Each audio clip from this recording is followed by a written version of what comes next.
As the cold Missouri winter turns into spring, off-season dreams turn into April realities. Spring training is coming to an end, and the St. Louis Cardinals break camp looking for answers to a season full of questions. With a team made up of the familiar and the new, the sure things and the untested, the Cardinals come into the 2009 season with high expectations and with doubters. Can the Redbirds return to the postseason for the first time since their World Series triumph 3 seasons ago?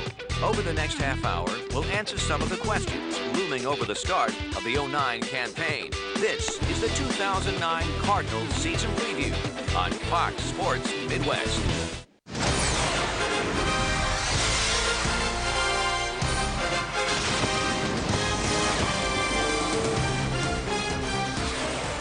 The third Busch Stadium in downtown St. Louis in its 4th year of existence and 2 seasons removed from the Cardinals celebrating their 10th World Series title on this very field in October of 2006.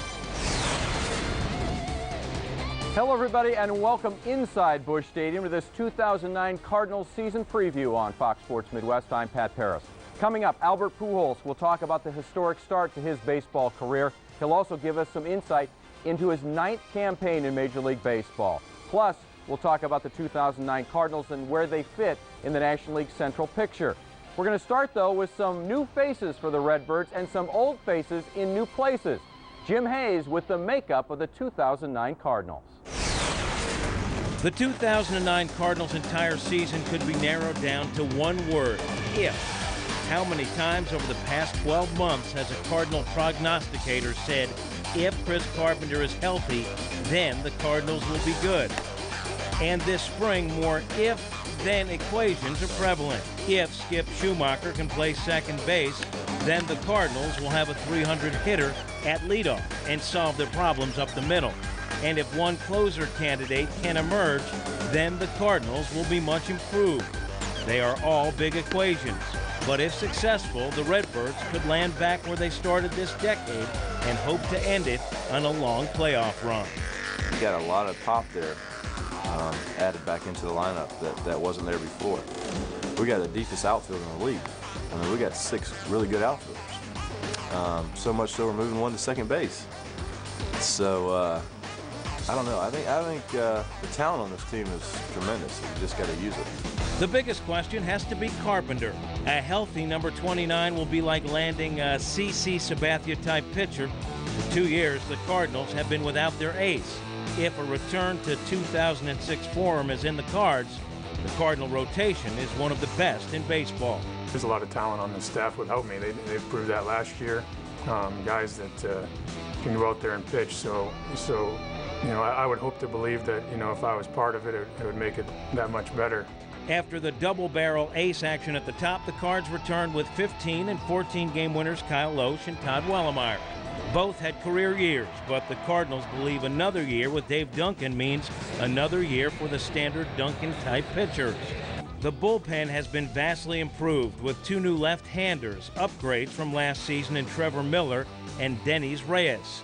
And youngsters Chris Perez and Jason Mott got their rookie jitters out of the way with sometimes commanding performances in 2008. Josh Kinney could be one of those if-factor type pitchers, meaning if he's healthy, he could be a big key. Offensively, the lineup revolves around number 5, and all signs point to the 2008 MVP Albert Pujols being completely recovered from off-season cleanup surgery. Everything went well. You know, I'm in pretty good shape. I like how everything went in the off-season, and hopefully I can continue to do that during the next couple of months here, a month in spring training, and then 7 months during the season. The Cards' key acquisition is the upgraded shortstop in Khalil Green. He'll be looked to for big slugging percentage with extra base hits and the stellar defense he has been known for years in San Diego. Be able to come to a place that I always thought highly of and felt would be one of the neater places to play. I felt like that was a blessing. And Green's biggest challenge will be his guiding of outfielder turned second baseman Skip Schumacher along, as he is one of the biggest keys and stories of the spring. Tony La Russa would not be trying this if he didn't believe the experiment would work. for Tony to say I have confidence and I think you can do this means a lot to me. And I have, you know, Okendo and Patini are some of the best coaches in the big leagues, and if it doesn't work out, it's my fault. The Cards lineup is pretty much back unchanged from '08, which is a good thing. The Cards led the NL in hitting and were second in on-base percentage. Again, if Ryan Ludwig returns to form, if Rick Ankiel and Chris Duncan can stay healthy, if Troy Gloss returns from injury and puts up comparable numbers, and if Yadier Molina continues his rise to being a consistent 300 hitter, the Cards will have no issue scoring runs. The Cards have a lot of question marks, but like '08, they might be right under the radar for a surprising run. Teams are starting to give us a little credit. They know that we could sneak up on them if they don't watch out. But from our standpoint, we're thinking that all these other teams need to watch out because we might just come out of the gates rolling. And I think once this team gets going, if we play like we can, we're going to be a dangerous team.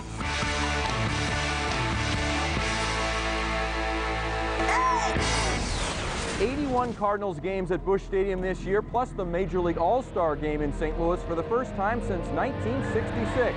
That happens on July 14th. Here are some of the highlights of the season schedule. Opening day, of course, is on April 6th, hosting the Pirates. From the 17th to the 19th of April, first trip into Wrigley Field. The first time the Cubs visit Busch Stadium comes near the end of the month of April. In May, the defending champs are in town for the first time. Interleague play begins with the Royals at Busch Stadium on May 22nd. All-Star Week, July 13th through the 16th, with the game again on the 14th. And the end of July, Manny Ramirez and the Dodgers pay a visit to Busch Stadium. And the Brewers are in town for the last regular season game. That'll happen on October 4th. Still to come on the 2009 Cardinals season preview. Bench coach Joe Patini mic'd up, and an in-depth look at the Cardinals' competition in the National League Central. And coming up next, Albert Pujols in his own words on the 2009 season. The one thing that I can tell you, I'm going to try to do the best that I can to help my team out to win and hopefully be in first place by the All-Star break.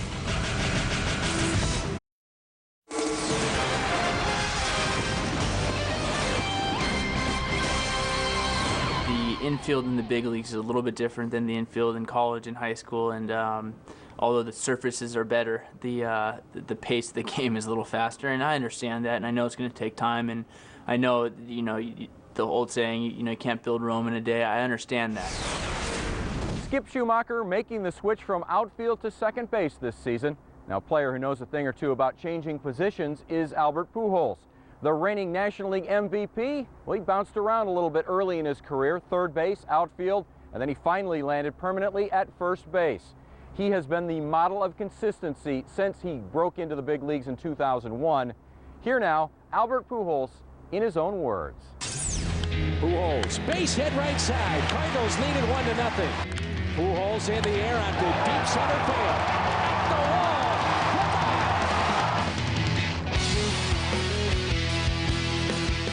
It was pretty special, you know, winning the second MVP, but I think part of that I need to give a lot of credit, most of the credit to my teammates. I don't think you could have done it without those guys getting on base and driving you in and, you know, doing everything it takes to win. Oh my, left center, at the track, at the wall, goodbye. I feel good. Can I promise you that that's going to be like that during the season? No, I can't promise you anything because I can't read the future. But my goal is to make sure that I come in and do my treatment, do whatever I have to do to stay healthy and be on the field and helping the St. Louis Cardinals hopefully to get to the playoff and the World Series. Every player train, you know, when you have your All-Star game, hopefully you have the opportunity to be in the All-Star game. You know what, I don't gonna think about it because the more I think, the more pressure that, believe it or not, I might put on myself. I'm just gonna go out there. If it's God willing for me to be on the All-Star game, then I'm gonna be there. But one thing that I can tell you, I'm gonna try to do the best that I can to help my team out to win and hopefully be in first place by the All-Star break. And hopefully I'll be there, you know, and it'll be pretty special, you know. I grew up, this organization gave me the opportunity to develop myself through the minor league season and to get to the big leagues. They opened the door for me. I would love to be part of the history of this organization forever. Another 2-2 pitch to Albert Pujols. Down the left field line, and it is gone! Off the foul pole for number 300 for Albert Pujols. And he does it against the Chicago Cubs. Seems like every year the genius kind of have everything figured out, and they think that we never have a chance. You know, we proved it wrong in 06. Obviously, in 07 we did it the same way, and last year, obviously, we just fell short a little bit, but we had a great record going the first 3 months of the season. Pujols, oh my goodness! Down the left field line, oh! Into that third deck! Hey, our main goal is to finish first in the league, you know, in our division, and that's hopefully something that we're going to try to work out this year.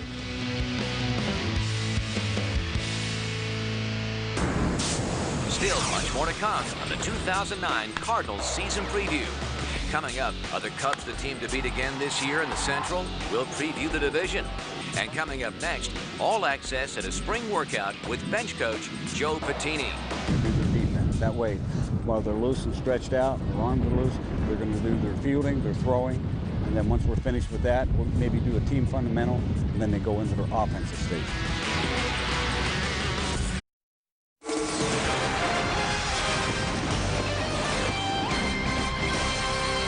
I think I just got to come back and show everyone that I'm healthy, and I got to earn every at bat, and every opportunity I get to play, I have to earn. I need to show everyone that I'm healthy and that I can still play. Welcome back to the 2009 Cardinals season preview. I'm Pat Paris. Tony La Russa, of course, is pulling the strings of this ball club, but he couldn't do it without his assistants. One of the guys helping La Russa on a day-to-day basis is bench coach Joe Patini, who's been instrumental in Skip Schumacher's switch to the infield. We're going over to field 6 to make sure we got balls in the field set up for our ground balls. Everybody's got to be able to do a little everything. Switch up today. We'll have 4 infielders come over here. We'll get their arms loose, and then we're going to do their defense. That way, while they're loose and stretched out, their arms are loose, we're going to do their fielding, their throwing, and then once we're finished with that, we'll maybe do a team fundamental, and then they go into their offensive stage. Well, after the day was over, I was looking for you for extra work, some ground balls and stuff. You's gone. I left at 3. I was sticking around. I told you, I said, you do some extra work with Shula? He said, no, I thought you did.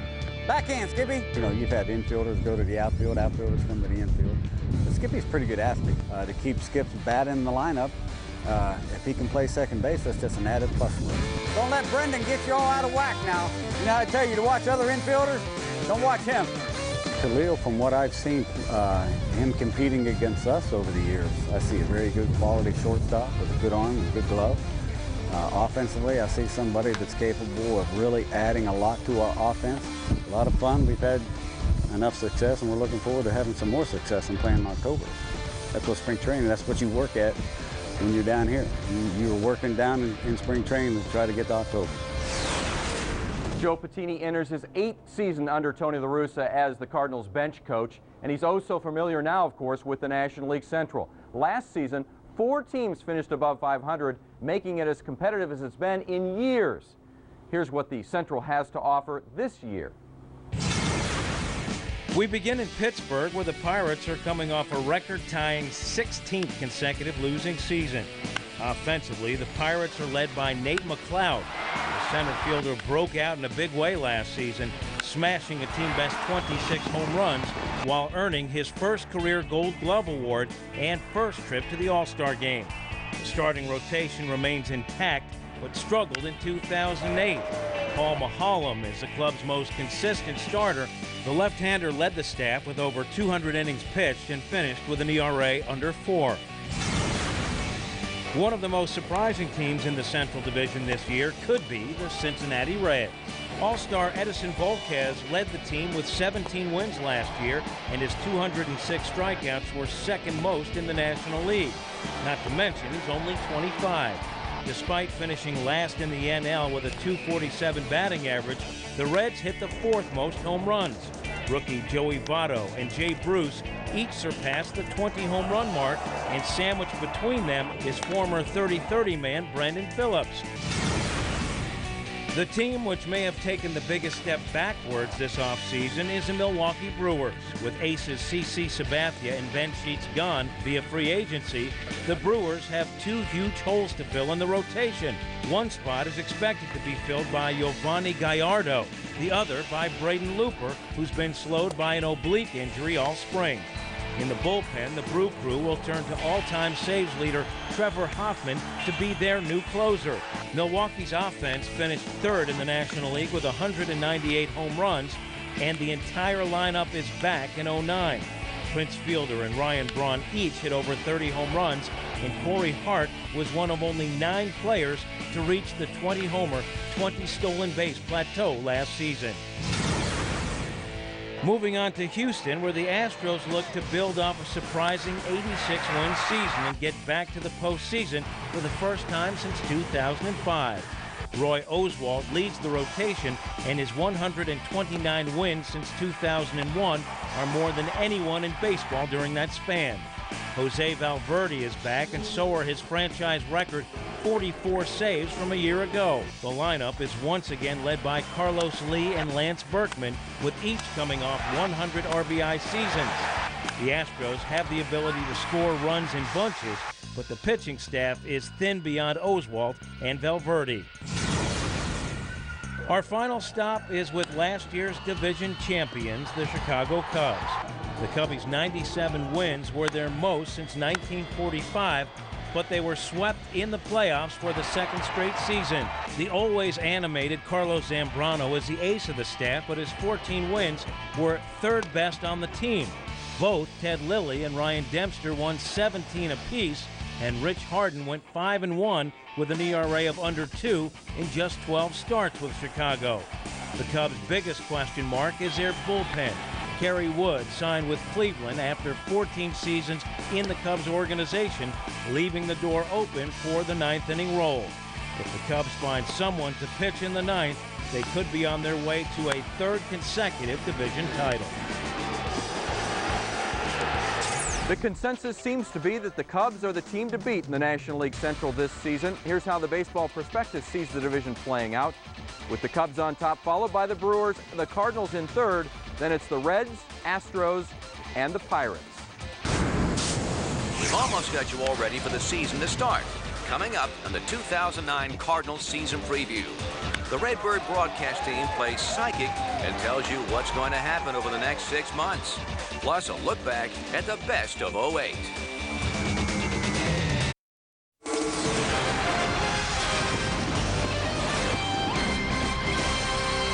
Felt good going into the offseason knowing that I was coming back. Things couldn't have worked out better. I'm happy where I'm at, and it worked out a lot better than last offseason where I spent the whole 4 months not knowing where I was going to end up.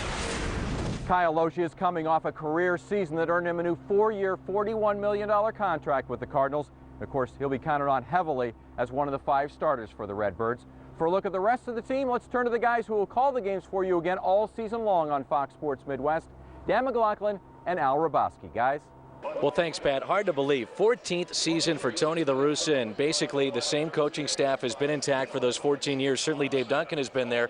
But how about Tony returning for this season? Well, they've done a great job here wearing the Cardinal uniform. He and his coaching staff have every single season. They have a very competitive team, and why should we not think the same this year? I guess the main thing, just for any other team around baseball, including the Cardinals, health. If you can stay healthy, you have a chance to win. Absolutely, and it starts with Chris Carpenter. If he is healthy and all the other starters remain healthy, I think everyone's going to be very surprised with their numbers and happy with them. And, of course, you're always looking in that bullpen. Injuries are a factor, but if you can keep them to minimal players, Albert, Chris Carpenter, your closer, those kind of guys, those are devastating injuries to sacrifice, and hopefully that doesn't happen this year. How about the left side of the infield on opening day? Completely different look. We know that Troy Gloss will be available at some point. Khalil Green over at shortstop. Defensively, let's talk about Green. He is a terrific player. Well, he's a great all-around player. Defensively, he's going to be as good as this tourist, but offensively, a big upgrade. I'm really excited about him in his walk year. Sure, he had a disappointing season last year, but this guy has tremendous talent. There's a lot of reason why this trade makes so much sense. What we gave up was not going to be part of this club, and Cleo Green is going to be a big part of it. Second base, a lot of questions with that. How do you think that will play out over the full course of a season? Well, it makes so much sense that if Schumacher can hold down the second base job, boy, then you really don't have such a glut of outfielders, and you have your true leadoff man. If he's not there or can't do it, or when there's a left-handed pitcher on the mound, option number 2 would be a platoon, probably between Joe Thurston and Brendan Ryan. And finally, your expectations of the Central Division and where the Cardinals could fare in there? Well, you've got to give a nod to the Cubs. They're an outstanding ball club. You know, they're the team to beat. They won the division last 2 years. I think the Cardinals will be very competitive. You know, Cincinnati's going to be a little bit reproved. You know, with Pudge Rodriguez going to Houston, you know, there may be some improvement there. But Milwaukee's going to be tough, but I expect the Cardinals to be right in the thick of things. And partner, we're ready to go. It should be a lot of fun. Let's go. That's Al Hrabosky. I'm Dan McLaughlin. Let's send it back to you, Pat. All right, guys, thank you very much. We look forward to hearing from you all season long here on Fox Sports Midwest. And remember, you can catch 130 Cardinals games this year right here on Fox Sports Midwest with a record 100 games in high definition. Opening day is April 6th. And don't forget about Cardinals Live, our pre- and post-game shows, 1/2 hour before and immediately following every game on Fox Sports Midwest. Thank you very much for watching this 2009 Cardinals preview show on Fox Sports Midwest. To get you ready for the 09 campaign, let's leave you with some of the best plays from 2008, and we'll see you on opening day.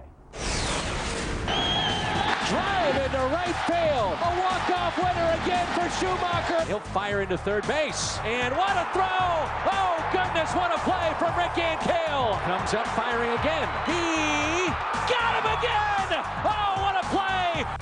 Pujols, oh my goodness. Down the left field line. Oh! Throw by Molina. They got it. He throws out his second of the night. At the track. At the wall. Winner for Ludwig. Down the left field line, and it is gone. Off the foul pole for number 300 for Albert Pujols.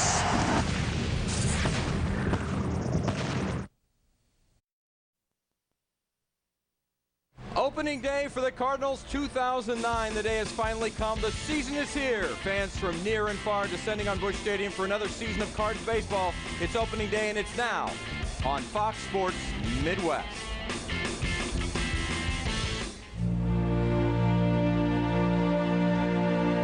We had some great teams, but also great ball players. Great fans. Great city. I would love to be a part of the history of this organization forever. We have great fans in St. Louis. They love baseball. They love to come to the games. They come and watch a great game, supporting our team, and they want to see us win. Frisch and Hornsby and Medwick and Mize, and then we got come in later with Slaughter and myself and Ray Shannon, Luke Brock, Buck Gibson, Sid Smith, and all those guys. And hopefully I can follow those steps that those guys had left for us to follow.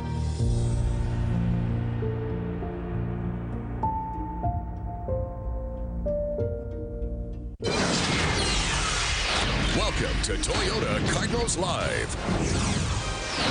The two greatest Cardinals of all time, Stan the Man and El Hombre. Stan Musial, Albert Pujols, welcome us to the 118th season of Cardinal baseball. And with any opening day comes renewed hope. No wins, no losses. It's time to get win number 1 today for the Cardinals on a very chilly day at Busch Stadium.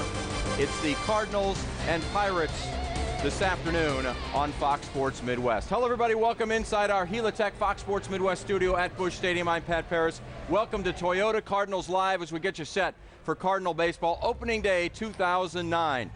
Right now, let's start out by heading down to the field. It's Dan McLaughlin. First, the coming up, though, of what's in store over the next hour on Cardinals Live. Opening day, what else do we say?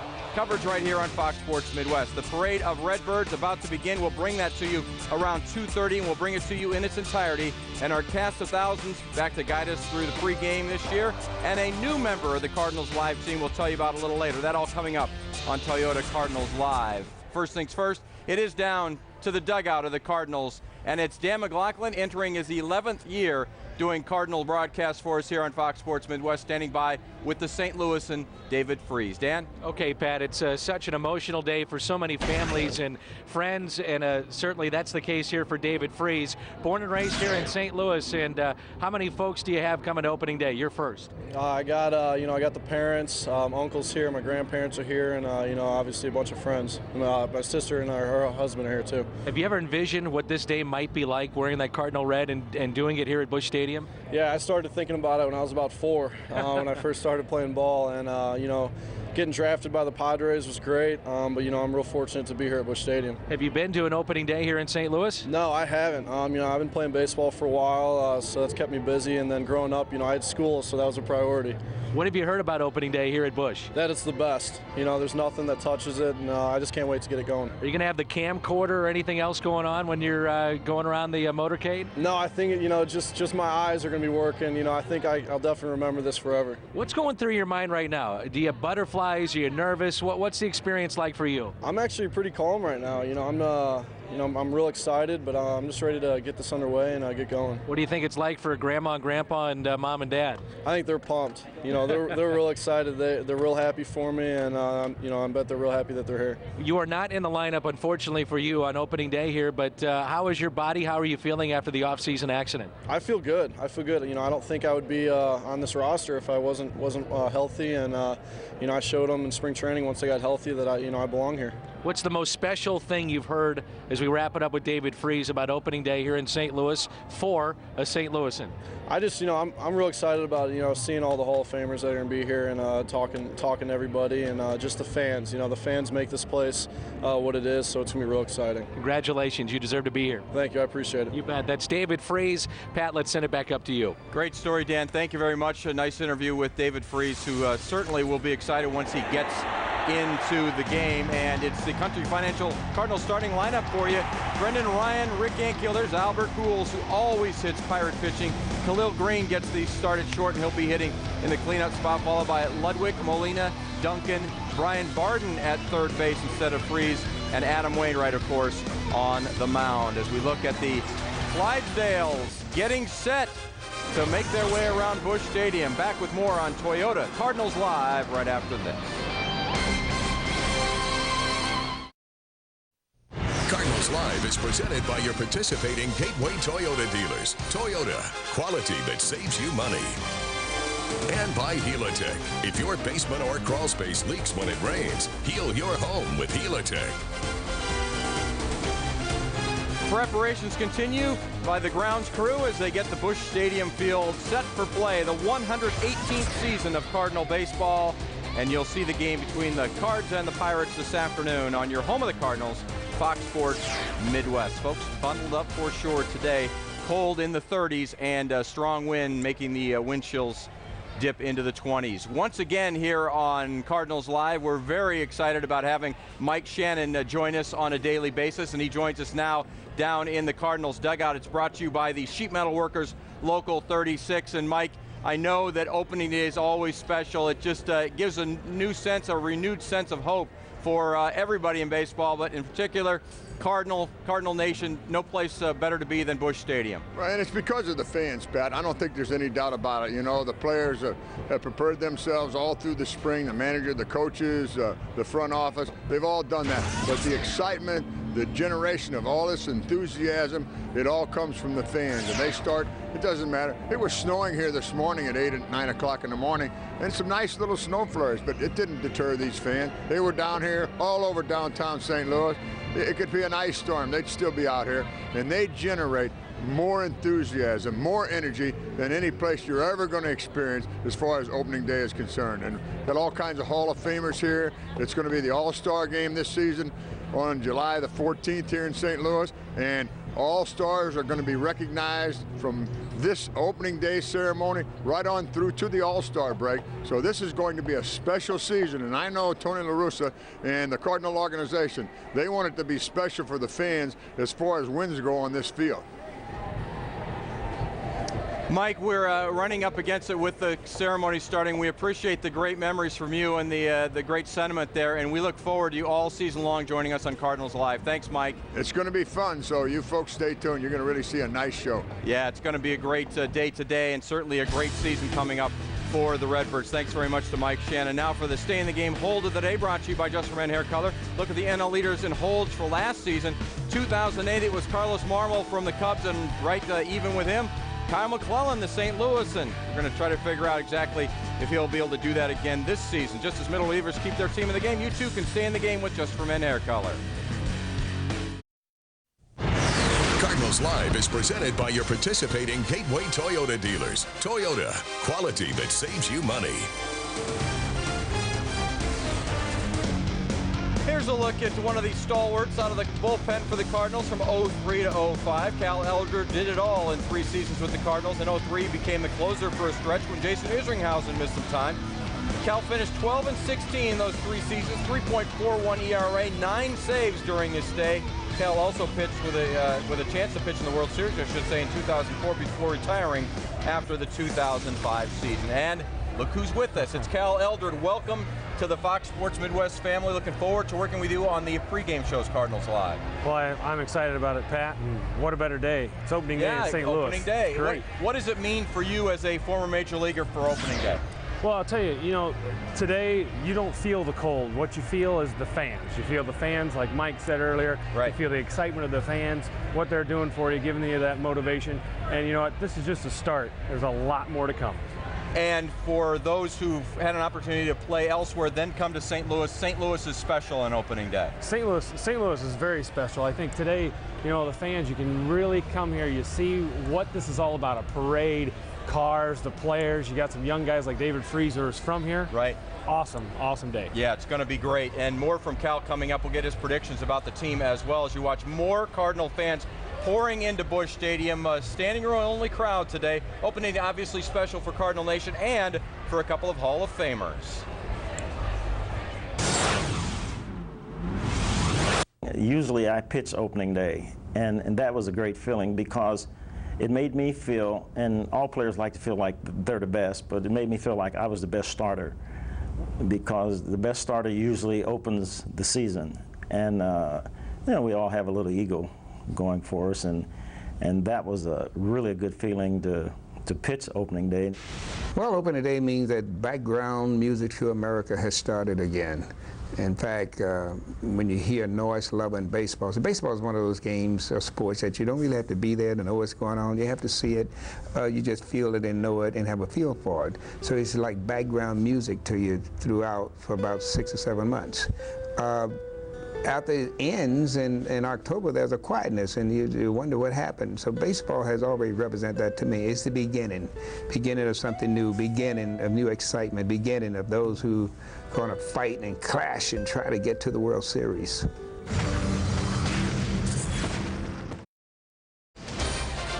Clydesdale's getting ready to be hitched up, and then they'll make their tour around Busch Stadium as they begin the pomp and circumstance that is opening day at Busch Stadium. State Farm Insurance trivia question: which pitcher has the most opening day starts for the Cardinals? We'll give you some time to think about it and have the answer for you shortly here on Cardinals Live. So look at the fans all bundled up, certainly set for a little baseball. Mike Shannon mentioned it. Flurries this morning around the stadium. Temperatures in the 30s now. The game will get underway on time. Fans ready for Cardinals opening day? So are some new Redbirds.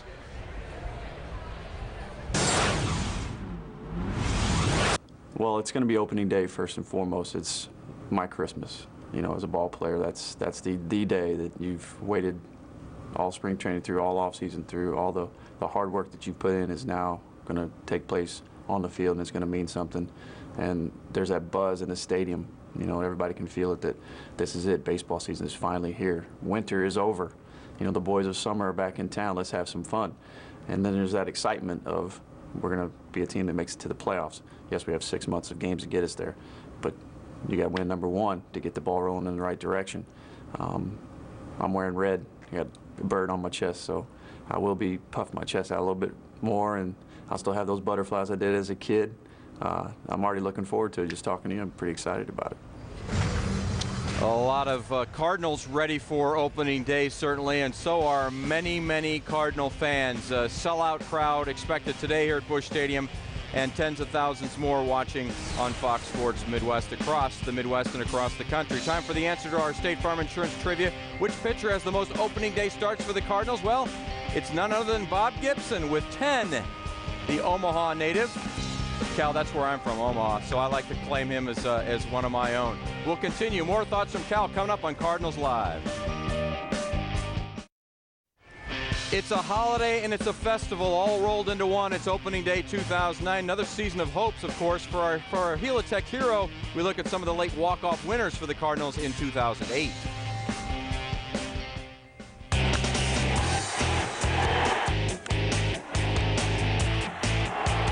Swung on, hit to left field. That's a base hit. Here's Turris, rounds third, and he's going to score as the ball gets by Carlos Lee, and the Cardinals win it 4-3. Drive into right field, and it's a winner, a walk-off winner again for Schumacher, the home run, and the Cardinals win it for the Cubs in 11. Ludwig into center field, at the track, at the wall, walk-off winner for Ludwig here in the 11th. As Turris puts it in play, ground ball hit to second, cleared the plate, save, and the Cardinals win it.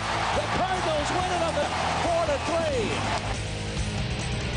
A lot of fun to look back. Here's some Hardy stats, in the thick of it stats. So some random notes. 2008, 72-6 when leading after 8 innings, 10-9 Cal when they were tied after 8.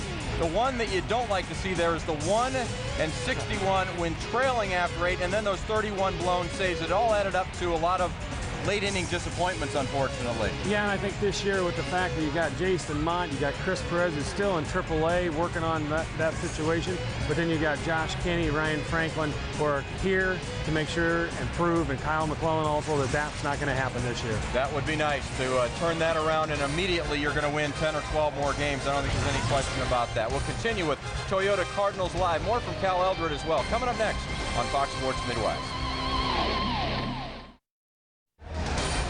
Back on Toyota Cardinals Live, I mentioned it looks more like football fans ready for a football game to break out. You mentioned it was more like June in Milwaukee. Yeah, it's April in St. Louis. It's early April, though, and that's why you have this kind of weather for opening day 2009. With Cal Eldred, I'm Pat Paris. It is Toyota Cardinals Live, coming to you from the Helitech studios inside Busch. Each game during Cardinals Live, the pregame show, we're going to talk about the Casino Queen payout of the day, and that is exactly what the key will be to victory. We're talking about the key to the whole season of 2009, and it's Chris Carpenter. Yeah, and I think Chris, no doubt about it. Without having him last year, we kind of saw what was going to happen. This year, having Chris being able to be healthy, being out there every 5 days, Pat, is going to be a huge lift to the St. Louis Cardinals team. Well, and as he goes, it's health, health, health, but as he goes, really, that takes a little bit of pressure off the rest of that rotation and lets guys slide in comfortable spots with a Wainwright as number 2, as a Loesch as number 3, and right down the line. Yeah, and those guys, hopefully they take turns being the number 2, the number 3. These guys have good days, bad days, but, you know, once again, we turn to Albert, and having health with him is extremely important also. And we understand the elbow issue, not as much of an issue right now because of the off-season surgery, but at the same time, he is so key and instrumental to this Cardinals ball club. Well, and I think, Pat, you look at Albert, and with Albert, the thing about him is when he feels good, he can do a ton of damage, and he also does a lot of damage when he doesn't feel good. So with Albert having that the health and the elbow feeling better and it's fixed, it's something that, you know what, the fans out there, you can rest assured that Albert's feeling good. I think he certainly is. He's proven that year after year, and he's done it during spring training. As you look at the Cardinal faithful, some of the longtime Cardinal faithful in the stands, ready for the pomp and circumstance coming up.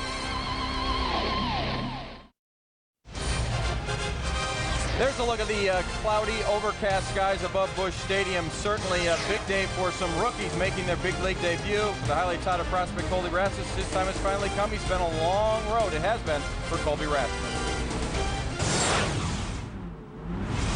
It'd be unreal. With everything that I've gone through and growing up, all the things that I've accomplished. Whatever, maybe, Little League World Series and #1 in the nation in high school. It was all to make that this goal come to life. So it would be, I don't know what I would do. It'd be amazing. Well, the All-Star game, of course, this summer, Cal, and Colby Rasmus, someday, maybe not this year, but I guess there's always a chance of that. It's opening day, though, and I think that's the thing we're focusing on at this point. What was your memory of your first opening day? Well, I think I saw it in David Freese's eyes when Dan was doing the interview. You turned back into being a kid and thinking about, wow, how amazing it would be to be a part of this one time. And today, he gets the, these guys are going to get that opportunity for the first time. And once again, though, when they get on the field, the game's going to start, they'll be back to reality. That's exactly right. Then it becomes just #1 of 162. We'll continue with Toyota Cardinals Live from Busch Stadium on opening day 2009. Stay with us on Fox Sports Midwest. The 118th opening day for the St. Louis Cardinals here at Busch Stadium.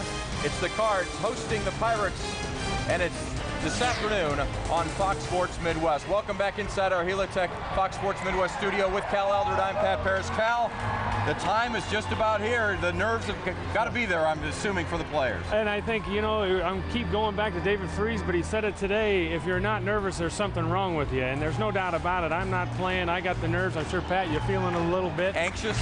The fans, you can hear them. They're starting to get going. So, you know what? The nerves are good for you. They get you prepared to play the ball game. Let's get upstairs now to Dan McLaughlin, Al Rabowski, who called the game for you. As I hear the Clydesdales about to make their way around, guys. Okay, Pat and Cal, welcome to Fox Sports Midwest. And, of course, Mike Shannon will have the ceremonies momentarily. But how about the nerves and the excitement surrounding an opening day? Well, it always happens, and as Cal said, it's good for you. And I know my favorite part of opening day is what we're happening right behind us. When the Clydesdales take the field, that's always such a special moment. And there they are, the Clydesdales, and Mike Shannon is your master of ceremonies for this afternoon.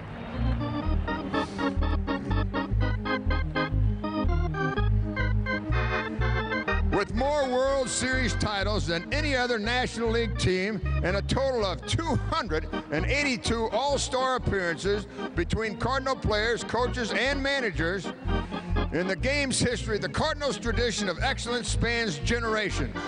Today, we welcome some of the greatest players to ever wear the Cardinals uniform, some of the greatest ball players in the history of the game.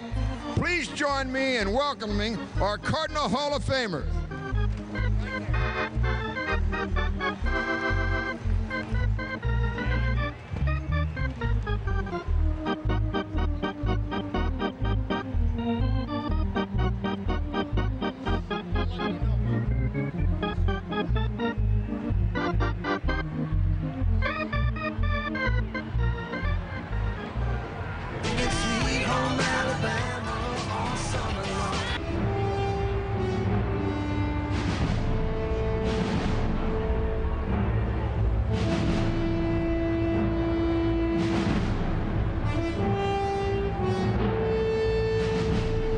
And leading off, we have a special delivery. In April 1933, following 12 years of national prohibition, Anheuser-Busch began distributing Budweiser again to bars and ballparks across the nation. Now, 76 years later, this vintage Ford Model A Budweiser delivery truck carries a 15-time All-Star player, manager, and coach. He won a World Series in 1946 as the Cardinals' second baseman, and then he led the team to another World Championship as their manager in 1967.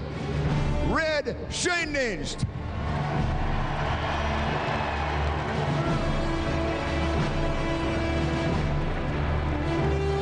Red Schoendienst, Hall of Famer.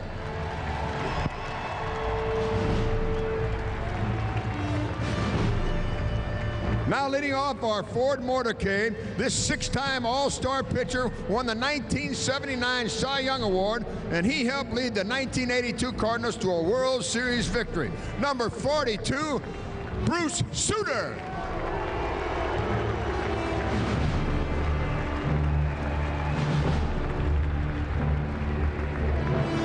Don't hurt yourself, Bruce. Hold on a minute.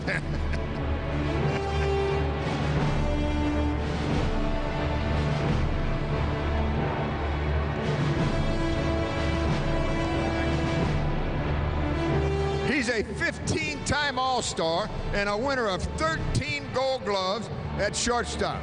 The Wizard, the one and only Ozzie Smith.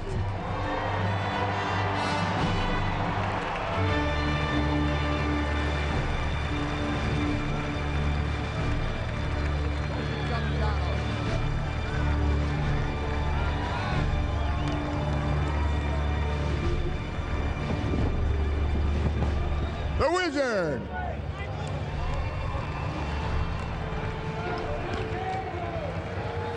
With 2 World Championship titles and 6 All-Star appearances to his credit, he stole 938 bases in his 19-year career.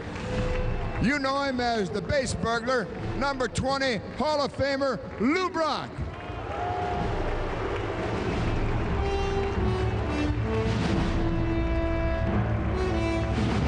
A 5-time 20-game winner, 2-time Cy Young Award winner, 2-time World Series Most Valuable Player, 9-time All-Star, owner of 9 Gold Gloves, and the author of a 1.12 ERA in 1968, number 45, Hall of Famer Bob Gibson.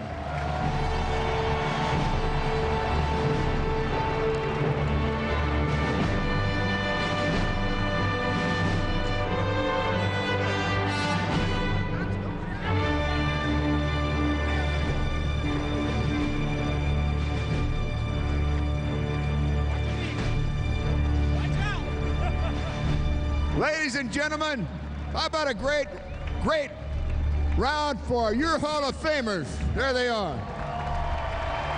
Some of the greatest players in the history of baseball right here.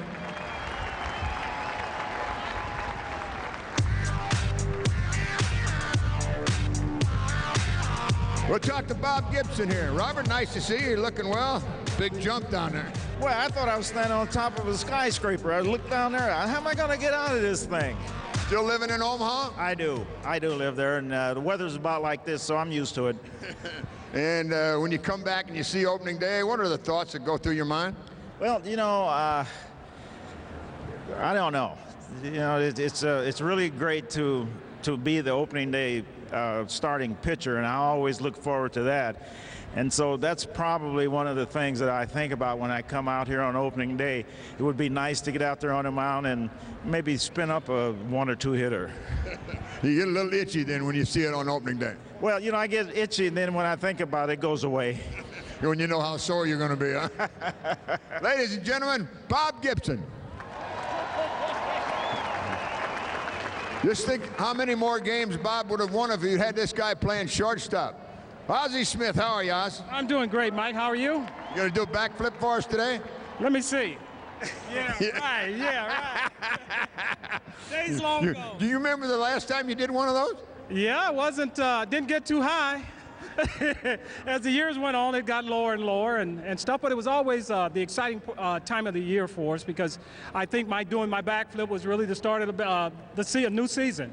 And when you see this new stadium and you see all the people here, really what opening day is all about is these people in it. That's right. It's the people and the excitement, and it was one of the great things of having the opportunity to play here in St. Louis. You know, the fans have just been the best in the world, and it doesn't get any better than this. Ozzie Smith, Hall of Famer. I just wish I had these guys when we were playing. How about you?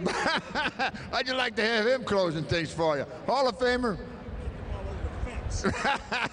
Hall of Famer Bruce Sutter, ladies and gentlemen. When you got that telephone call, you were going into the Hall of Fame? Unbelievable, Mike. You know, 13 years I was waiting, and finally the call came, and my dream came true, and everything's been great since then. And are you still pinching yourself when you're rubbing elbows with these guys? It's still hard for me to stand out here beside Lou and Bob and see Stan, but it's a great organization. I think I might be the only one not wearing red today, Mike. You got a red hat on. Okay, there you go. Ladies and gentlemen, Bruce Sutter.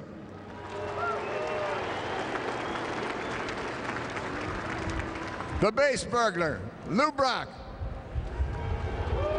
How many years? 19 years? Well, 19 years, yes. With the St. Louis Cardinals. I guess I've been coming to spring training and opening day for years, just as you have. Well, Lou, I remember the day that you were traded over here, July the 15th, and I would be playing third base, and a guy had hit a ball in the left center field gap, and I said, well, there's a double, and I'd turn around, and I'd see Lou Brock closing on that baseball. I said, ooh, it's nice to have Mr. Brock in left field. And then that speed, you finally utilized it to steal more bases than any man in the history of baseball at the time. Well, it wasn't my idea. It was Red Shingding's idea that I stole bases, and so he had really talked me into it, but once I got the knack of it, everything turned out all right. Once you got the knack of it, huh? Yes, the knack of it. Yeah, almost 1,000 years or 1,000 bases later. Well, congratulations, Lou, and nice to see you looking so trim and ready to go. Thank you, Michael. Same to you. Red Shingding, number 2. Not only was he a great player, but he managed the Cardinals longer than any man in the history of Cardinal baseball until Tony came along. And he's still with the Cardinals. He still comes with us on a daily basis down in spring training, and he has done it all in this business. The redhead, number 2, Hall of Famer Red Shingding. There's nothing like playing, and I know, Red, you played for so many years, and you played in all those all-star games, and my memory of you in the all-star game was the home run that you hit and sent everybody home. Tell us about that. Well, that was the 14th inning. That's the first one they had, and I wasn't a home run hitter, you know, and I happened to hit a home run, and it was a big thrill. And a big thrill for you and all your teammates, because they still talk to you about that and thank you for ending the game so you could go home. Well, it's always great to be on an all-star game and finish it like I did at the way our club finished. It was great. It was great for me, and it's great here today to be an opening day. This is my 66 or 67, so I'm very happy to be around and see all these great fans, the Cardinal fans. Red Shingding, 66, 67 years in this game. He is a Cardinal Hall of Famer. And how about a big hand for all 5 of our Hall of Famers? And Red managed just about every one of them. He tried on me, but it didn't work. Now, ladies and gentlemen, it's my pleasure to start the introductions of your team for 2009. You're going to like this Cardinal baseball team. They're young, they have some speed, they have some veterans, and they're going to put on a good show for you, I guarantee you that. And we have to start with the manager. I think this is like number 13 for Tony La Russa. He'll be joining the Hall of Famers very, very soon. He, right now, is 3rd all-time in the history of baseball for wins as a manager. Tony La Russa as he comes around. How about a nice round of applause for Tony La Russa?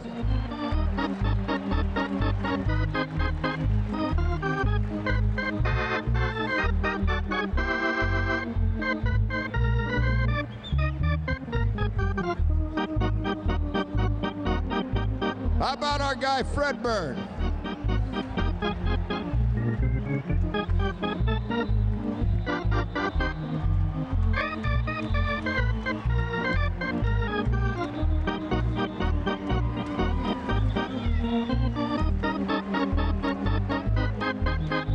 Fred Bird, let's hear it for Fred Bird and Team Fred Bird.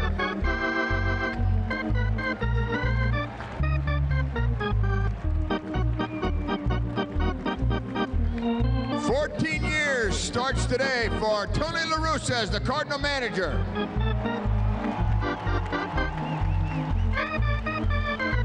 Third base coach, Jose Oquendo. Longtime big league player, manager, coach. He's done it all. Our hitting coach, Mr. Hal McRae. Dave Duncan is down in the bullpen. He's the pitching coach, along with Marty Mason. And our first base coach is right here, Mr. Dave McKay. David? Our bench coach, who gives Tony La Russa all these instructions on who to play and when to put them in, is our bench coach, Mr.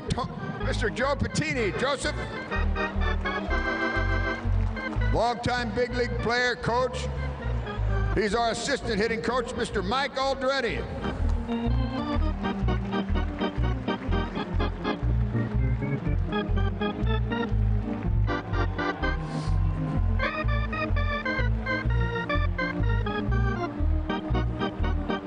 This is our third baseman, Mr. Troy Gloss. Troy? St. Louisan infielder, David Freese. How about a big welcome for our hometown third baseman, David Freese.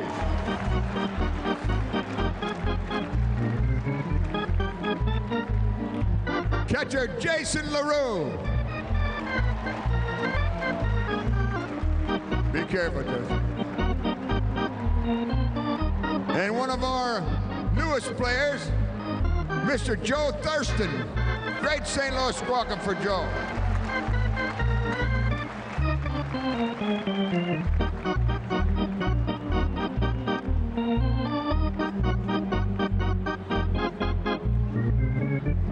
Our starting pitcher tomorrow night here, Mr. Kyle Loesch.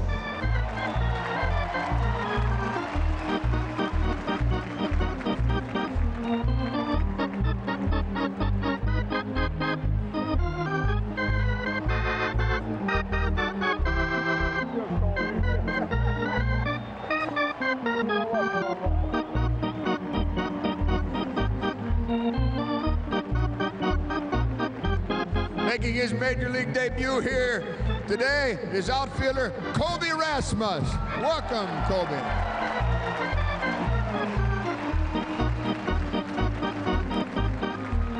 Starting pitcher here on Thursday afternoon, Mr. Chris Carpenter.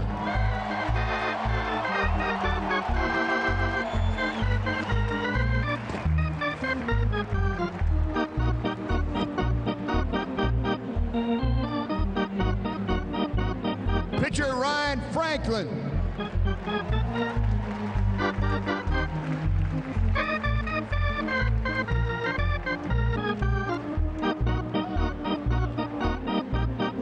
Starting here on Friday night, Joel Pinheiro. And a newcomer to Cardinal baseball. How about a big St. Louis welcome for Denny Reyes. Denny. Pitching Wednesday, Todd Wellemeyer. And new on our Cardinal roster this year, a great St. Louis welcome for Trevor Miller. Another St. Louisan who did such a great job last year, Kyle McClellan. Pitcher, Brad Thompson.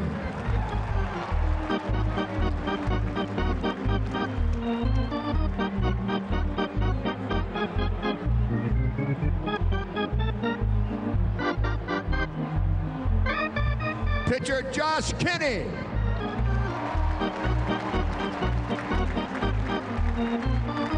Infielder, outfielder, second baseman. You'll see him at second base tomorrow, Mr. Skip Schumacher.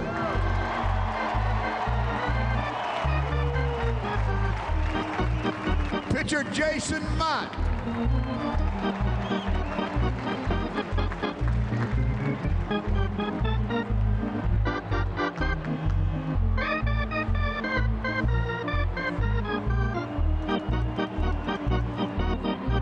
Very shortly here, we're going to have the starting lineup for your Cardinals here today. As soon as we get some of these beautiful Chevrolet trucks, Ford trucks, all kinds of trucks.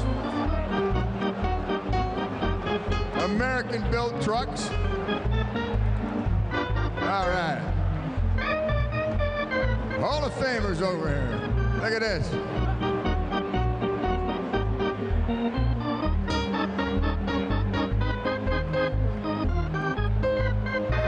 Everybody dressed warm today, right? How about 5 or 6 runs in the first inning? That'll warm it up, won't it? As long as it's our 5 or 6. I know what they're thinking over there. All right, let's see here.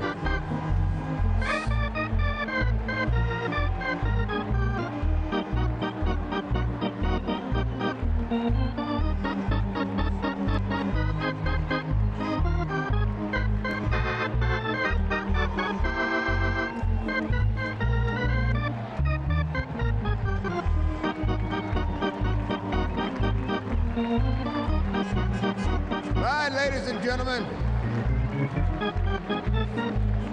this is going to be your starting lineup today for the St. Louis Cardinals 2009 championship season.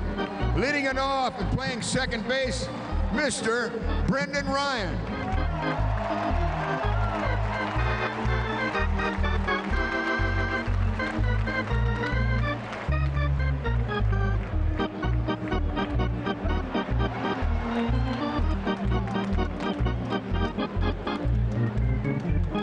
Batting second today for your St. Louis Cardinals is the center fielder, Mr. Rick Ankiel.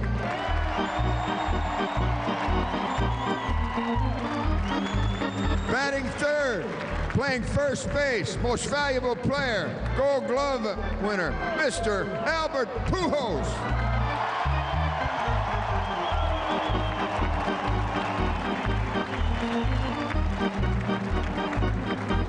Hitting fourth, and how about a great St. Louis welcome for our new shortstop, Mr. Cahill Green. This young man hit 37 home runs last year for your Cardinals. He's the right fielder today, batting fifth, Ryan Ludwig.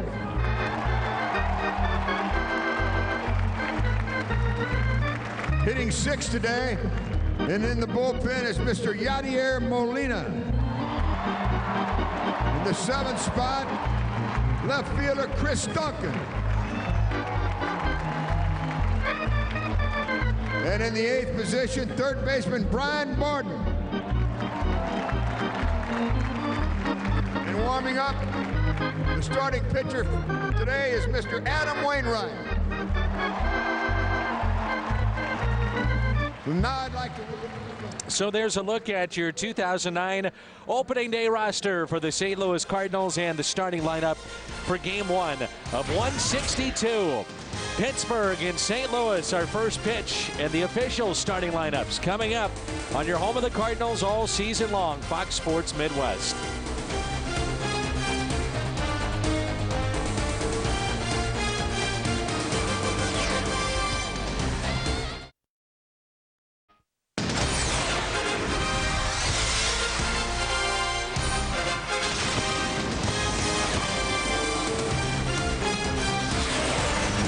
Week home team baseball presented by Firestone. Downtown St. Louis, Busch Stadium the scene. It's the Pittsburgh Pirates and the St. Louis Cardinals, game 2 of their 4-game series. Along with Al Rabosky, I'm Dan McLaughlin, and welcome to the broadcaster's booth. And when you think about this, Al, you had Jason Mott with 29 pitches in that game, trying to close the game out. First time really as a major league closer, and he blows the game. So the big question around the ballpark, how does he respond? And we know this, he won't pitch tonight. Well, that's right. And it's not just because of Mott, but any Cardinal pitcher that throws, 25 or more pitches in an inning is not going to be available the next night. So somebody else will be coming out of the chute if there's a 9th inning opportunity. And I said yesterday that I think Mott's that kind of personality where he's not going to let these things linger. Yeah, nobody feels worse than Jason Mott. He let down, not only his teammates, let down all of Cardinal Nation, but he'll figure out a way and he'll be ready to pitch his next outing. All right, let's turn the page. Look at game 2 this evening. Ian Snell will get the start for the Pirates, and for the Cardinals, it'll be Kyle Loach. How do you size up this matchup? Well, he's a talented right-handed pitcher. He's a power pitcher. He's incorporating more of his changeup. But the one thing they know is he rarely pitches inside. And for Kyle Loesch, coming off a career year last season with the Birds. Well, he won 15 ball games. He was a real force for the Cardinals, and he's had success against the Pirates. They have never defeated him, and he's 3-0. So when we come back, we'll switch gears from pitching to offense, and a couple of outfielders who were all-stars a year ago and looking to duplicate their seasons here in 2009. McLeod and Ludwig, similar paths to the Midsummer Classic. We'll talk about that when we come back on Fox Sports Midwest.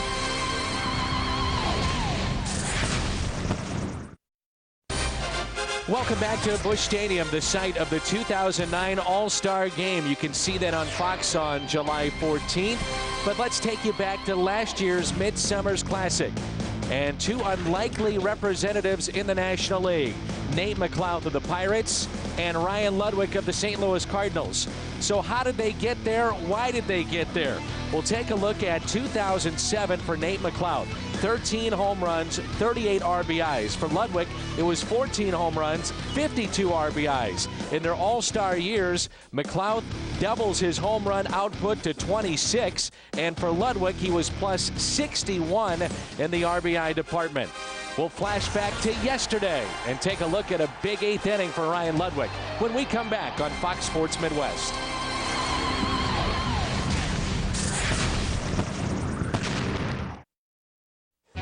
In the world of professional sports, not much better than opening day right here in St. Louis at Busch Stadium. Let's take you back to yesterday afternoon. Our MC got things going, Mike Shannon. Today we welcome some of the greatest players to ever wear the Cardinals uniform. Some of the greatest ball players in the history of the game. Please join me in welcoming our Cardinal Hall of Famers.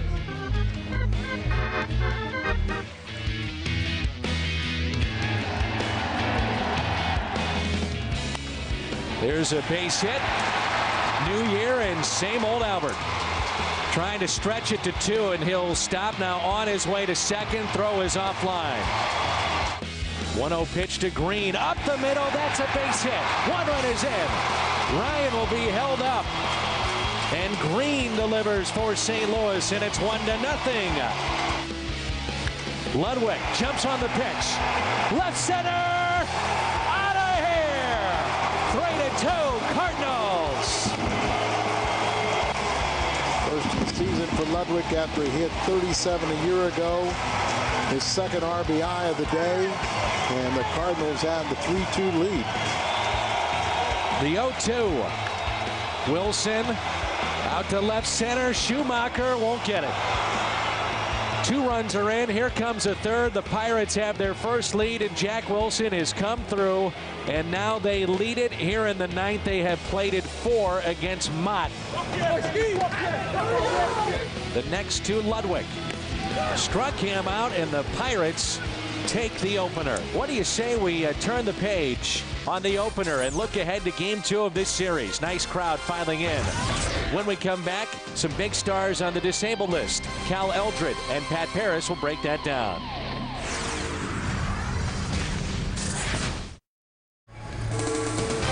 Busch Stadium, Cardinals and Pirates Game 2 of the season. It's Loesch versus Snell. It's coming up on Fox Sports Midwest. Beginning this season, some high-profile players on the disabled list, like the Phillies. Left-hander Cole Hamels, well, he's on the DL to begin the season.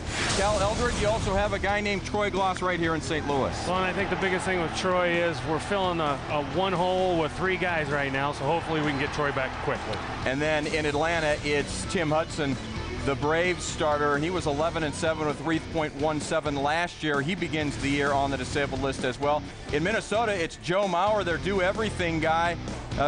Obviously a monster year last year for him. He'll begin the year unavailable, as is Ichiro with the Seattle Mariners, one of the great hitters in the game today and of all time, but he is not in a Mariners uniform to start 2009. Neither is John Lackey, of course, for the Angels. And Cal, that's a guy that, well, it's a team that everybody certainly talks about as far as the American League West. But of that list of guys who will not begin the season in a Major League uniform because of injury, which one is the one that's going to be missed by their team? Well, you look at Ichiro, the leadoff hitter, but you also look at Hudson. You got the starting pitcher there that they missed. They signed Derek Lowe. You saw what he did on opening day, Pat, and I think right now losing Hudson in that rotation for Atlanta is a big loss. And the Cardinals, well, they'll piecemeal it, as Cal mentioned, and they'll try to get make do without the big third baseman. Dan and Al back with the call after this.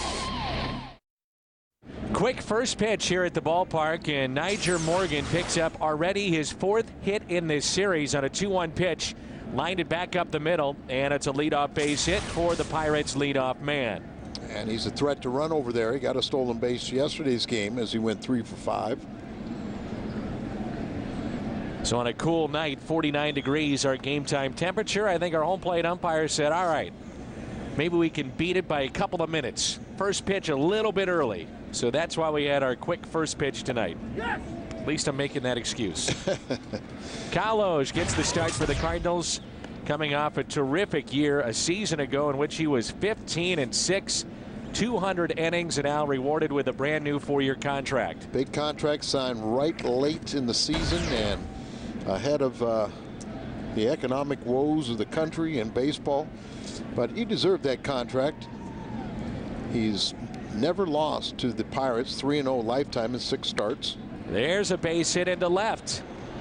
First 2 have reached. Wide turn by Niger Morgan. He'll stop there. Freddie Sanchez only had 2 hits in 17 at-bats against Loge, and now the first 2 have connected, and it brings in last year's All-Star for the Pirates, Nate McLeod. Against Loge, this Pirates offense has struggled, and this is brought to you by Marshall Wireless. Morgan, Sanchez, and McLeod. Domit, the switch hitter, LaRoche. Pinsky is in there because of his very good success against tonight's starter.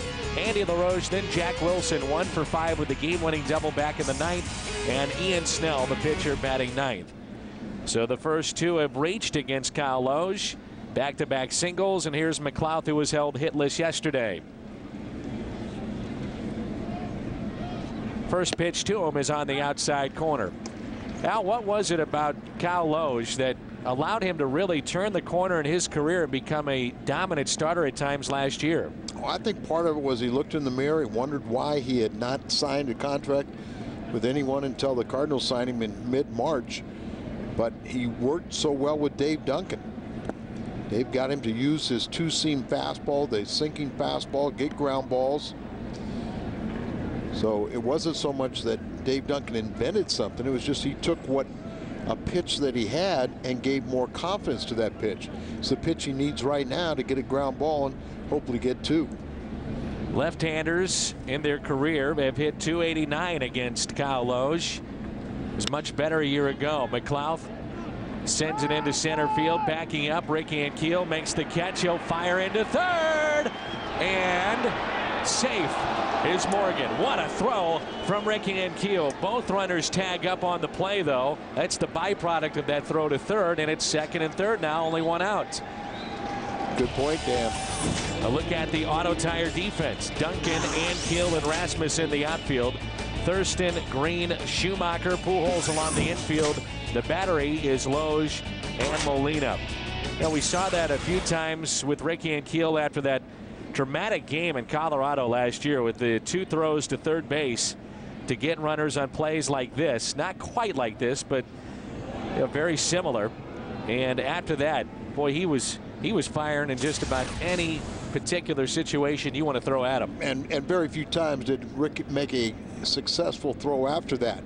You touched on it. The byproduct of making the fan-pleasing throw at third base is that you eliminated the double play possibility, and you put a second man in scoring position. And here is their catcher, Domit. Good pitch. Tailing action, 82 miles an hour for strike 1. Domit was 0 for 5 on opening day.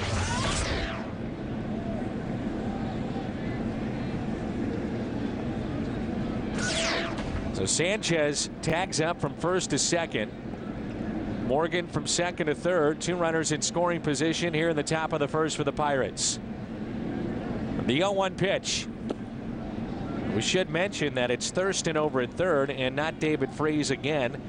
And Tony was saying before the game that David Freese more than likely will play tomorrow, possibly Thursday. And there's a look at the St. Louis and Freese. Brendan Ryan on the left, bundled up.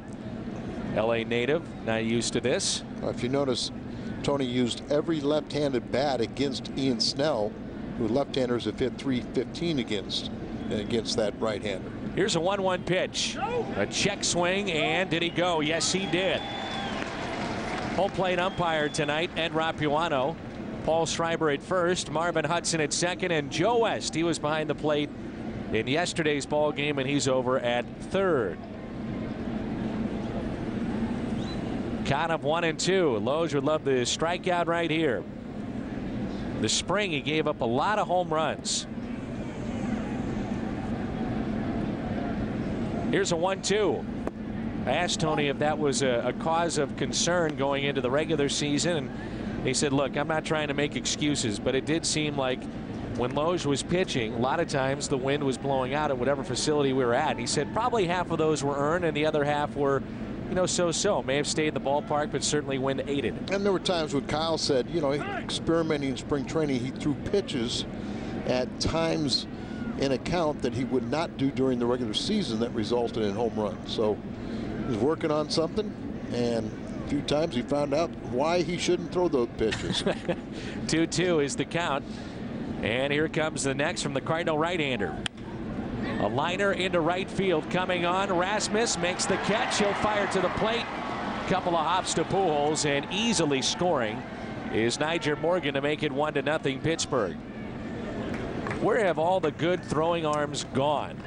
You know, the great outfield arms in baseball. And I'm not picking on Rasmus here, but we saw a throw from right field yesterday, and we talked about it a little bit, but I mean, this is not a good throw. No, not at all. It's a poor throw, and to me, it's a byproduct. Now, these guys work every day in the outfield, but it's not like the old-fashioned infield, outfield before a game where you practice making throws to the bases. You practice making throws at home. You know, his body was a little bit askew, and he didn't have the right angle to make that throw. And with Nigel Wilson's speed, he probably would not have been able to throw him out with a good throw. But excuse me, Nyjer Morgan. But, you know, it's one of those things, you know, you got to anticipate, you got to be ready.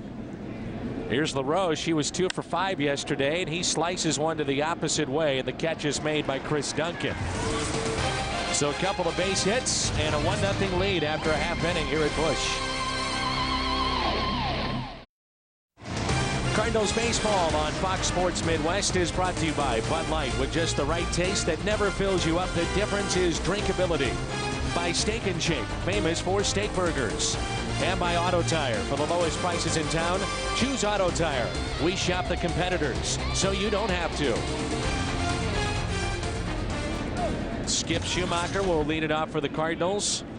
Tonight's second baseman.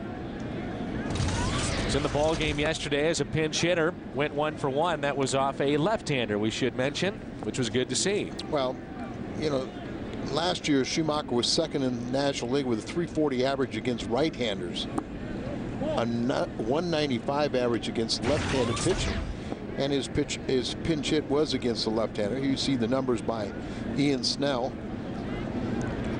Really got roughed up by the Cardinals a year ago. As you mentioned that left-handed batters hit well above 300 against Snell last year. Gave up 10 home runs. Right-handers, he wasn't much better. They hit .295. Well, the one thing about Ian Snell, and the Cardinals are very much aware of it, one, he does not pitch much inside. And two, if you're going to get him, you got to get him in the first 3 innings. That's tapped foul.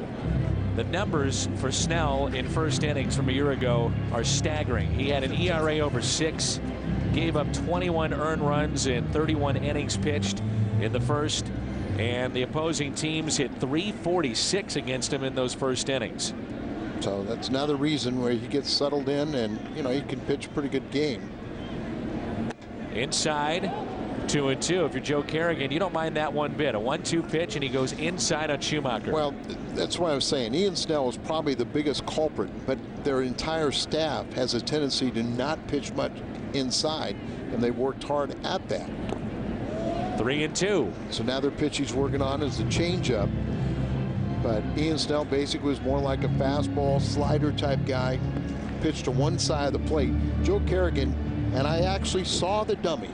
Oh, I know where you're going with this. There is a dummy in their clubhouse, where, you know, it's a batter, rubberized batter that stands up there, you turn him left to right.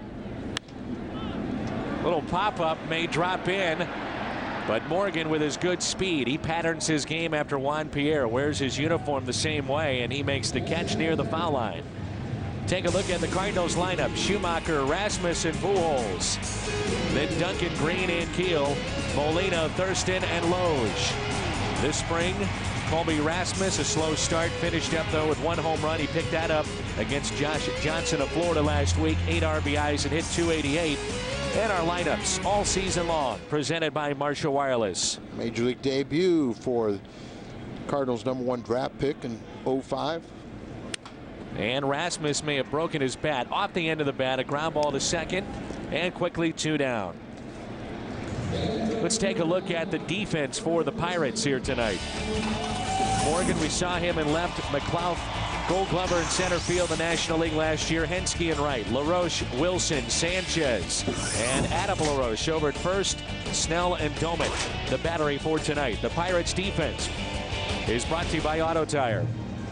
Albert Pujols, by the way, has reached base in his past 17 straight games against Pittsburgh, and he's 14 for 33 against Ian Snell with 4 home runs and 2 doubles.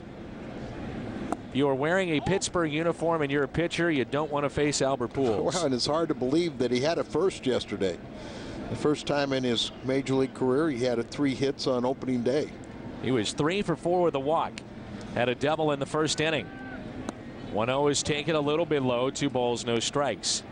Al, if you're a pitcher like Snell is in this spot here, it's early on in the game. You have a 1-0 lead, but you're facing Pujols with nobody on, and you have 2 outs. Can you be more aggressive with the fastball in this spot? Well, you know, to me, yes.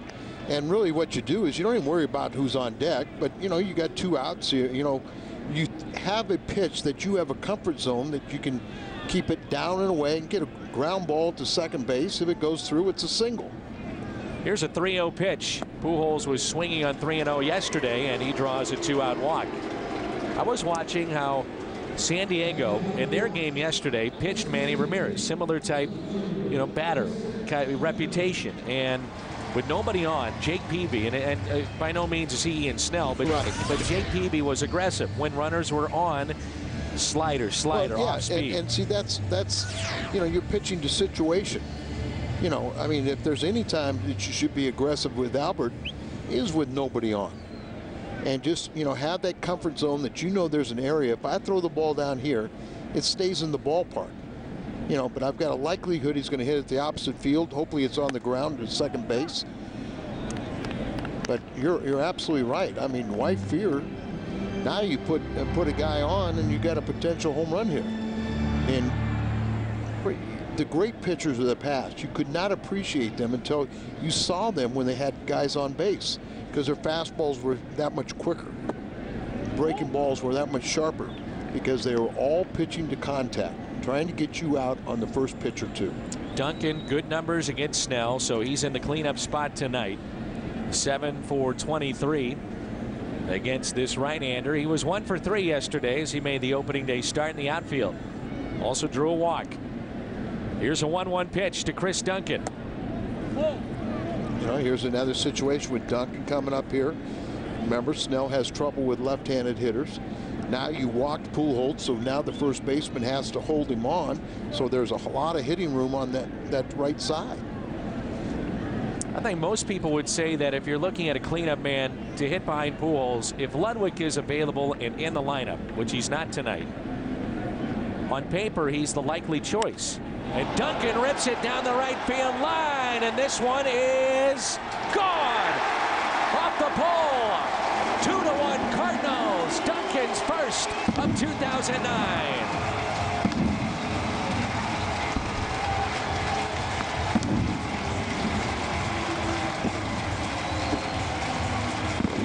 Being too cautious with Albert costs you 2 runs. That was a very good point that you brought up about how Peavy pitched. There you see the sinking fastball, but it stays up a little bit, goes out over the middle of the plate, and he gets those arms extended right off the foul pole. And I think we're going to see a lot of Chris Duncan making those round trips. I talked to Dave, who lives in the state of Missouri now in the off season, and I had a chance to visit with Dave over the phone about a couple weeks before spring training. I said, how hard is it for you to watch your sons play at this level? It's got to be difficult. And he said it is, but yet it's the most exhilarating feeling you could possibly have as a parent. And I asked him that, Al, because I was doing a basketball game, and Rick Pitino has his son on his staff. And I said, what's it like for you? He said, it's great, and it's also the most frustrating thing I can possibly go through. And Duncan basically was saying the same thing. You're around him every day, and so it makes it even more special when you see him have the kind of success that he can have. Duncan's home run makes it 2-1 after one. Our keys to the game, we take a look at Kyle Loge, and really a key to his season possibly, the month of April. You go back to last year, he was 3-0, 2.36 ERA, en route to a career high in wins with 15 for number 26. Remember, he was the first pitcher in modern era to begin his Cardinal tenure without allowing a run in back-to-back starts of throwing at least 5 innings. Here's Eric Henske, 5 for 16 in his career against Loge. Henske, Andy LaRoche, and then Jack Wilson, who was the hero yesterday. For the Cardinals, they lost their 4th consecutive home opener yesterday. And on the flip side for Pittsburgh, their 3rd dramatic win in a row on opening day for the Pirates. A couple years ago in extra innings over Houston. Last year, extra innings over Atlanta.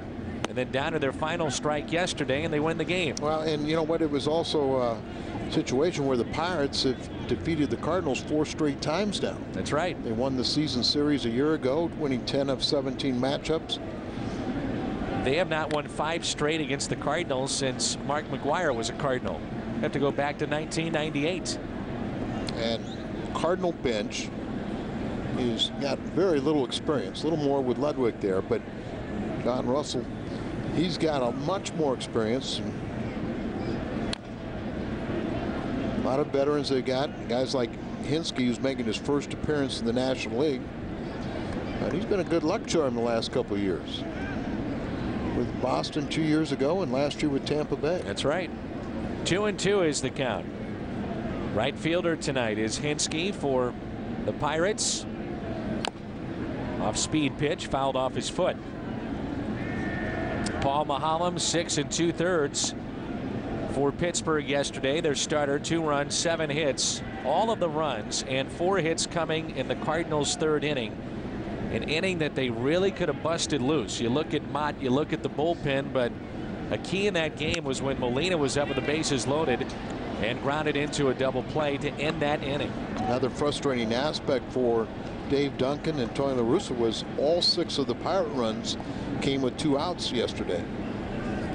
And 9 of their 11 hits came with 2 outs too. This is the second of at least 7 consecutive games that the Pirates will face a right-hander. And of course, Pittsburgh, their lineup primarily left-handed. 2-2 pitch. Hit out of play and foul.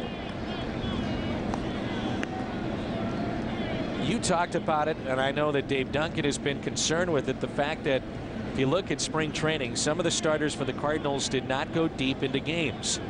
And for Wainwright yesterday, it took him 94 pitches to get to 16 outs.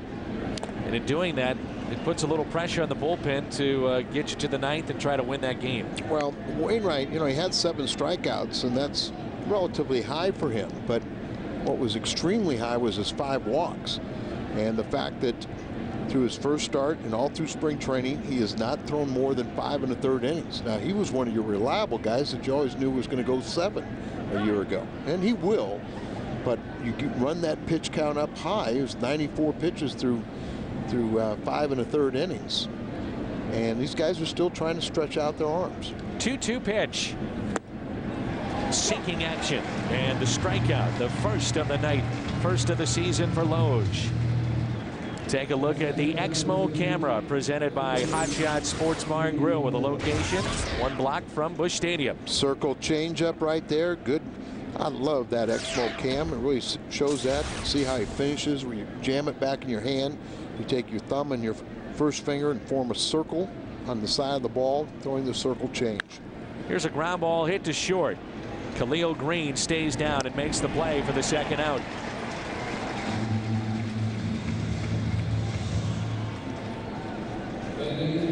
Real simply, if you look at the grip, as you kind of follows through, you can see how he has the first and finger and his thumb forming that little circle. The ball jammed back in there, diminished velocity, and then a good sinking action. The 6th inning for Wainwright. He strikes out LaRoche and then back-to-back walks. And like you said, Al, that was really the difference in the game. His walks knocked him out of the game because the pitch count got high, and then all of a sudden he ran into trouble. He had good stuff. He just didn't have good command. I find it interesting as Jack Wilson digs in. He was 1 for 5, 3 RBIs, and had the key double, bases clearing double. Wilson actually looked over his shoulder to see if he was going to be pinch hit for prior to his big at bat against Mott. He thought Craig Monroe would be the pinch hitter because Monroe, made this team with his bat in the spring. He had 8 home runs and 16 RBIs. Slowly hit, Thurston, no play. Loesch might have hurt himself, his knee or something, as it buckled as he came onto his landing area. Hopefully okay. He says he's okay, but his foot hit the landing surface and it looked like his knee kind of buckles. Stiff front leg, and then he went to turn and look at his left ankle too. Turned his ankle a little bit.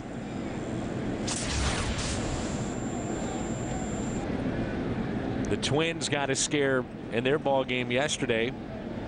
Liriano, their star lefty, completely turned his ankle but was able to stay in the game, and there was all kinds of concern obviously with him.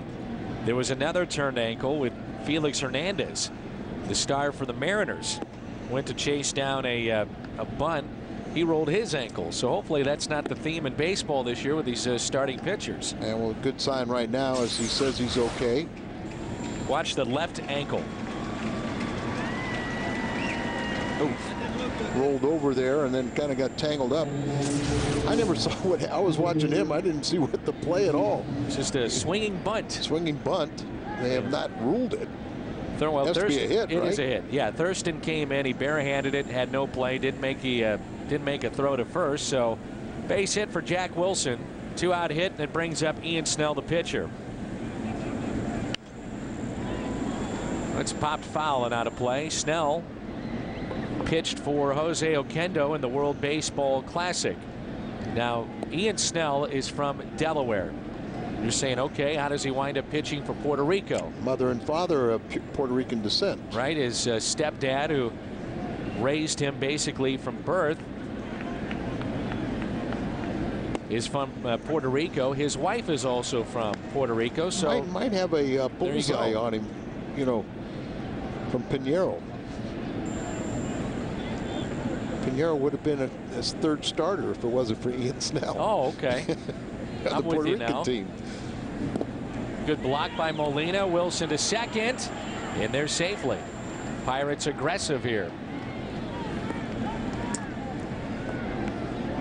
It's a wild pitch charge to Kyle Loesch. 1 ball and 2 strikes with 2 outs, and Jack Wilson at second base. Touched on it a little bit yesterday, but a club like the Pirates can be scary early in the season.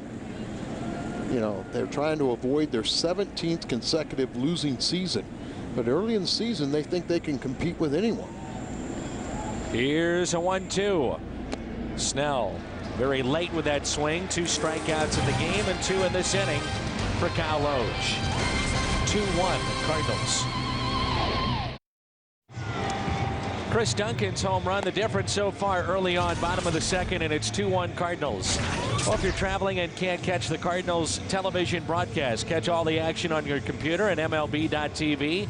Catch over 100 live out-of-market games per week. For complete details, visit STLCardinals.com, where baseball is always on. Here's Rick Ankiel, followed by Yadier Molina and Joe Thurston. And a ground ball hit the other way. Stabbed at by Andy LaRoche over to his brother. Didn't look very comfortable there as Andy LaRoche, the 3rd baseman, made 2 errors yesterday. I struggled a little bit yesterday, and big prospect in the Dodger organization, but didn't hit much since coming over in last midseason trade. Speaking of MLB.TV, Josh Duncan, no relation to Dave Duncan, is here. And he is, well, he has served 2 tours in Iraq and now based in Georgia. And he says, man, I want to watch those Cardinals all the time. I don't get a chance to do it. And he is subscribed now to MLB.TV so he can watch the Cardinals. And we thank him for his service. He is here at the ballpark tonight, and he's headed back to Georgia over the weekend. Yadier with a base hit. Down the first baseline, into the corner it goes. He'll dig for 2. It gets away. And Yadi is thinking 3. Throw to third. Safe. And the ball scoots away. And Molina will stay at third base with his blazing speed. Well, lucky is that ball got away, but you can see how much fun they're having on the bench. He runs hard. Oh, he does. It just takes him a long time to get where he's going, but shoots this one to the right side. It gets by Adam LaRoche down in the right field corner. Hinsky has some trouble, but he made the decision halfway around second. You better be safe. A good throw, and they would have had it. And you can see that blonde locks that he is donning. You can see he runs hard. That's his second Major League triple. Had a triple back in 05. Joe Thurston getting a great opportunity. They got the infield in. First pitch to Thurston is taken outside. Molina also had a triple in the minor leagues. That was at Tennessee in 2003. Must have been my blazing speed. Silent George. All-star last year for Pawtucket in the International League. He led the league in hits. Hit 316. That's a high average in that league. That's ripped fair. Inside the first base line. Off the sidewall. Thurston on his way to second. Molina scores. A triple and now a double. And the Cardinals lead it 3-1 here in the second inning. Oh. Yadier Molina is going to tell Thurston, one of the faster guys on the team, I can make a triple, but you can't. So 2 of the tougher angles for the right fielder, Hinsky. The one that got it down in the corner and eluded him. This one goes off the side railing, the side wall, and he had to come in to get that ball. But that was nice to see a hard hit ball, and these left-handed bats are doing the damage that they normally do against Snell. And you could see that Thurston immediately picked up Jose Oquendo, a lost art where a base runner actually finds the third base coach. Or stops when he's being held up by the third base coach. Here is the pitcher now, Kyle Loge, and the Cardinals lead it by the score of 3-1. 2 runs in the first and another now here in the second. I was asking Tony La Russa about Thurston before the game, and he said, you know, out of all the guys that you talk about making this team that may surprise some, said Joe Thurston had an excellent camp, and in particular had a terrific camp at third base. So we feel very comfortable with him defensively at third.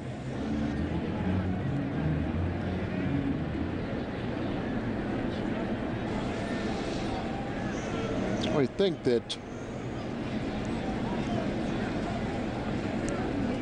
why the stoppage? Yeah, that Rapuano, the home plate umpire, instructed Ian Snell that you can go to your mouth when you're on the mound. A common practice when it's this cold, but obviously only when you're granted that by the home plate umpire. So the second career Major League triple for Molina, driven in by Thurston. Here's Loge. And that pitch is taken inside. So normally the ruling is, and you see Snell do it right now, our picture is on Loge, but Ian Snell stayed off the mound, went to his mouth, then rubbed it on his pant leg, and then goes to the rubber. You still have to, you know, make a definite attempt to rub it on your jersey or your pant leg. A liner out to left. Niger Morgan will make the catch. Thurston back to second, and we're back to the top of the lineup for the Cardinals. Brings in Skip Schumacher, who flied to left his first time up.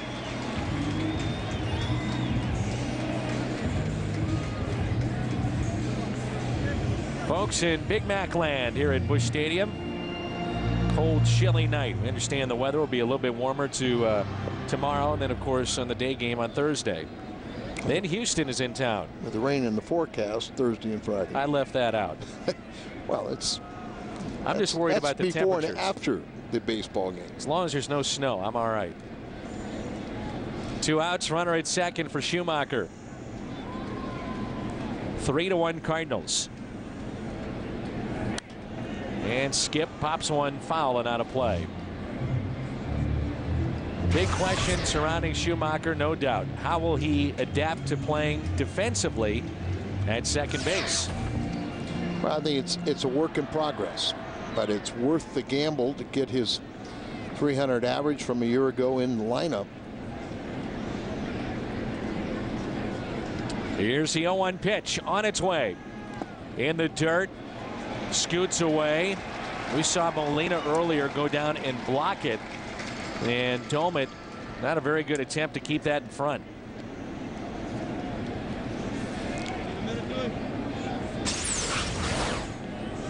Domit way out in front and just sort of stabs at it with the glove, goes off his shin guard and up the first base line. Well, you see Molina and his sprint to third base once again. I bet Tom his brother hit a home run. Here is a ground ball hit to second. Sanchez is there and he makes the play. Cardinals will strand a runner. Schumacher 0 for 2. A triple, then the double. 3-1. 3-1 game as we move to the top of the third here at Busch Stadium in St. Louis. Fox Sports Midwest, your home for the Cardinals. Join us again tomorrow. Cardinals and Pirates. Coverage starts at 6:30 with Cardinals Live. Cardinals and Pirates tomorrow in high definition, only on Fox Sports Midwest. Well, Niger Morgan is off to a good start. Base hit, first time up. Came around to score, and in opening day, he was 3 for 5. And had 2 RBIs. Remember, he tied the score. A key base hit off the lefty Trevor Miller on a 1-2 pitch, too. He's got great speed, and you see they play the corners in, guarding against the bunt. And Morgan bunts it foul. Niger Morgan, first inning, base hit. Then aggressively tagging up on Ricky and Keel, a bang-bang play at third. And with that, he comes around to score in the sac fly by Domit. Just got a piece. 1 ball and 2 strikes. Now with 2 strikes, Albert back further at first base, but Thurston at third, still playing in just in case, but it really opens up the infield and hitting lanes. 1-2 pitch. Slowly hit towards second. Schumacher makes the play. Skip was telling me those have been the hardest plays for him as opposed to the ones going right or left where he doesn't have to think about it. It's been the real hard plays for him that are easy, and then vice versa. We'll start the season off right Saturday, April 11th at Busch Stadium. All fans ages 15 and under receive a Cardinals cap courtesy of Ice Mountain. Get your tickets today. Number to call 345-9000. Yeah, that's a great weekend. Called Kids Opening Weekend. Got Ludwig Bat Day on Sunday, run the bases, the ice cream thing. So bring those kids out this weekend, and the Houston Astros are going to be in town. Freddie Sanchez, batting champion a couple of years ago. Nice of Ryan Ludwig to visit with us on the pregame show. Proud papa, 4-month-old, at home, baby boy. Fly ball, shallow left center, and Keel is there. It puts it away for out number 2. All of a sudden, let's see if Loesch can't get into a little bit of a groove here. He's retired 3 straight, and he has struck out 2 on the night. McLaughlin now is 0 for 4 to start his season. You talked about in spring training with Schumacher with the glove is really an outfielder's glove. It's awfully big for the infield, and then you see the H webbing like outfielders use to kind of shelter the sun or screen the sun. When I saw him first on television, I thought his glove for a second baseman looked huge. Yeah. So I went and asked him about it, and he said, you'd be surprised it's only slightly bigger than a normal infielder glove. And out at first, McLeod. Lowe's covering. Good play by Albert Pujols. Pujols due up second when we return. Location in downtown St. Louis. Hot Shot Sports Bar and Grill, proud sponsor of the Exmo Cam this year on Fox Sports Midwest. And a nice look at Albert Pujols with this play to in the top of the third, and covering the pitcher, Kyle Loge. And Nate McLeod, who runs extremely well, a foot race right there, and Loge wins it. A nice play by Albert. So just how good is Colby Rasmus going to be? The expectation so high for him. You had Colby on the Caravan a couple of years ago, didn't you? A couple of years ago, and found him to be very, very pleasant. Later on during the winter warm-up, I met his mom and dad. His mom's a school teacher. His dad was been his baseball coach since he was 4 years old. So I've heard. All the way through high school. Had an older, has a younger brother that was drafted by the Atlanta Braves, and 2 younger ones. Baseball family. 1 ball, 1 strike on Rasmus. He grounded out his first time up. Colby, 22 years of age now, and he's the youngest, Cardinal they've had on opening day roster since Albert 8 years ago, or 9 years ago, I guess now. But and a base hit for Rasmus, his first in the major leagues. Colby Rasmus with his first ever hit in the big leagues. Mom and dad, altered their plans to stay over when they found out he was going to start. And now they can take that souvenir home, his first major league hit. And the guys are teasing as they throw it into the stands. It was the fake ball, Al. I saw. I know. I know. Okay. I wasn't sure. I was he might get picked off. Look at he's over there. Hey, he just threw my ball in the stands. What's he doing? I thought they had you psyched out too. No, I knew that Pinheiro was smarter than that. Here's Pujols, and a swing and a miss. Albert walked and scored in the home run by Duncan in the first. Of course, Pinheiro might have said that it doesn't count against Ian Snell, who took my starting position away from Puerto Rico. You know what? You might be right about that. That was pretty good sleight of hand there by Pinheiro. So don't be alarmed, Colby. Your baseball is tucked away safely. Now watch this. Umpire throws it in. Pinheiro reaches his pocket. It's in his left hand, but he takes the right hand. He reaches in and throws one, and Colby starts wondering what the heck's going on. Now I haven't seen a guy get his first major league hit so excited, and 2 seconds later get picked off first. Now that could happen. It doesn't. It's not recommended. How about the fan? I mean, he was all excited. The fan's thinking, I got the first hit from Colby Rasmus. I've got it right here. Son, come on over here. Look at this. eBay. Beautiful. Yeah, get the computer out. Here we go. An element of Colby Rasmus's game, more so than the other outfielders, is his speed. Yeah, and he got off to a slow start in spring, and Tony had a talk and said, don't try and compete home run wise with the other outfielders. You're a line drive hitter. The home runs will come with age. Leaning that time towards second, but he's in a spot, we've talked about this a number of times. How often do you want to steal if you're hitting in front of, or rather running now in front of Albert Pujols and in front of him in the lineup, and then you leave first base unoccupied? Well, you got 2 strikes on Albert, and he has such a good eye.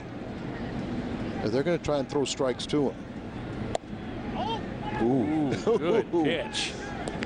And Snell didn't get the call that Pujols may have gotten away with one. 2-2. I think Albert and his reputation just succeeded. That he has a good eye and he's a good hitter. And you don't want to ring him up in his hometown. Here's a 2-2 pitch. Albert unloads. Oh, goodness gracious. Over the bullpen. A new life and a home run for Pujols.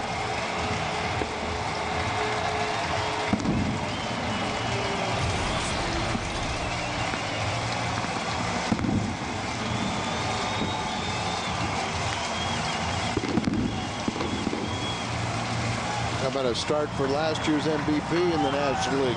4 for 5. That's a way to start off the season. He's got 2 runs scored tonight, a walk and a run scored, and now he trots home with his first home run, a 2-run shot, giving the Cardinals a 5-1 lead. As we're saying, you've got to get to Snell the first 3 innings. Here's Duncan. On a cold night, the Cardinals have hit 2 home runs. Duncan a 2-run shot, and this 2-run shot from Pujols. Thing of beauty, isn't it?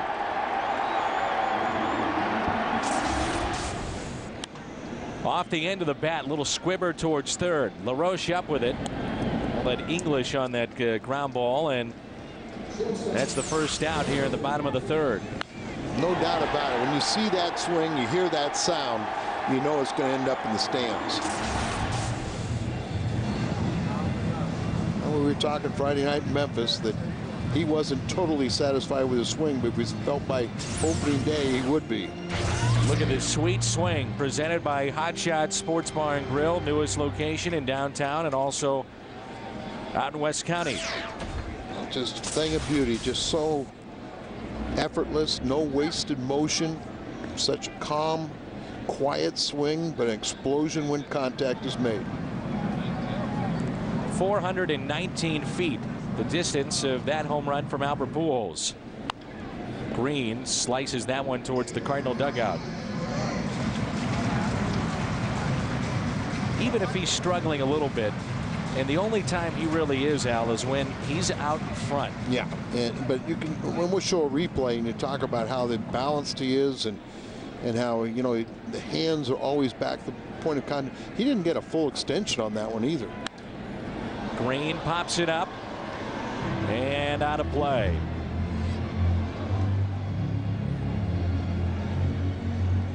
Green fly to left his first time up.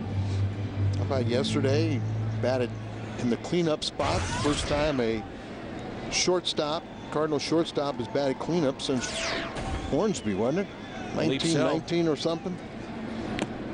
And a swing and a miss. Would have thought that maybe Renteria had batted cleanup on an odd day. But not an opening day. Right. Let's go back to Albert Pujols and let's watch. You see that front leg there, but you see how he lifts it up and then just puts it almost back. His hands are drawn into his body, so he doesn't get that full extension, but he is so strong, and from this point of contact, then it just explodes and into that one-handed swing. Rick Ankiel, the hitter. 2 outs, nobody on. Ankiel grounded out his first time up. They shade him to pull and play him deep. 0-1 pitch to Ankiel.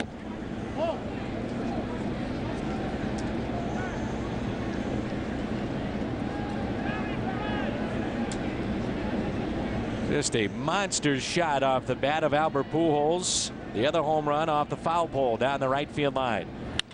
Ankiel with a base hit into right. 6 base hits against Ian Snell so far for the Redbirds. 3rd hit in the inning for St. Louis, and it brings in Molina. We're talking about these left-handers. They do a lot of damage.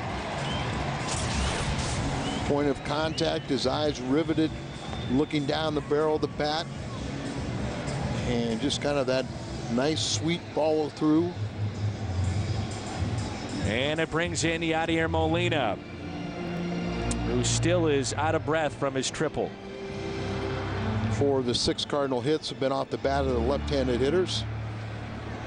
Obviously, remember Molina's triple and Albert's 2-run home run. And that pitch is taken a little bit low by Molina.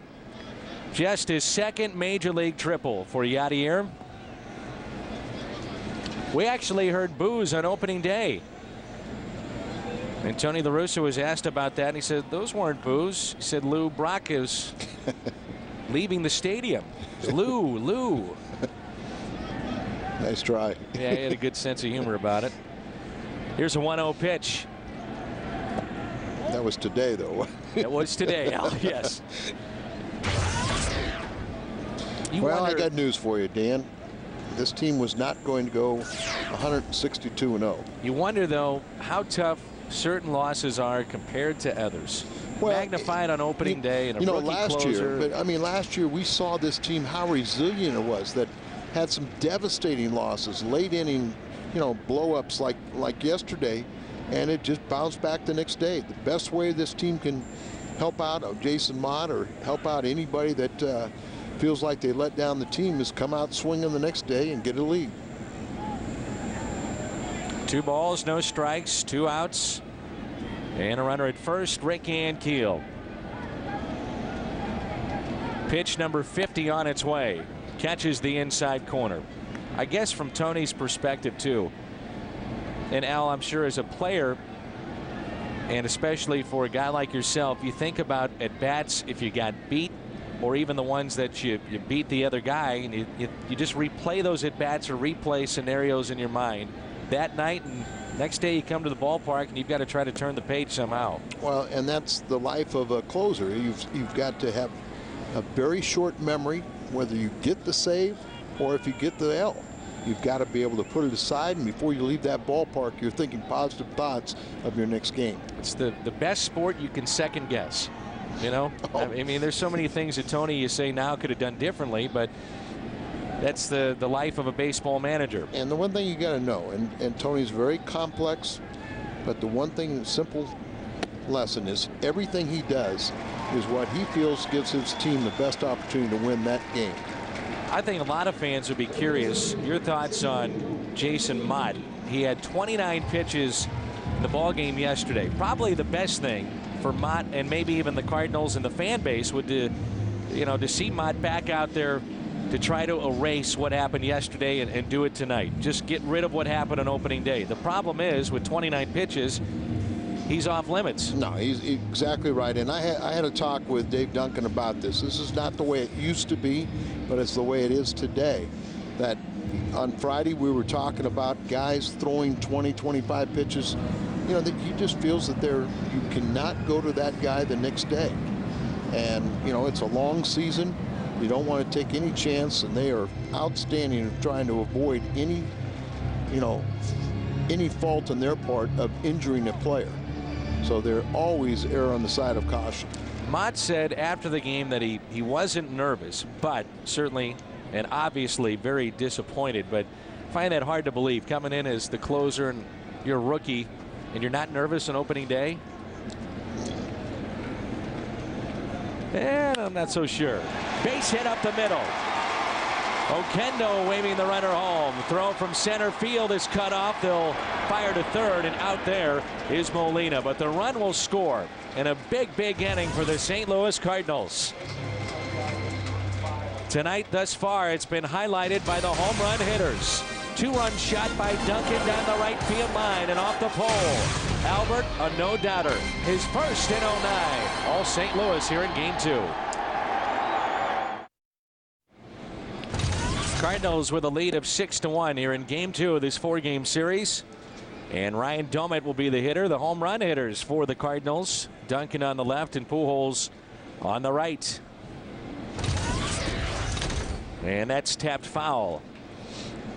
Good change up there, and we're not talking about Loesch's pitch count like we were in yesterday's ball game. So in 47. Here's an 0-2 pitch. Pulled to Pujols. Nice backhanded play. Loesch is there and steps on the bag for the out. Good play by Albert Pujols. By or Snell, the last 3 seasons up and down for the starter of the Pirates. And last year he was 7-12 with a high ERA, and against St. Louis, a bunch of starts, no record, but you see the ERA of 9 against the Cardinals. After the 06 season, they rewarded him with a new 3-year contract. A lot of people felt he put pressure on himself to justify the deal.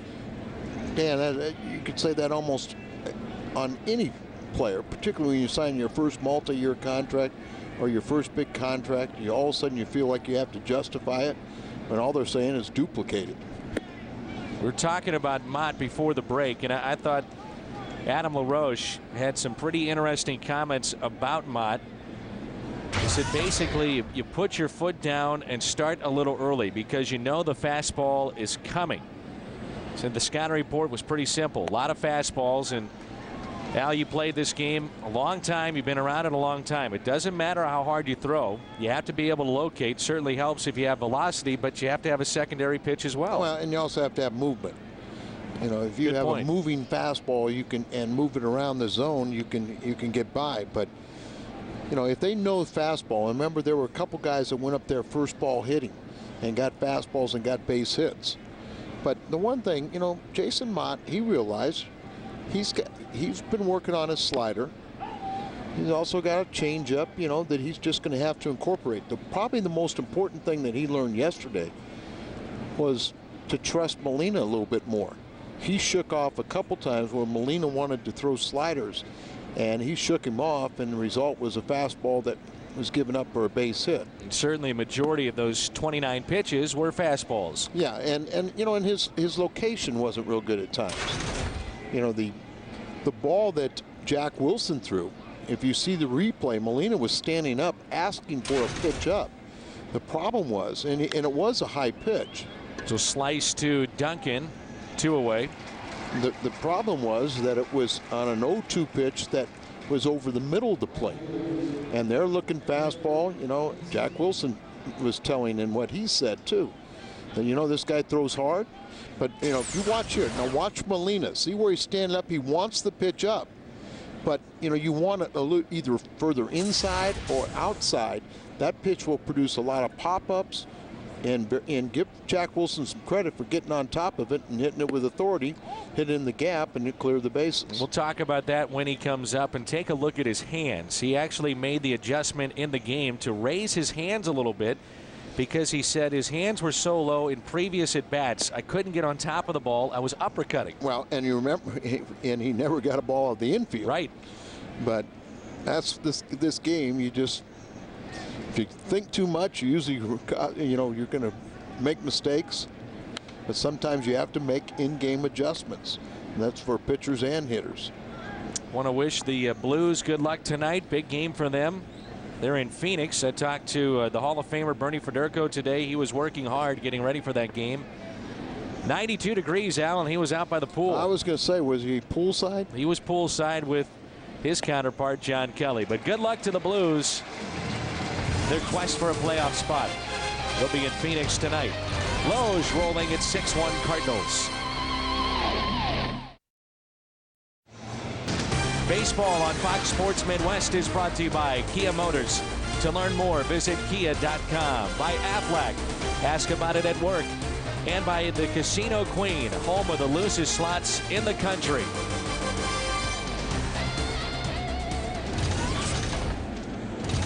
Cal Lowe's will lead it off for the Cardinals. First pitch, a fastball and a strike.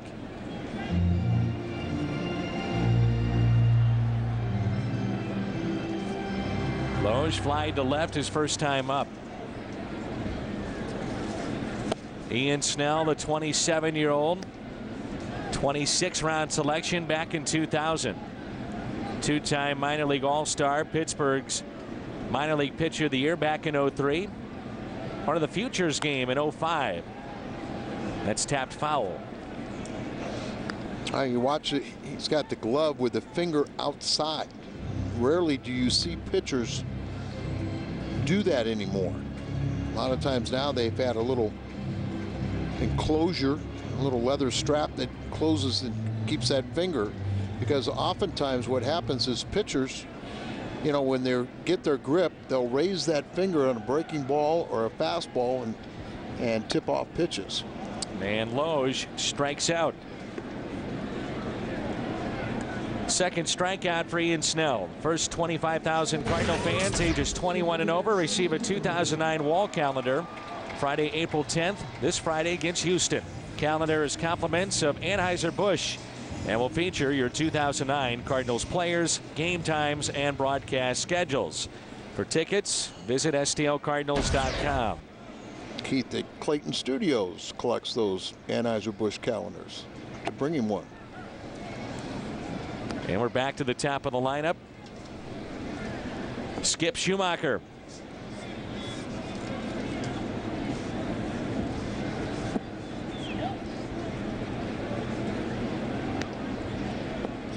Schumacher tonight is fly to left, also grounded out to second. 31 starts for Ian Snell last year. And he threw 43 2/3 fewer innings than what he did in 2007. At 200 plus innings in 07, 164 plus last year.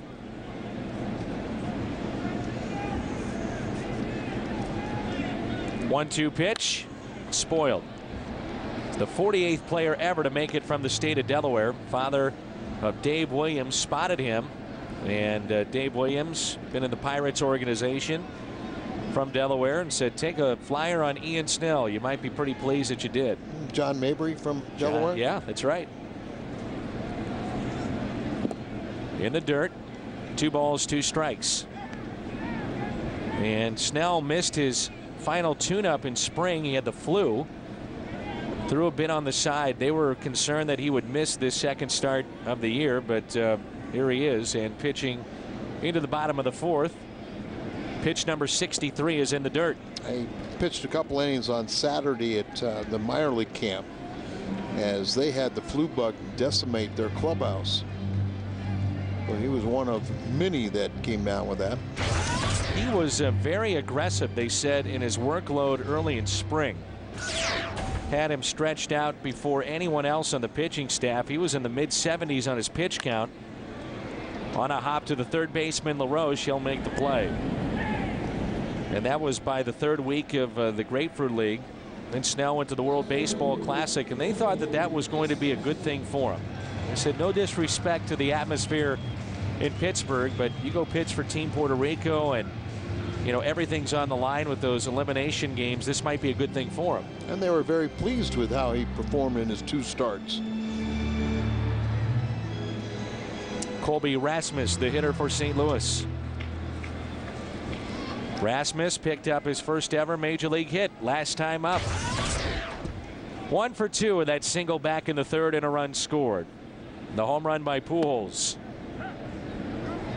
Hal McRae was saying that Colby right now is a line drive hitter, but eventually could turn into one of those kind of guys that could hit you 20, 25 home runs. Down the right field line, and he yanks one foul.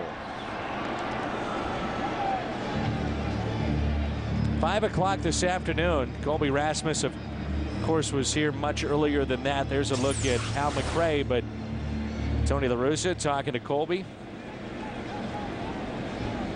Just the way he's talking about is hit down, hit. That's a line drive type stroke. And, you know, the power will come as he gets older and develops as a baseball player. But why not hit for a high average now and utilize that running speed? 1-2 the count. Seen a lot of hitters that are good, solid line drive hitters, and then come to the big leagues, want to be home run hitters, and become just, you know, a 250 hitter that's marginal. Here's his speed. Nice play by LaRoche. Safe. Good call at first. He beat it out. Base hit for Rasmus. There's an idea of his tremendous speed that he possesses. They liken his speed to that of J.D. Drew's. Remember how quick he was when he first got here. Yep, and you know, it wasn't a swing where he got a good start out of the batter's box. Ian Snell getting that exchange from the flip there, that it really did not lead Snell, and you could see that he had to look down, didn't know where the bag was. Ideally, you like to run parallel to the baseline, get the throw out in front of you, and you never have to break stride, and you can catch the ball and have enough time just to step on the bag. But with that backhanded flip, he lost sight of the bag. And now you get Pujols up with a runner on again. Last time this happened, it was a 2-run jack. And that went over the bullpen and left. Albert's first of the season. Coming off his MVP year, in which he had 37 a year ago and drove in 116. See what he's done in home games in his career. That was number 150 here at home.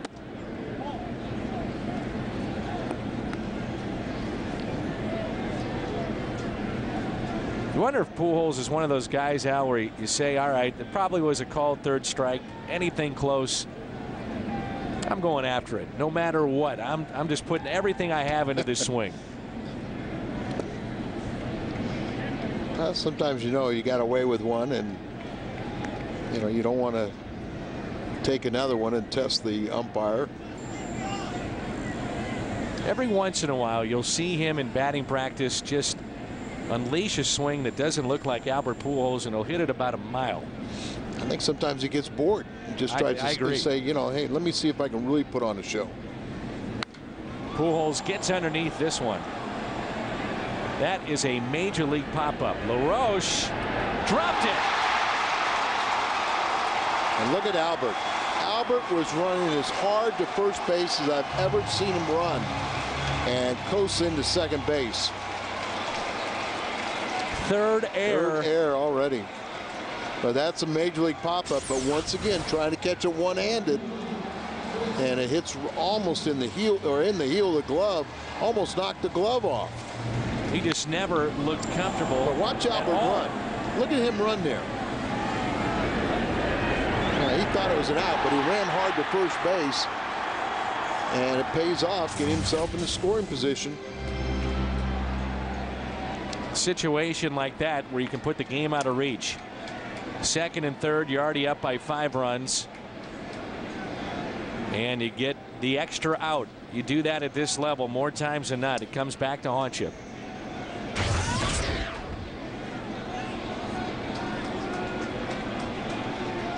They'll intentionally walk Duncan. He picked up his 8th base hit against Ian Snell back in the first inning. Now 8 for 25, and he'll deal with Khalil Green. Well, they know that left-handed batters hit for a high average against Snell, and they're doing so in this first start of the year. So play with the percentages and see if he can retire the right-handed hitting Khalil Green. No activity in their bullpen, and a lonely feeling over there at third base for Andy LaRoche. He's thinking, please just get out of this inning.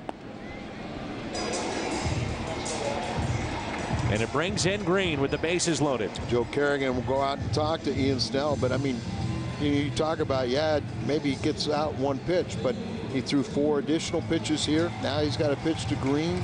That pitch count gets up, all because of you know, a routine play at the major league level that has to be made. See the visit out there on the mound, also a visit at second base. I've talked to so many opposing players that can't wait to get to first base to talk to Pujols about hitting.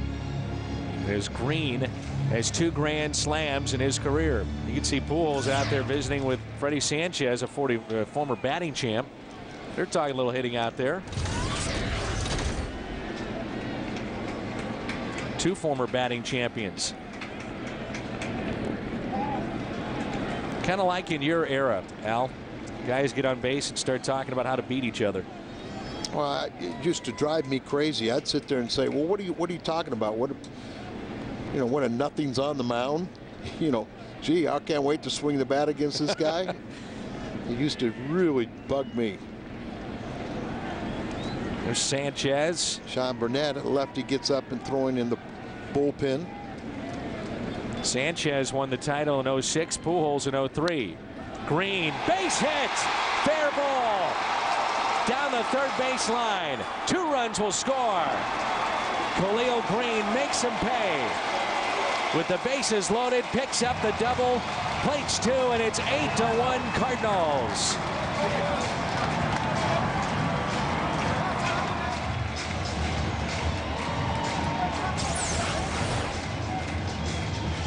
had him right off the end of the bat, pulls the ball down the third base line. So the strategy does not work, all because of this pop-up off the bat of Albert Pujols, and LaRoche can't make the final out of the inning. The inning gets extended, a couple unearned runs, but the Cardinals have an 8-1 lead.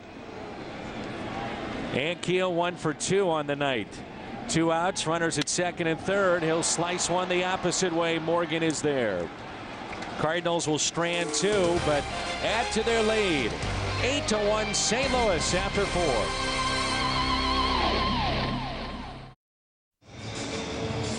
This date in baseball history brought to you by Schnucks, April 7th, 1984. Our very own Ricky Horton made his major league debut. I don't know if we should remind him that in that debut, and I'm not sure if Ricky is here yet and listening in because he'll be on the postgame show, but Al, in that debut, his first 2 major league pitches went for a home run. It happens. One flap down, Jeffrey Leonard, and then a double by Chili Davis. Well, Whitey had a great line after those first 2 hits. He said, I started to think I'd need to get all the married men off the infield. Oh, nice catch by Duncan out left. But we also would say Ricky Horton had a nice year. So here's a look at Ricky Horton. Now, that was the bad. Here's the good. Look at that mean monster on the mound. He had 18 starts as a rookie, did Ricky Horton, who wore number 49. You might remember with the Cardinals. So you had Horton, Simon Tachi, Bud Smith, Travis Smith, and Rick Ankiel.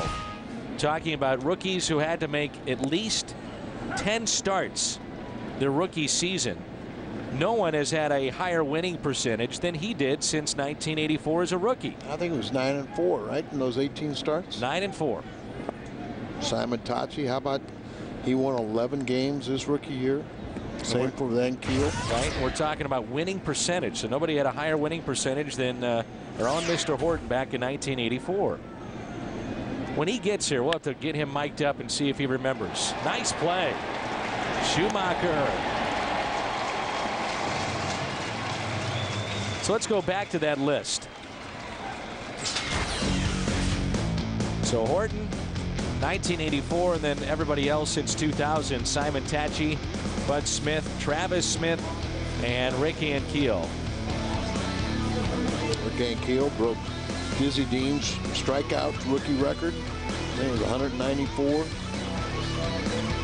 And there once again was a nice play by Schumacher, where it's the reactionary plays he has no problem with. Well, 2 guys that were with Schumacher all preseason, all spring training. Jose Oquendo right there. And then when he was at the World Baseball Classic as the manager of Team Puerto Rico, Joe Patini. They may have seen our preseason special on Fox Sports Midwest. We had Joe mic'd up one day, and Skip came to the ballpark early. He was one of the first guys there, and Joe said, "Where were you late last night?" "I was here till about 5, 6 o'clock at the ballpark." "Where were you?" "Trying to work you through your drills." I'm sure he was worn out by the end of spring training and ready for the regular season. Brandon Moss is pinch hitting here for Snell. So good defense and a little pitching by Kyle Loge here in the 5th. Andy LaRoche, been a long couple of days for him as he was robbed there by Duncan. Then a fine play by Schumacher, the soft hands to his left. And Kyle Loge, the strikeout of Moss, the pinch hitter. 8-1 Cardinals. Pitching change for the Pirates. We'll tell you about that momentarily. But Cardinals Live, hosted by the one and only Pat Paris, before and after every game right here on Fox Sports Midwest. Cal Eldred on the pregame and Rick Horton on the postgame. Complete Cardinals pre and postgame coverage. Jim Hayes still on maternity leave? Yes. Congratulations to Jim and Aaron, birth of their son. I heard Aaron's back to work, and the cat is still on maternity leave. Here's Donnie Veal, who is making his major league debut. Al, he was a pickup, Rule 5 pickup off of Chicago's Iowa roster at Double-A. Well, this young man, he had a rough spring, but he's got a good arm. He's only 24 years of age, 6'4", 230. He walked a man an inning and really struggled in spring training, but the Rule 5 pick has to stay here all season long. Yadier Molina are offered back. You're giving the cat a pretty rough time, Al, about the birth of his first child. Not back at work. It's only been, what, about 2 weeks? Maybe 3? I think well, he finally named him. Tyler. Yeah. Now you understand? 2 balls and no strikes.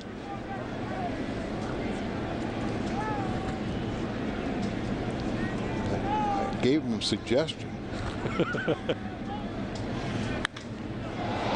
High fly ball, left center field. Did he get enough? It is out of here. Molina goes deep. 3rd home run for the Cardinals tonight. Well, he's got the home run and the triple.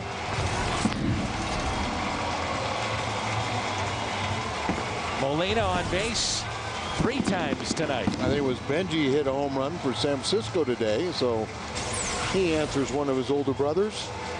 And just like Ricky Horton, and I hope Donnie Neal hopes he has a successful major league career as Ricky Horton. Got off to the same start, right? Jeffrey Leonard went deep off of Ricky in his debut. First batter he had seen. Here's Thurston. Breaking ball and a strike. We must have known that Donnie Veal was going to make his debut tonight and see this home run. We were ready. So as you pointed out here, Al, Molina only lacks the single and double for the cycle. Got the 2 hardest out of the way. When you're thinking about those rookie pitchers and the high winning percentage, maybe the last guy you thought about was Travis Smith. That list of 5 that Dan Hyatt in our research department came up with. Travis Smith was 4-2 back in 2000. Strikeout of Thurston. Line on Snell, 4 innings, 8 runs, 6 of those earned, 9 hits allowed. He walked 3, one of those intentional, struck out 2, and allowed 2 home runs. The Cardinals have hit 3 tonight. Ian Snell, though, shouldn't feel all that bad about this performance. Some other aces had rough debuts to the 2009 campaign. How about CC Sabathia? 8 hits and 4 1/3, no strikeouts. A loss to Baltimore. Cliff Lee, the reigning Cy Young Award winner, 5 innings, 10 hits. Brandon Webb of Arizona didn't go deep in his game. Well, I don't think 4. Litzcomb fared very well today either. It was against Jeff Suppan. His team did, though. They beat Milwaukee. There's a swing and a miss. Roy Halladay, who is just a terrific pitcher. 7 innings, 6 hits, but gave up 5 earned runs. One ball, 1 strike. 9-1 Cardinals. Once again, you say tough loss yesterday, but this team kind of comes back out, puts things aside, and look at how they responded. You think Tony and Dave Duncan are kind of going over right there with this big lead early in the season. How long do you want to go with Loesch? Who do you want to bring out of that bullpen? It's an interesting point. The concern I think that you have if you're Tony La Russa, only 1 off day between now and May 11th. So you would hope your starters could get deep into a game as Loesch strikes out. So after the home run, 2 strikeouts for Donnie Veal. Sunday, June 7th, Busch Stadium hosts the 5th annual Purina Pooches in the Ballpark Day. So come downtown, enjoy a ball game with man's best friend. Limited number of tickets go on sale beginning April 10th at stlcardinals.com. Of course, it's one of Tony's favorite days. Purina pooches in the ballpark.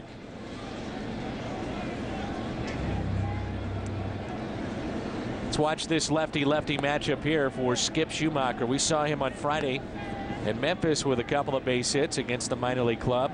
Had a lefty on the mound. Singled yesterday late in the game against a left-hander. And Tony indicated that you could see Skip play more against lefties this year. Well, that was a year ago. He batted 195 against left-handers. But I think through the spring and already early with this series with their left-handed starters and 3 relievers, you know, the more at bats you get, the more comfortable you become. 3-0 the count on the Cardinal leadoff man. Colby Rasmus is on deck. 9-1 St. Louis here in the 5th. Fastball in there for a strike. White Sox over Kansas City. They finally got that game in. 4-2 the final. I think Kansas City could surprise some folks this year. That division is wide open. There is really no clear-cut favorite.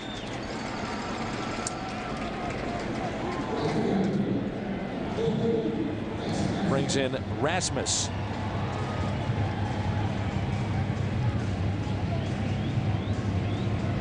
Colby Rasmus 2 for 3 in his major league debut. An infield hit, also a clean single to right.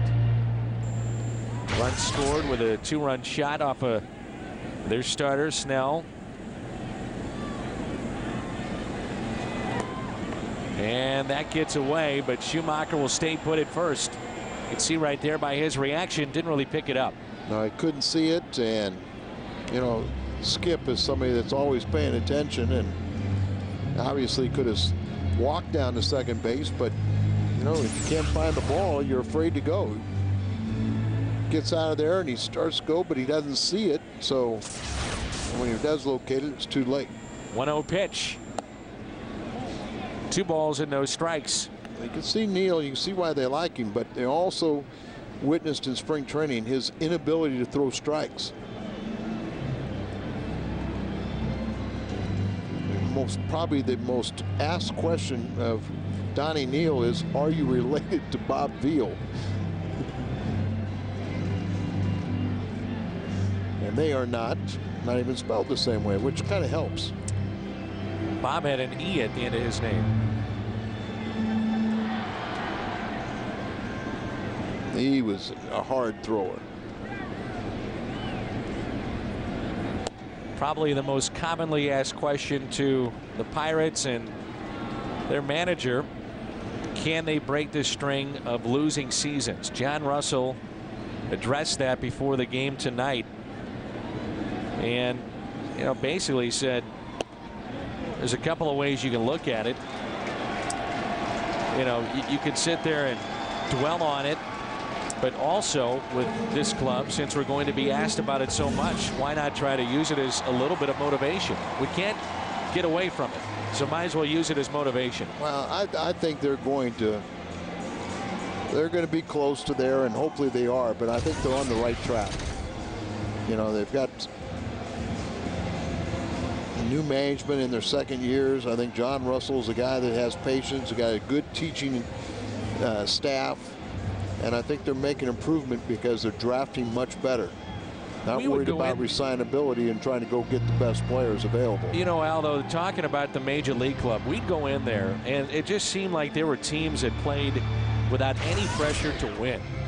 You know, there was nobody, as you mentioned, from the minor leagues ready to take a job, and failure was generally accepted. You know, and you can't win like that.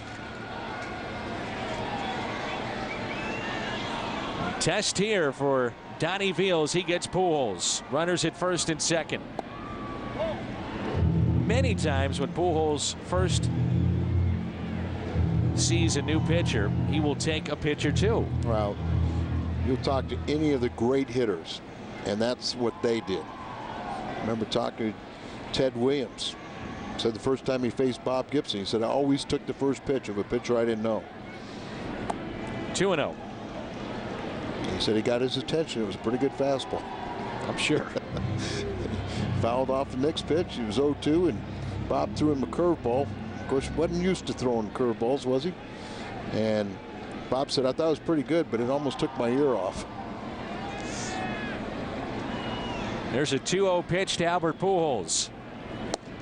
Almost hit him. I guess they're chanting for Lou. No, this was legitimate. They were booing. Don't you dare, hurt Albert.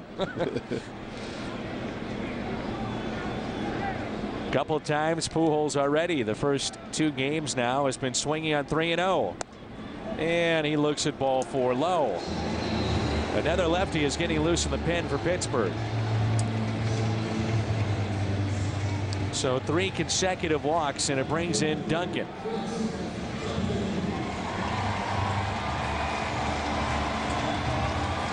Rasmus hitting in front of Albert today. He's been on base 3 times. He's got his first 2 major league hits. Duncan got things started with a 2-run home run after a walk from Albert in the first inning. And he's 1 for 2. He's also intentionally passed, brought up a Khalil Green, who, with the bases loaded, drove in 2. Off speed pitch and a strike. How tough is it to get a young guy just to calm down in his debut and throw a strike? Well, from what I was told, this has been his problem all spring, that he couldn't throw strikes. Here's the 0-1. Check swing. Did he go? Yes. Strike 2. He's in the hole. 0-2. So 3 consecutive walks, and then first pitch strike, and then Duncan chased that ball out of the zone. Beal has him in the hole. 0-2. Cardinals have scored in every inning here tonight. Didn't chase that time. 348 feet, the measured distance of his home run back in the first, a 2-run homer.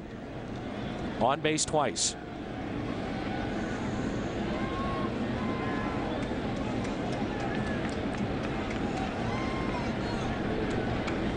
One-two pitch. And he got him. Called 3rd strike.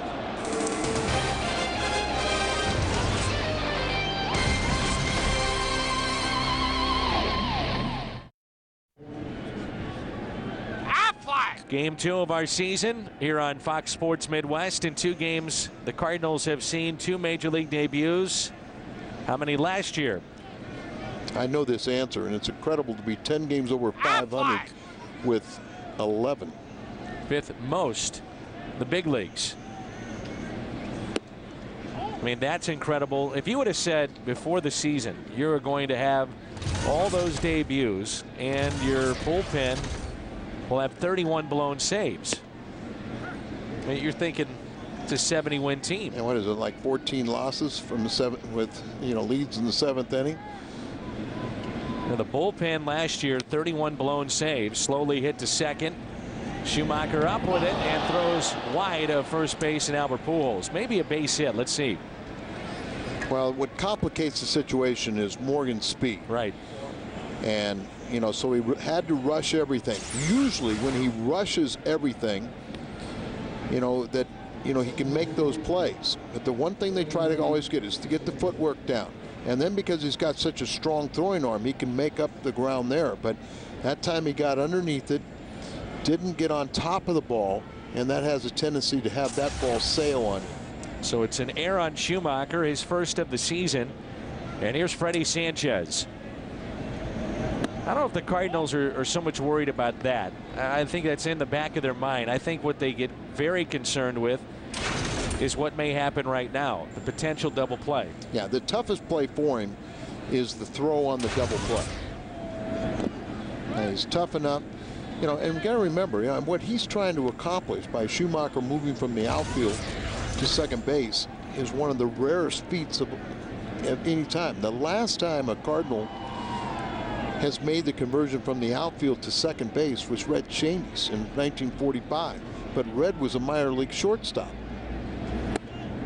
so it wasn't that big a deal. Now, Schumacher did play a little shortstop in high school in college, but he has, ever since he signed, he played every inning in the outfield. Skip was telling me that his mind just races out there because it's so much different of what he has to do at second base as opposed to the outfield. That's well hit, and that ball is gone.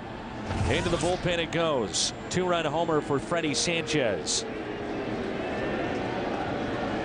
It's the first base hit since back in the second inning for Pittsburgh.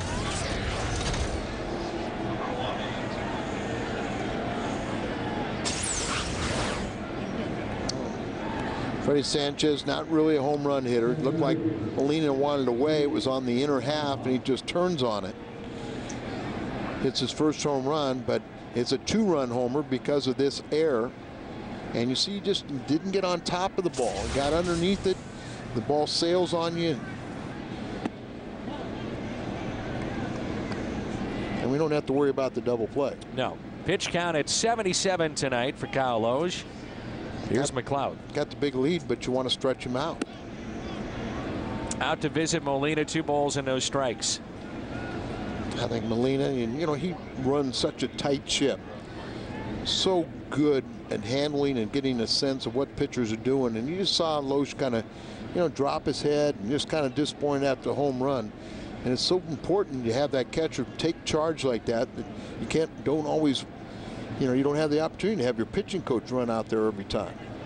And he works so hard on that part of the game, and that's something that Dave Duncan really demands of his catcher. A 2-0 pitch. Popped up and foul, out of play. Many fans have braved the cold weather to come on down. Enjoying a little baseball tonight. 9-3 St. Louis. 403 feet. Distance of that home run off the bat of Sanchez. That's low. 3 balls, 1 strike. You would love to squeeze 2 more innings out of Kyle Loge. Probably unavailable tonight would be McClellan, certainly Mott, and maybe from the left side Trevor Miller. If he needed to get 1 key out, he probably could do that. Taking a game from some of Busch Stadium's most popular seats, the all-inclusive areas, and you'll get a great view of the game, plus all of your food and drinks included for one great price, and tickets are on sale at stlcardinals.com. So the air, then a 2-run homer, a walk, and now here is Doman. Loge would love the double play. Took something off that pitch. Doman had the sac fly RBI back in the first, and had a hit taken away by Pujols in the fourth.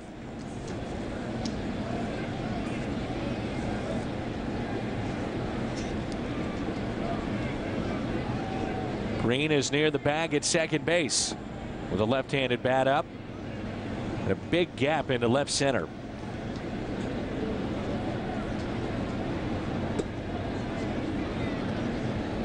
You see that gap out there.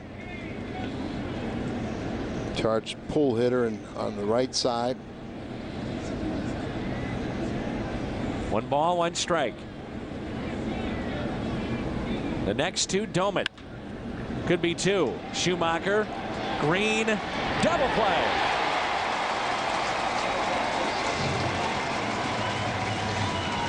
.463 on the double play. That is the easier side. You know, when you get the ball in the front end of the double play, make the good little throw to your shortstop covering. That's another aspect with Khalil Green. You know, with them working with Schumacher and Mather early in camp, you know, Khalil Green was out there an awful lot. Never worried, never complained, never did anything. And Tony was so appreciative of his work ethic. This may be a crazy question, but how much tougher is the short throw for Schumacher as opposed to being in the outfield and just gunning it, letting it loose? Well, it is tougher, and you got to remember that the guy is 15, 20 feet away. The average fan is saying, wait a minute, look how much closer Khalil Green is to Skip Schumacher here. Yeah, well, you sit there and you throw, and then you've got to guide the ball. You got to be a little bit forceful. You want it chest high right there, but you don't want to rear back and throw it like you're trying to gun a guy out at home plate. Got to have a little touch to it. A little touch to it. he's a good enough athlete, and you know, he's got a lot of pride. He doesn't want to hurt the pitching staff, so he puts more pressure on himself. And the only thing we can say is, and he's said it himself, that it's a work in progress, but it's worthwhile to continue this experiment. And as you know, spring training went on, he got better and better. LaRoche 2-2 with 2 outs and nobody on. Last 5 years prior to the All-Star break, collectively in those 5 years, he's hit .253. Schumacher diving stop, gets up, and he makes the play and atones for the error. He was busy. The error, then part of a double play, and the third and final out here in the top of the 6th. Nice play by Skip.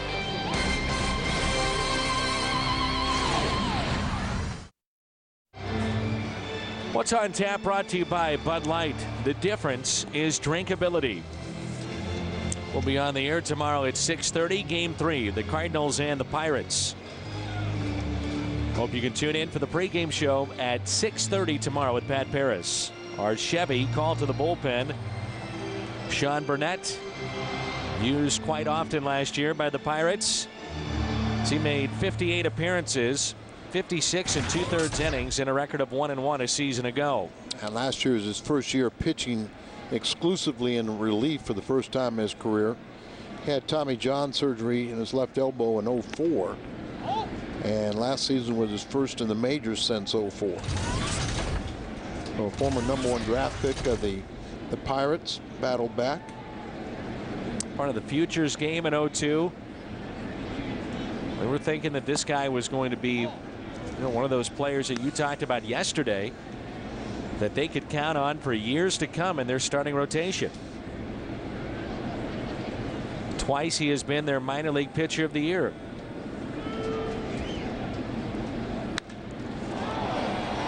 Left center, and the Gold Glover Nate McLouth is there.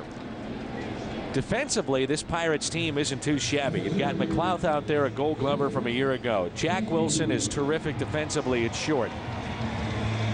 Freddie Sanchez, 131 starts last year, only made 7 errors. And very slick over at first is Adam LaRoche. But already they've committed 3 errors, and those 3 by their third baseman, Andy LaRoche. And Andy just does not look comfortable at all. Even the plays he does make, it looks like it's an adventure. And a couple of years ago, their third baseman was the #1 prospect, the Dodgers farm system, Andy LaRoche. 1-0 pitch to Ankiel. Challenged him with a fastball, and it's fouled back.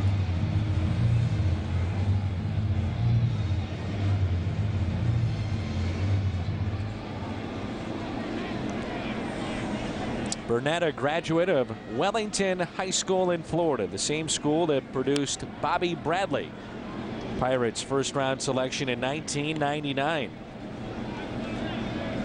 First time in draft history that a major league club has used consecutive first-round selections on players from the same high school. And where is Mr. Bradley today? Gonna have to dig that one up. Thinking the same thing.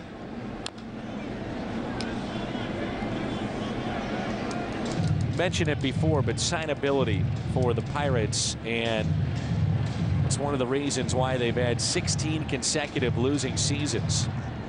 And it didn't make any sense. You know, they were losing all the years, so they're getting top draft choices, but then they didn't want to pay anybody, so they were just wasting their top picks. Fans went crazy a couple of years ago. They passed on Matt Wieters, 4th overall. And he's with Baltimore, and they anticipate him being an outstanding player. And they took a left-hander from Clemson who's not been heard from. Well, and I think the year before that, they passed on Lincecum. A lot of teams, though, not just the Pirates, looked at Lincecum's size and stayed away. Well, now you look at him and you're thinking, my goodness, what have we done? Cardinal fans, when it comes to tickets, you deserve Major League service. So go online to StubHub, the official fan-to-fan ticket marketplace of the Cardinals, and the only site with Fan Protect guarantee. Now, most recently, the Pirates spent over $10 million on their draft picks. That included third baseman Pedro Alvarez. They gave him $6.34 million. They anticipate him being an absolute star. Yes, and I mean, now they're starting to say, okay, let's do it the right way. They're building an academy in the Dominican Republic, spending a lot more money. They've always been outstanding at finding talent. They were pioneers in Latin America. And that's what didn't make any sense for them not to have something down there. They used to, they sponsored a team in the Dominican, Santiago, and there was so many of the Pirate farmhands, and they used to just by the busload sign players, and just the probability that some of them would be able to play. 2-1. They signed a 16-year-old shortstop. That was 30. Oh, not anymore, Al. Cynical over there. Here's a ground ball. Burnett has it. And Molina retired. And we have played 6. Cardinals lead it by 6. 9-3 here at Busch Stadium.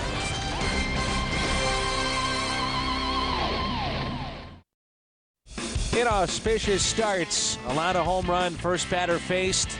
Last 6 to do it. Veal, Dulce, Josh Kenny of the Cardinals. Just a handful of players. Sal was on that list as well. I think it was the first pitch that Josh Kenny threw at the major league level. It was. Hermida hit the home run against him. Or was it Longerhans from Atlanta? Either way, I'm sure Josh hasn't forgotten about it. Oh, no, we talked about it. He brought it up on the Caravan this year when we were in Quincy. Loge working here in the 7th. The 2-0 pitch to Hinske. Swung on and missed. So I guess you have to be creative if you're the Pirates. This is a true story. They signed a pair of pitchers from India this offseason.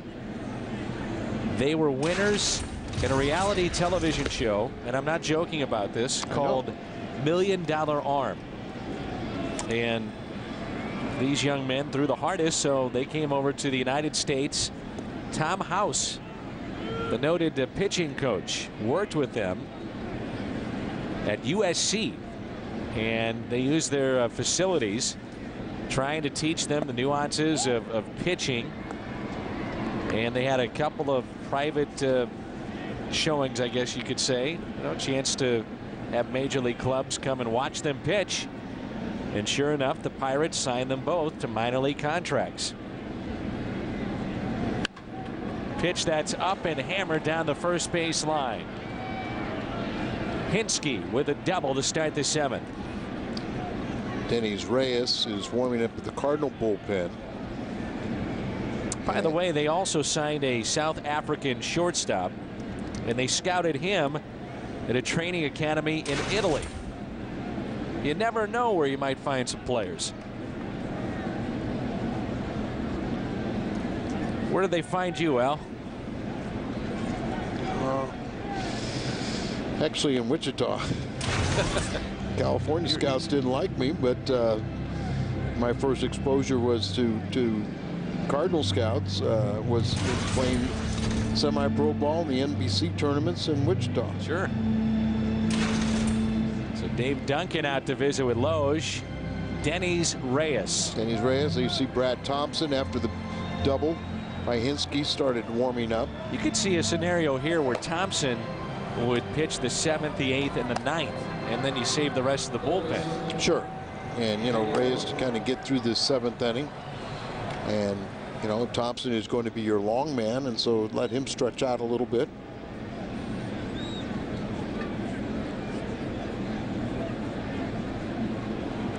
Leadoff double by Hinske.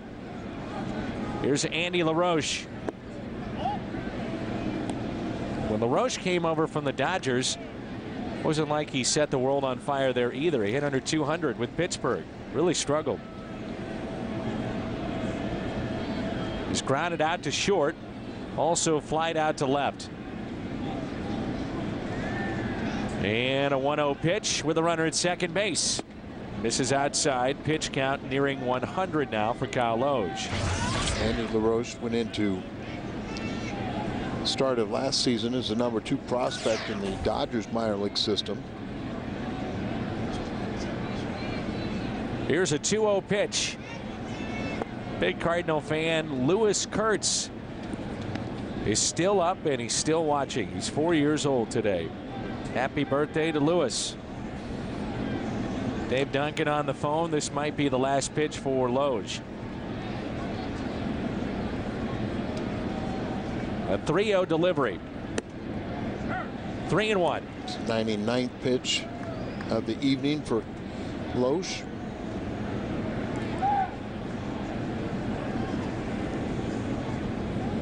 Gave up a run in the first. Cardinals trailed 1-0 after a half inning.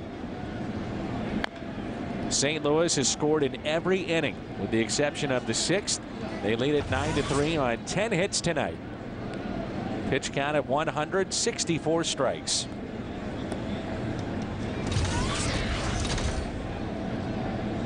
Don Long is the hitting coach for the Pirates this year. He worked with Andy LaRoche in the offseason in Seattle. Here's a ground ball tapped third. Thurston with it. High throw. Out.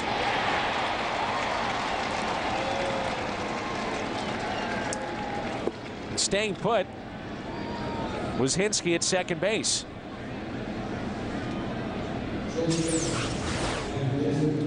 Albert does come back down on the bag right before the runner sliding in there, feet first.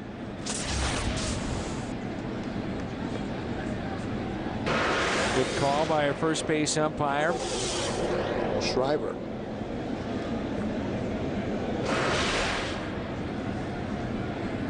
Here's Jack Wilson. Swing and a miss. Why couldn't he have done that yesterday? Jack Wilson in the final year of a contract paying him $7.25 million this season. And he actually went to the baseball winter meetings in Vegas thinking that there might be a deal for him. Would he stay in Pittsburgh? Remember a couple of years ago we thought he was off to Detroit playing in front of Green. He'll go to third and out there. Hinske runs right into an out. How bad is that when you're trailing 9-3 and you run into an out? You're in scoring position. Ball hit in front of you. The rule is you don't advance. Wasn't hit slow enough for it to get behind, and Cleo Green does a nice job to get the out. Pinch hitter will be Monroe. What a spring this guy had. Non-roster invitee, and he made the team. 8 home runs, 16 RBIs. Well, you and I saw him last couple of years, you know, with Pittsburgh. With Detroit. And remember, 3 of his 5 years in the big leagues, he hit 20 home runs or more. A lot of power. And this is why Jack Wilson was looking over his shoulder yesterday. He thought for sure that his manager would, make that change because Jack did not look very good at the plate prior to that final at bat, which proved to be the game-winning hit.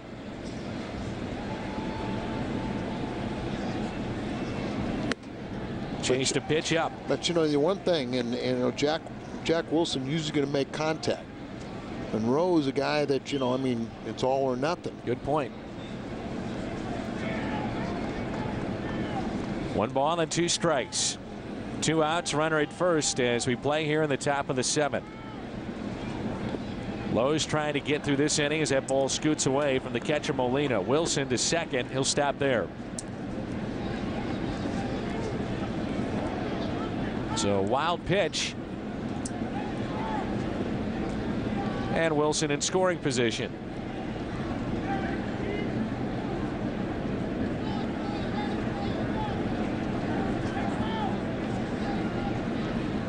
Loge 1 strike away from sending us to the bottom of the 7th. 2-2.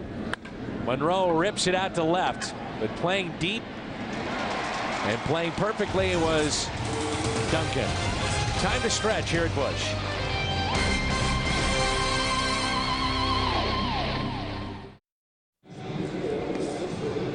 Here's a look at Thurston, and the bottom of the 7th rolls in, and the Cardinals lead it 9-3 here at Busch Stadium, Game 2 of this 4-game series. Our Chevy called to the bullpen, and the Pirates now go to the right side of their pen, and this is a look at Craig Hansen. Where's number 38? Hansen, 48 games last year with a record of 2-7.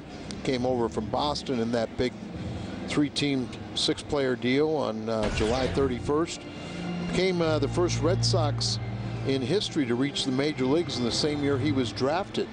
That was back in 2005 out of St. John's University. Thurston, couple of RBIs, 2 for 3 with a strikeout tonight. And he pulls that foul.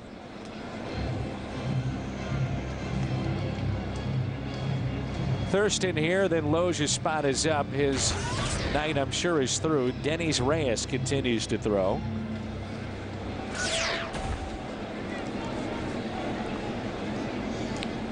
Joe Thurston at third base tonight, and Troy Gloss on his way back to Arizona to rehab.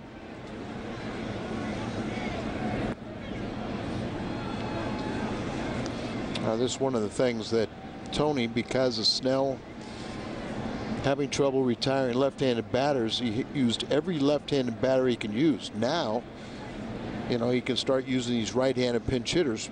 I think he was initially thinking you'd see one of the 3 left-handed relievers they have in their bullpen. Strikeout for Hansen.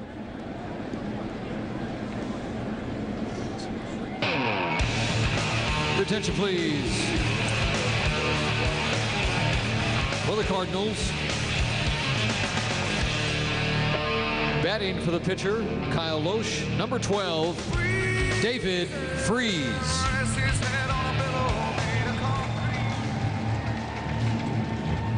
So here's the St. Louis and David Freese, who drove in a run on opening day.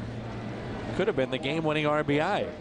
Very close to being that game-winning RBI until Jack Wilson spoiled that.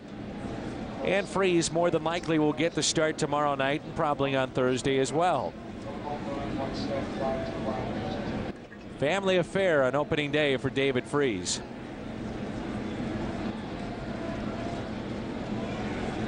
Grandparents in attendance, mom and dad, friends from Lafayette High School.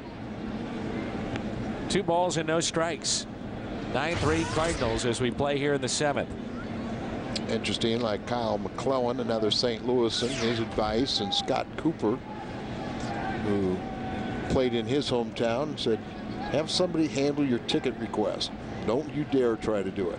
And also change your phone number. Well, Kyle was telling me that what he does with all the ticket requests that he gets, he goes through his mom and dad. He just refers everybody that has a request to mom and dad. They weed through that, and then it doesn't fall on his shoulders as a responsibility, and he can just concentrate on playing the game. Yeah, you know, you got so many friends, and they all want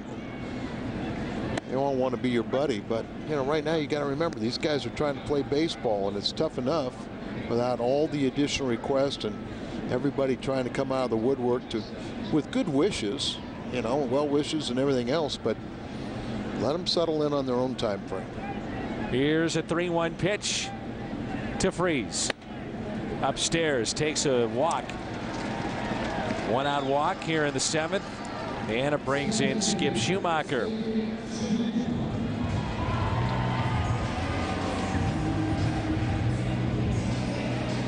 So 1-out walk here, Skip. He has walked himself back in the 5th. He's also grounded out to 3rd, grounded to 2nd, and flied out to left.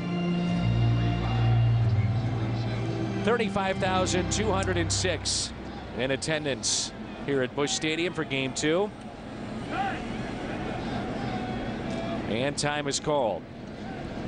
Pretty nice crowd under the still cool conditions. See Todd Wellemeyer tomorrow night. Zach Duke will go for the Pirates. Really tough year for Duke. 31 starts and only 5 wins a season ago. He was 5-14, and Wellemeyer, really a breakthrough year for him, Al, as he went 13-9. And Wellemeyer, as you said, too, you know, that win total could have been up there a little bit higher with some of those late game blown saves. We aren't going to talk about blown saves anymore. Here's an 0-1 pitch. Good block by the catcher, Doman. Chris Carpenter will go on Thursday for the Cardinals. Ross Ohlendorf gets the start for Pittsburgh. It's a day game. We'll be on the air at noon. Carpenter, by the way, owns 9 wins against the Pirates in his National League career. 1-1 pitch to Skip.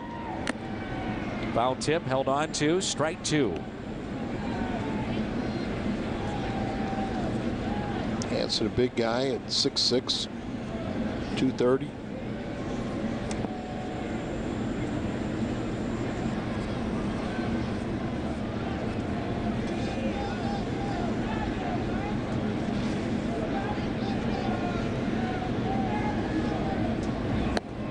Missed outside.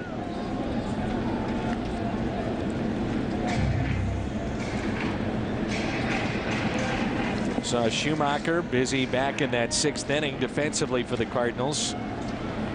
Committed an error, but then helped start a double play and made a nice pick. Soft hands on the outfield grass for the 3rd and final out. 2-2 pitch. And he strikes out. How concerned would the Cardinals be in making a move like this, a radical move with a position player going from the outfield to second base, where the focus is so much on defense that sometimes you forget how tough it is for a player offensively? Well, that was what was amazing as he was trying to make that transition in spring training, where he maintained like a 300 batting average. Always hit well against the Pirates, but he's off to, after the pinch hit last night, off to the slow start. Rasmus smokes one out to right, but right at Hinske. Good debut for Colby. He's been on base 3 times in this ball game. 8th inning rolls in when we come back.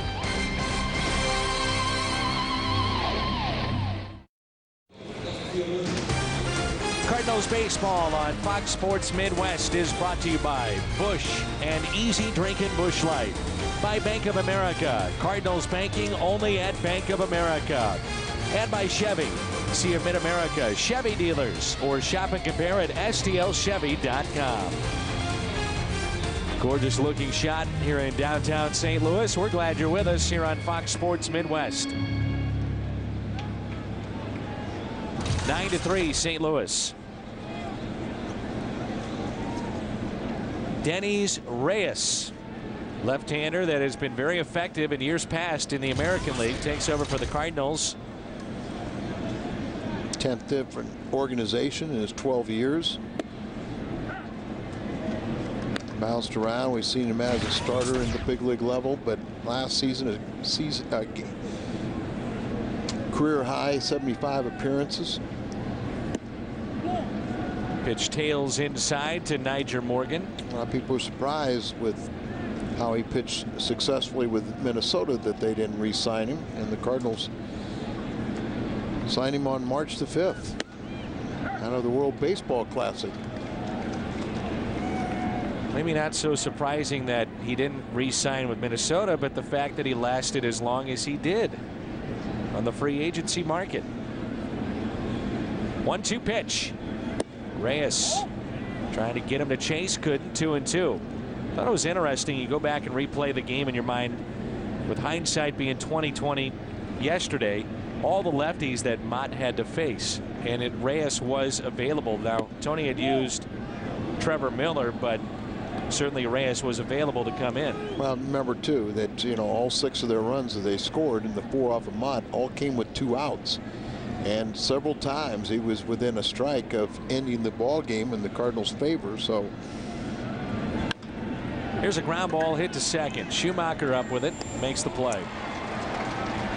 And I think in many ways, too, that Tony wanted to show as much faith as he could in Jason Mott. Freddie Sanchez, good night. 2 for 3 with a 2-run homer back in the 6th.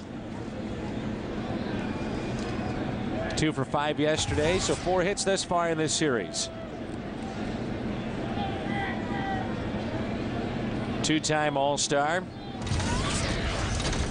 First pitch to him. Strike at the knees. In that faithful 9th inning, a guy like Freddie Sanchez, who ideally a second-place hitter, hits the ball the opposite field. He went up there and hooked a ball to left field as they were just going up there in their mind looking solid fastball off of Mott. First pitch. Yeah, for a lot of first pitch, predicting that he would throw a fastball in that count, trying to get ahead. Sanchez in the hole, 0-2. That's bounced in the dirt. Something else you wouldn't have minded seeing from Mott, bouncing one in the dirt, a slider, or as you mentioned, elevate one to the point where, if Wilson chases, it's a gift. Don't give him anything to hit. Good pitch.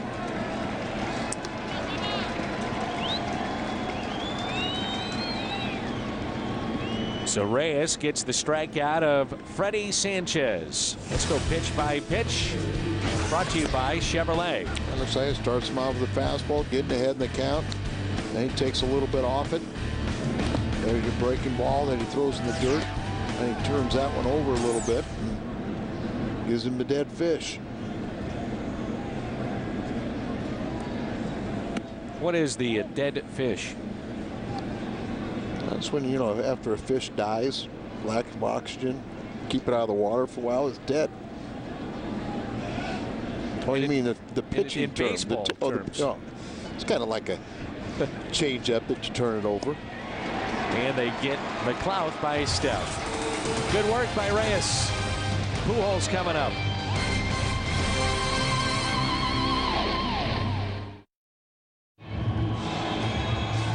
Ten hits for the Cardinals, 5 for Pittsburgh, and it's a 9-3 St. Louis lead as we move to the bottom of the 8th here at Busch Stadium, and the Cardinals trying to even up their record at 1-1. Cardinals really set the tone against Ian Snell, if you're just joining us, earlier in this game with home runs. 2-run homer by Chris Duncan back in the first, and a 2-run homer by Pujols in the third. They never looked back since.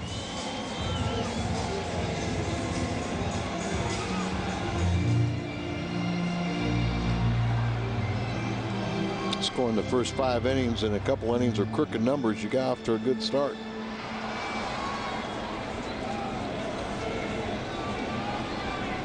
So here we go in the bottom of the 8th. Second inning of work by the right-hander Craig Hansen. Allowed a walk to David Freese, but struck out 2 back in the 7th. First pitch, a strike. Now, if you're Hansen, we talked about this earlier, you say, all right, we're down by 6.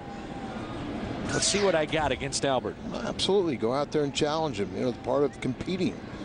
Are you good enough to beat the best? 0-1 pitch. Bounced it well short of the plate. 1 ball, 1 strike. And at some point, you might have to come into a game where you have to throw strikes to him. So why not go out there and, envision that scenario right now and just challenge him? Brad Thompson is throwing in the Cardinal bullpen. 4, 5, and 6 is due up for the Pirates, looking ahead to the 9th. 1-1 pitch to Pujols. Check swing, did not go. Albert is so good at holding his swing up at the last second and not, pulling the trigger. It's that balance that he has. He hits from the wide stance. He'll pick up the front leg, but he basically puts it right back down in the same hole. His hands are so still, they don't move until when he decides to pull the trigger. And he can wait. He trusts his hands more so than most. I think that's the key. He trusts his hands. Last second, he'll wait. Right. 2-2. Every hitter, they kind of have a fear of being jammed. and they just, so they start their swing early or something. They don't want to be jammed. But if you can trust your hands, those hands will get there. And, there's an example of not starting too early. You still had the balance and everything. And a lot of times it's just fouling off, waiting for the mistake pitch. Ooh, just missed on the outside corner. The other thing about Pujols is a tremendous batting eye. Yeah, well, knowing the strike zone, and when he's going well, he rarely will go outside and, expand the zone. When he's struggling, and it's very rare, he's always off the front foot and expanding the zone. Off the front foot, and still extra bases upcoming. Amazing. Pujols on his way to second. No extra bases. He's back to first. Leadoff single by Pujols. I mean, there's a situation where it looked like he was on his front foot, pitch outside, and still able to yank it fair. Well, he's so strong, and he could, one hand that swing, and he'll hit it with authority. Let's take a look at our prime cut of the game, thanks to Chris Duncan. Off the foul pole, back in the first. Gave the Cardinals a 2-1 lead. After a 2-out, nobody on base walk to Pujols, and Pujols will play behind him, but he is stretching over there at first base, and I noticed that Dave McKay was making sure he was okay. He kind of limped back into the bag at first after that wide turn. Well, you talked about it, how you thought he was going to second, and he was until Morgan stopped him with a quick relay back in, and sometimes that quick stop, on cool nights will play a little havoc with your muscles. Found it interesting where Tony was asked, get the look here of Albert rounding first base, about the cool weather and if he gets concerned with some of his players playing in the cool weather and the kind of injuries that can mount. He said, actually, I worry more, and there you see it right there. He said, actually, I worry more about it when the heat is here in St. Louis because of the dehydration factor that plays into things with his club. Pujols, by the way, tonight, walk, a run scored, 2-run homer, a walk in the 5th, and a single now here in the 9th.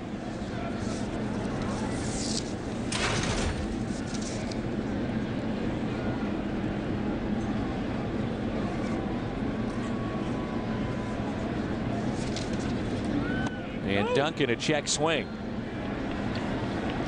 Chris on the night, 2-run homer, was intentionally walked back in the 4th, and then Khalil Green made him pay with the bases loaded, picked up a double and 2 RBIs back in the 4th inning.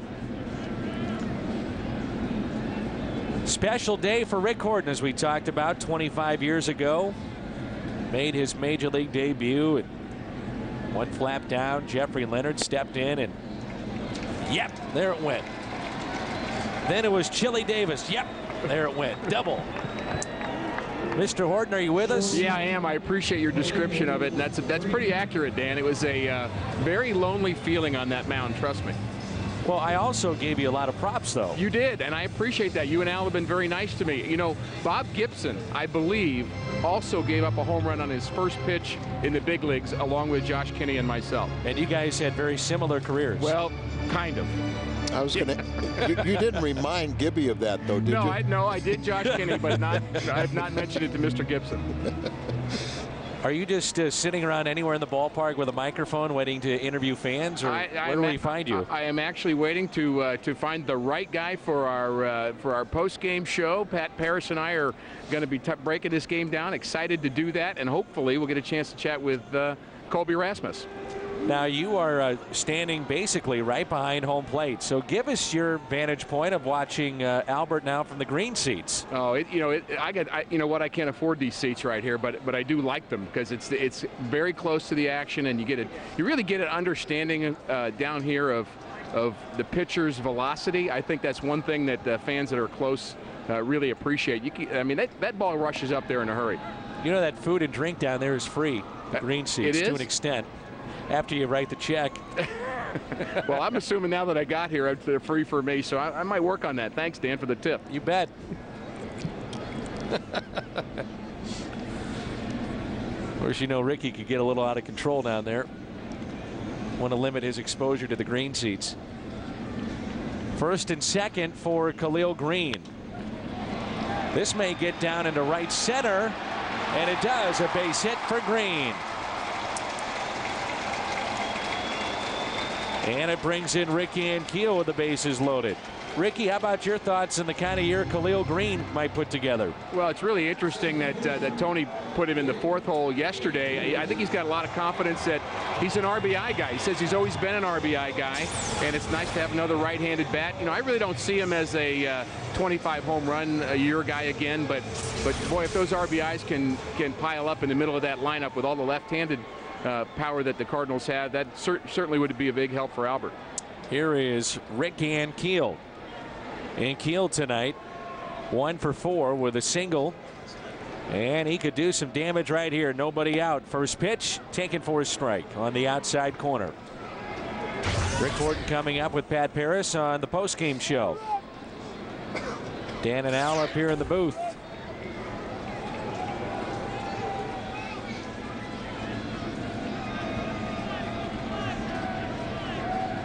The next to Rick Ankiel on its way.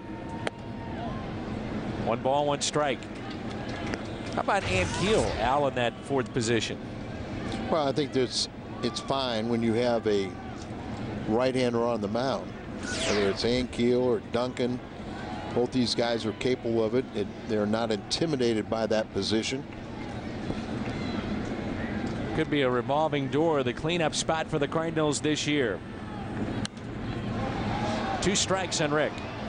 When you have a left-handed starter out there, it's, you know, these left-handed hitters, it's not ideal.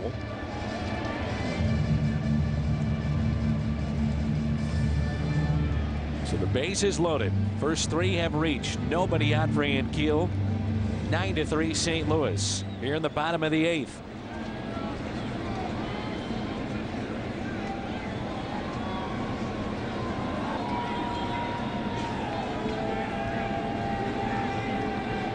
One-two pitch to Rick. Long look on its way, and he strikes out. Pitch in on his hands, and he strikes out, and it brings in Yadier Molina. This copyrighted telecast is presented by the authority of the St. Louis Cardinals and may not be reproduced or retransmitted in any form. The accounts and descriptions of this game may not be disseminated without the express written consent of the St. Louis Cardinals. Bases loaded for Molina. Yadier tonight with a triple, a walk, and this home run back in the 5th.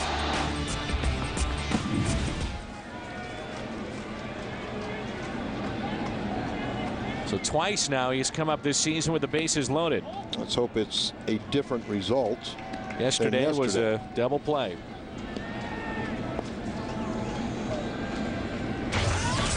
He hits the ball on the ground, more times than not it'd be a double play, but the one thing he does is he usually makes contact on the tougher guys to strike out in the league. 1-0 pitch to Molina. 1 ball, 1 strike. They have wanted that one back. Well, Hansen kind of is a little bit deceptive. He hides the ball well. Hitters don't pick up that release point, and their ball gets on him and it's sneaky fast, and then he's got, you know, an effective slider. See Yachty just shaking his head after taking that pitch. 1 ball, 1 strike. The next to the Cardinal catcher. Strike 2. Joe Thurston on deck.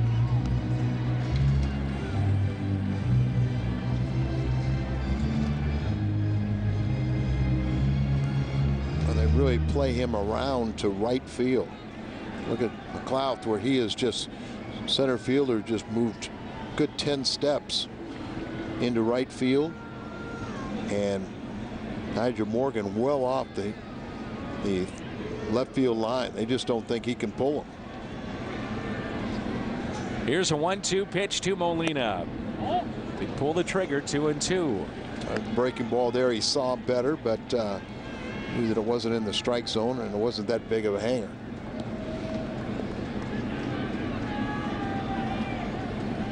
play that defense and then start throwing off-speed pitches. He'll yank one down the line. Right.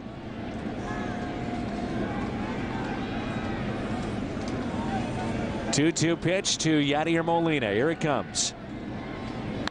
Molina pops it up. Here the fans towards LaRoche after he had dropped the Pujols pop-up about midway through this game. Well, the umpires were helping him out. They had already called the infield fly rule for him. So batters out, but runners could advance at their own risk. So the Cardinals, thankfully, this game isn't tight. The base is loaded, nobody out. Now they haven't scored. Bases loaded, 2 outs. At least Thurston has seen Hansen. He was the first batter he faced last inning. He struck him out.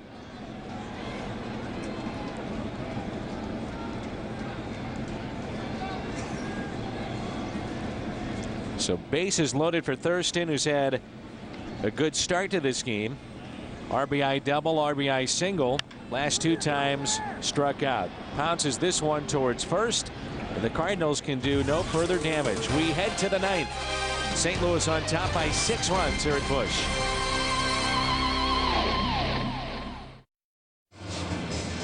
U.S. Cellular Cardinals Live is coming up. Our postgame show with Pat Paris and Rick Horton. Kyle Loge, 7 innings, 2 earned runs. He strikes out 4. He's in line for the win.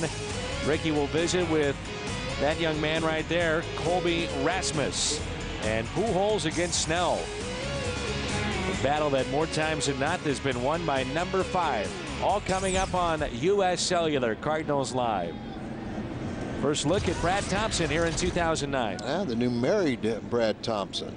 He and Andrea were married this offseason. And guess who presided over the ceremony? Randy Flores. How about that? 1 pitch, 1 out. That's the first time he's gotten Doman in his career. Doman came in 2 for 2 against Brad Thompson. Throw it right down the middle, let him take a whack at it, and let your defense do the job. Always felt that Brad Thompson is a valuable guy. Can make the spot start, long relief, and he's got, you know, a rubber arm. He's that guy that you can count on all the time. Numbers from last year, he was 6-3 with an ERA just over 5. Made 20 relief appearances, 6 starts, and usually when he started, the team won. Cardinals have won 17 of his 24 starts in his career. Randy Flores, by the way, at Colorado Springs, AAA for the Rockies, trying to make it back from injury. Good changeup that time. Got a fly ball out to center. And Keel is there. 2 away. Take a look at our Budweiser Great Player of the Game here in Game 2 of our season on Fox Sports Midwest. Tough opening day for Molina, but not so much here in Game 2. 2 for 4, the solo home run, a triple for Molina. That's right, a triple and a walk. Budweiser, Great Player of the Game.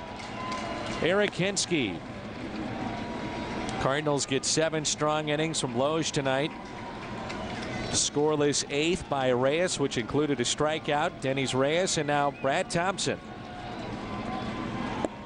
Brad Thompson, you know, always think about the ground balls.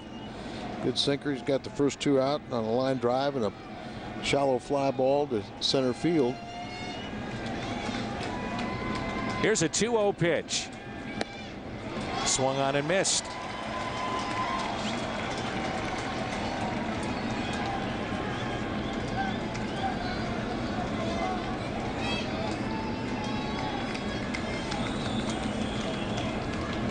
Here's a 2-1.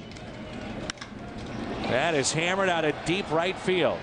Rasmus drifting back with room, and he's got it. Cardinals win their first of 2009. Big day for Molina. Big day for Loge. Big day for Pujols. Cardinals win it 9-3. U.S. Cellular Cardinals Live is coming up following this brief timeout on Fox Sports Midwest. The Cards bounce back to get their first win of 2009. The game is over. We're just getting started here, though, on U.S. Cellular Cardinals Live. Coming up after the opening day anomaly, the Redbirds looking to bounce back tonight against the Bucks. Kyle Loesch, the man to get the Cards back on the right track. Plus Pujols versus Snell. Did El Hombre continue his dominance of the Pirates righty? And we'll take you inside the Cardinal clubhouse for player reaction. Bring you Tony La Russa's post-game news conference as well. Happy birthday, Francis Ford Coppola. I'm making you an offer you can't refuse. Stick around for U.S. Cellular Cardinals Live. Yachty and the Cards continue their season-opening homestand with another divisional showdown against the Pirates. Cards, Pirates in high definition. Tomorrow starting at 6:30 on Fox Sports Midwest. Presented by Firestone, a tradition of innovation.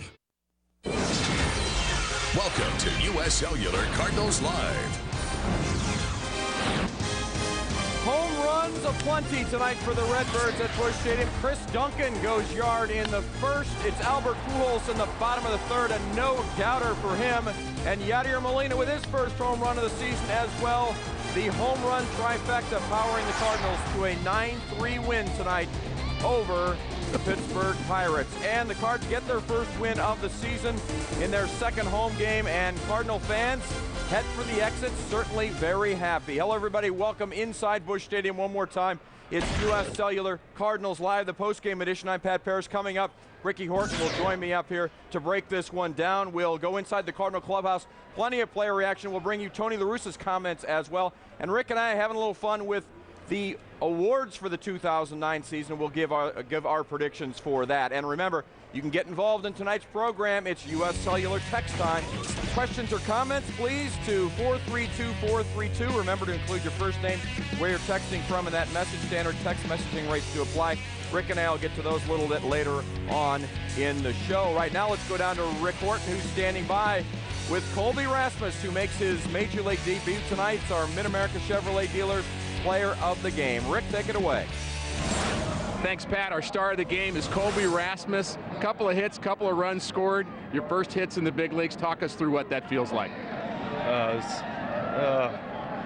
unbelievable feeling. I mean, my whole life been trying to get here, and finally happened. Just tried to get up there and just let it take care of itself.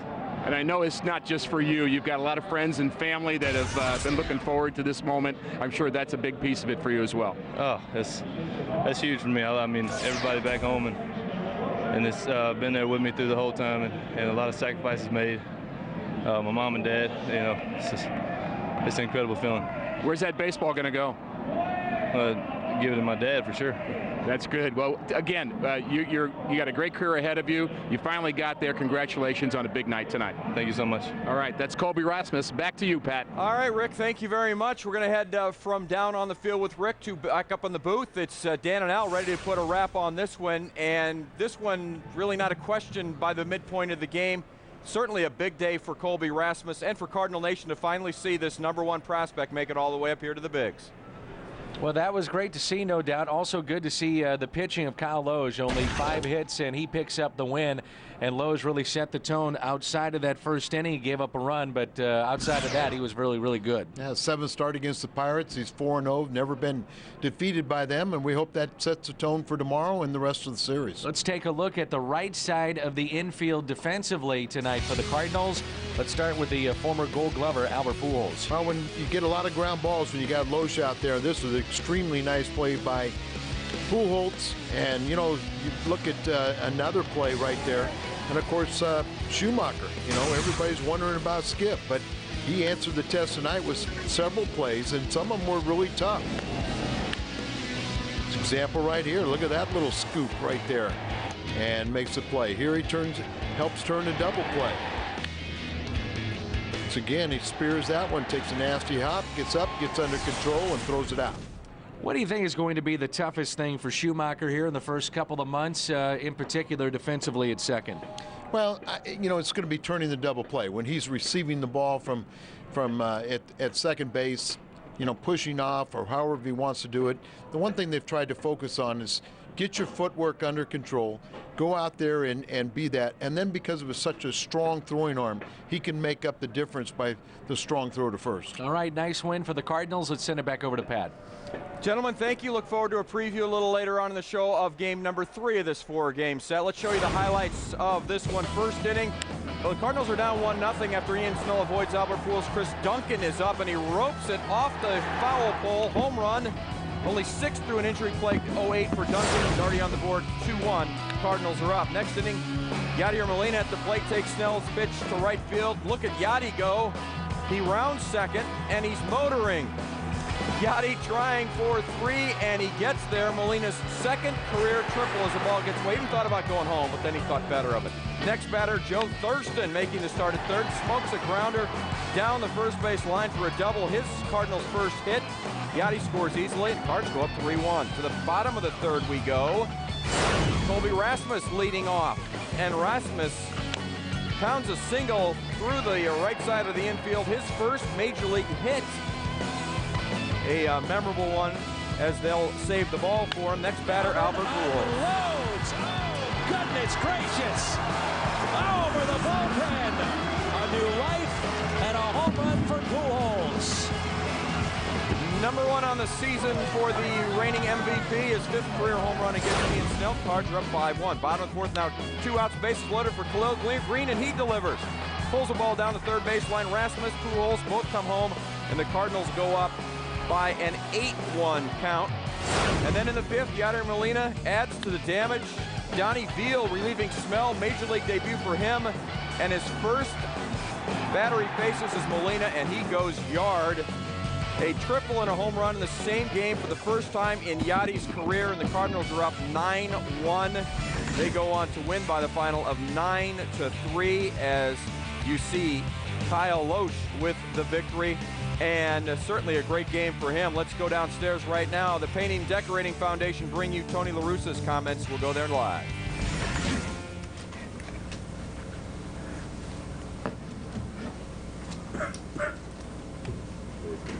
Tony, would you say a total team effort tonight? Yeah, I think we had a lot of things working. And, they had a chance for more than one, so Kyle held them at 1 in the first inning, and then right away, 2 outs, nobody on, walk. Chris gets a big hit. And then, offense was kind of relentless, and Loesch kept getting the shutdown, so overall, a solid night. You had talked about how important it will be to get Loesch late in the game, but how much easier or what does it do to that and the whole thing to get those runs early, to get him? I mean, it would seem that it kind of makes it all work kind of better when you get the runs early, too. Well, they all prefer to get runs. Any pitcher would. It's just it's not as easy as it looks because you got to still pitch because they can put a number up on you if you just throw the ball down the middle. But he was on fumes there, getting through the 7th. I mean, that was his last series. Matter of fact, if he gets Monroe and Dennis is coming in. But going 7 innings. I mean, if we get that formula going with our starters, it'll be much more fair for our bullpen. How big a deal is that for Chris? I mean, it's his first one since July, and just. Well, I mean, it's a matter of time the way he's been swinging, and we've been watching him in spring training. I mean, he looks more and more like himself. But that's a big blow. How did Colby handle himself in his first game? Good. Yeah. I mean, it looked like he was concentrating, just playing his game. He got base hit in the hole, and then he hit a nice ball last time up. So he's still playing hungry. Tracked the ball well in the outfield. Yeah, solid game. How would you assess Schumacher's night at second base? I actually thought he had made a couple of really good plays. So far when the ball does something a little funny on him, is the one that he's mugged a couple of times. That ball had a little spin on it, and he tried to rush it with a quick runner. So, but overall, I mean, he comes back and makes 2 plays right after that. So he definitely has the guts, all the guts you want. I mean, he is really a very gutty, tough competitor. So even though it's very unfair what we're asking him to do, he may pull it off. Tony, how much of a challenge is that for a guy who maybe doesn't know the runners? No, he knows the runners. He knows Morgan's runner. Yeah.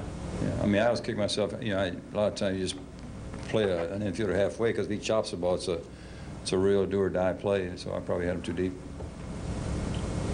Did Kyle trip when he fell? So he turned his ankle and he just went ahead and fell rather than roll it, which is pretty smart in this case, actually. If he had tried to fight through it, he would turned it pretty good.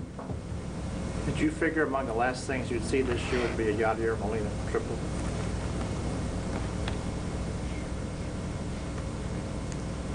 I hate disrespecting one of the best catchers in baseball, but Has nothing to do with catching now. Well, anything that speaks derogatory about him is disrespecting. I see. So, I mean, he did, probably got your attention. He had a chance for a cycle the easy way. Yeah. Double and the single was left. So, I think he has deceptive speed. Tony, how big were the hits by Thurston in the second and third? The 2 out RBI in the third.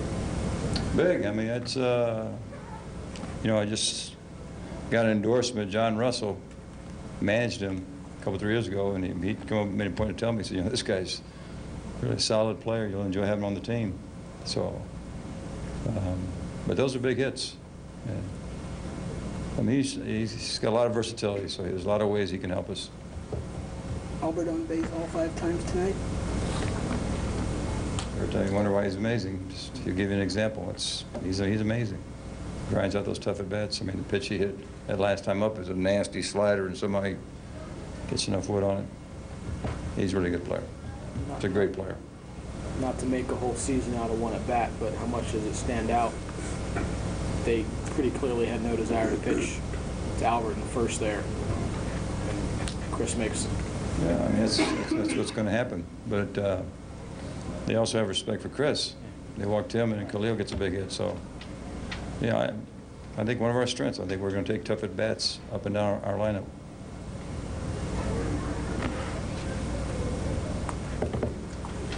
There's, I assume there's no surprise that, you know, Albert didn't show his typical power in spring training for a number of reasons. He comes in here and you see what you see. I mean, it looks like in some ways June for him the way he starts the season. No, I mean, I think we all watch him closely, and there were a couple times when he wasn't feeling right. We left him back, and he hit for a half hour, 45 minutes. The next day, he came out there and he had a stroke. I mean, he works, he's smart, but his typical power, I mean, even he's not strong enough to hit a ball through 25, 30-mile-an-hour winds, dead in your face. You know, I mean, normal spring, he'd have had 4 or 5 home runs, maybe more.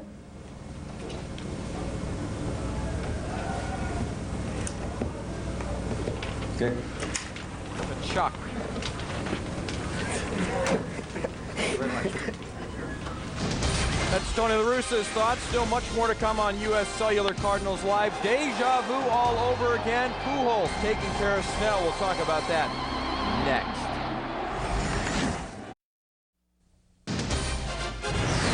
U.S. Cellular Cardinals Live is brought to you by U.S. Cellular. Believe in something better. And by Helitech. If your basement or crawl space leaks when it rains, heal your home with Helitech.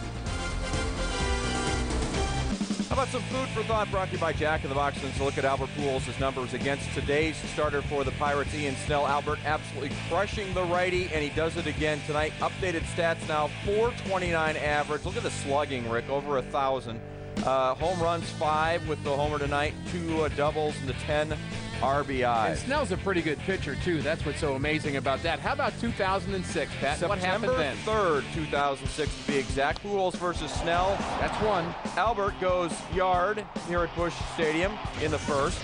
Then in the third, little more long ball theatrics. And then in the 5th inning. Numero 3. You didn't think I knew it, did you? No, I know you speak Spanish. And it was a long one, too. Well, you know, Albert just must see the ball very well against Snell. And, of course, the fans love it when Albert has days like that. And, of course, he provided some thrills again tonight.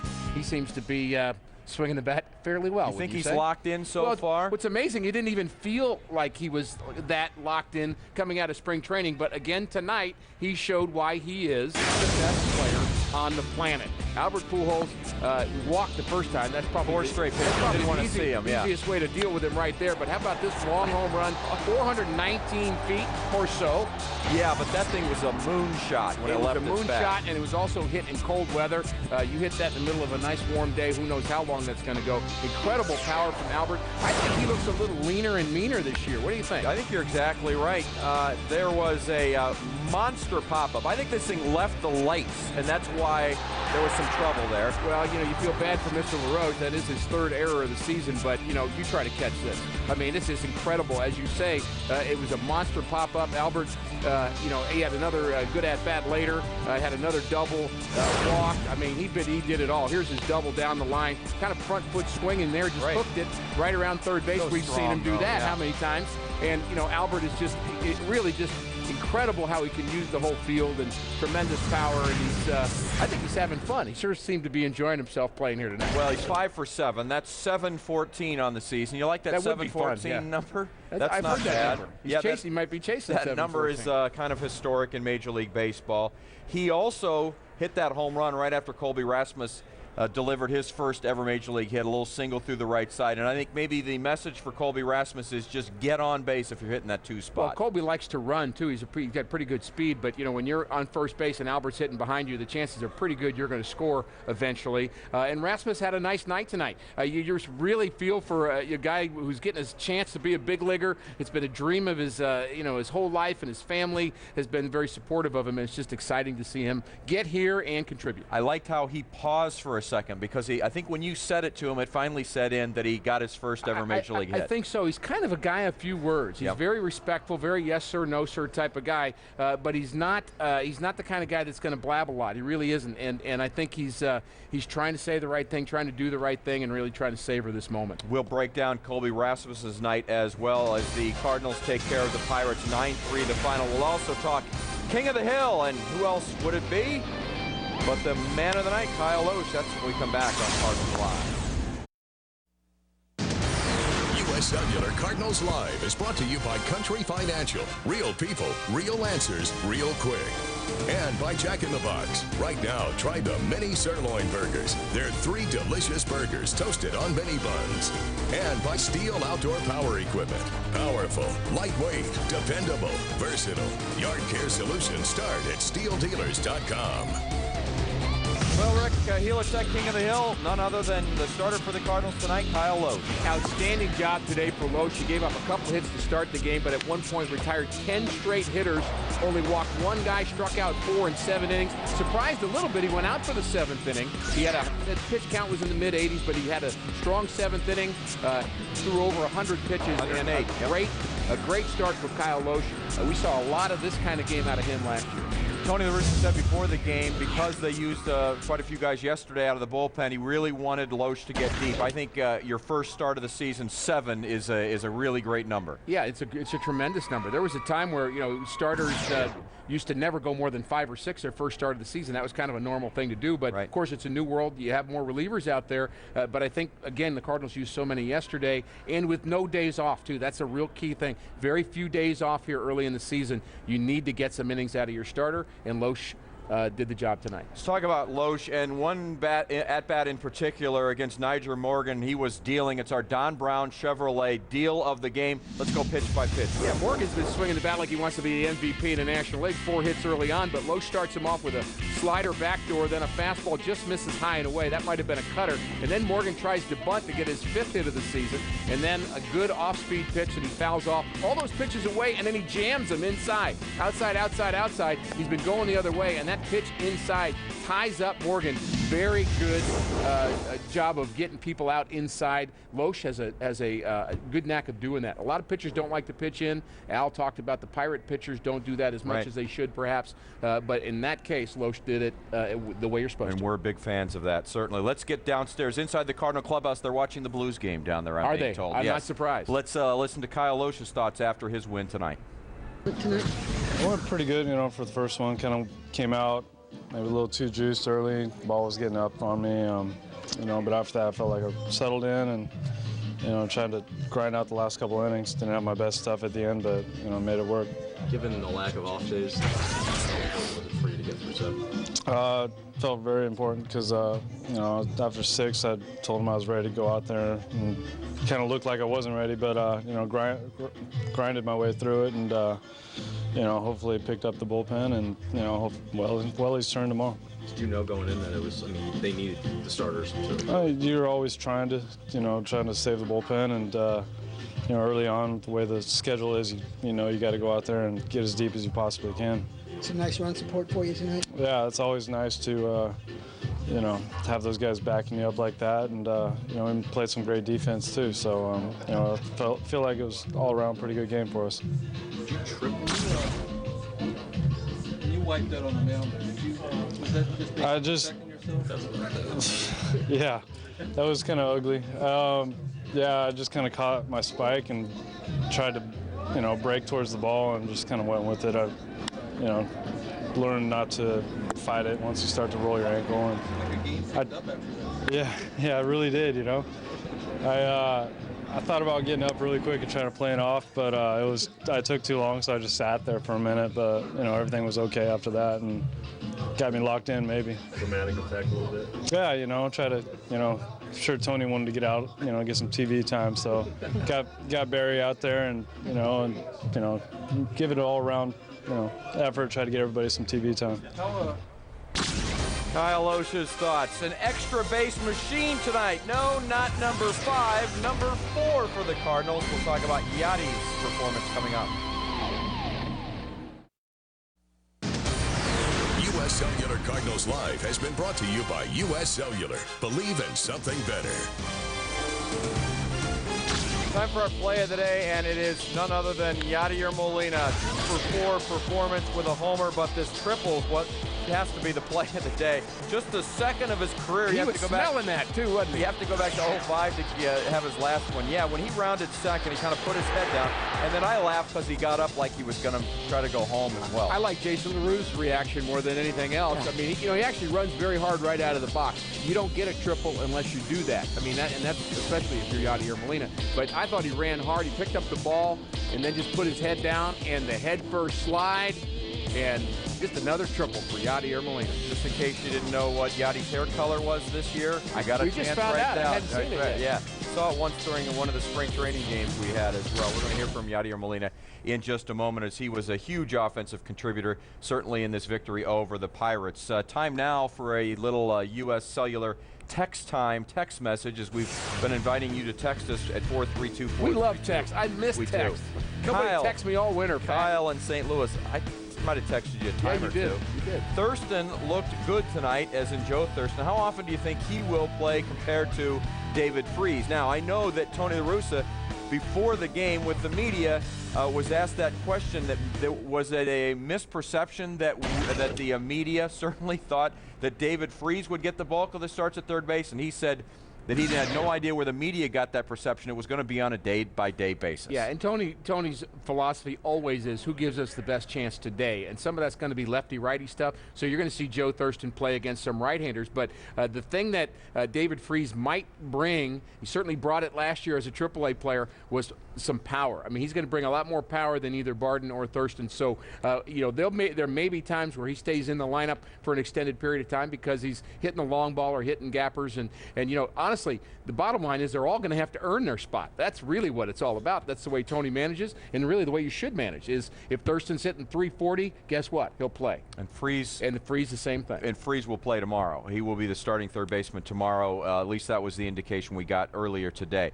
Now, a guy that also has some power, but is being told to just do what Albert does, hit hard line drives, and eventually some will fly out, and that's Colby Rasmus. Really not a bad approach to hitting anyway, especially for a young guy, is to just keep thinking, hit the ball on the nose somewhere, center the ball, try to hit line drives. The power just comes. Wonderful day for Colby Rasmus. Very interesting day for him. A lot of good results. Let's break it down.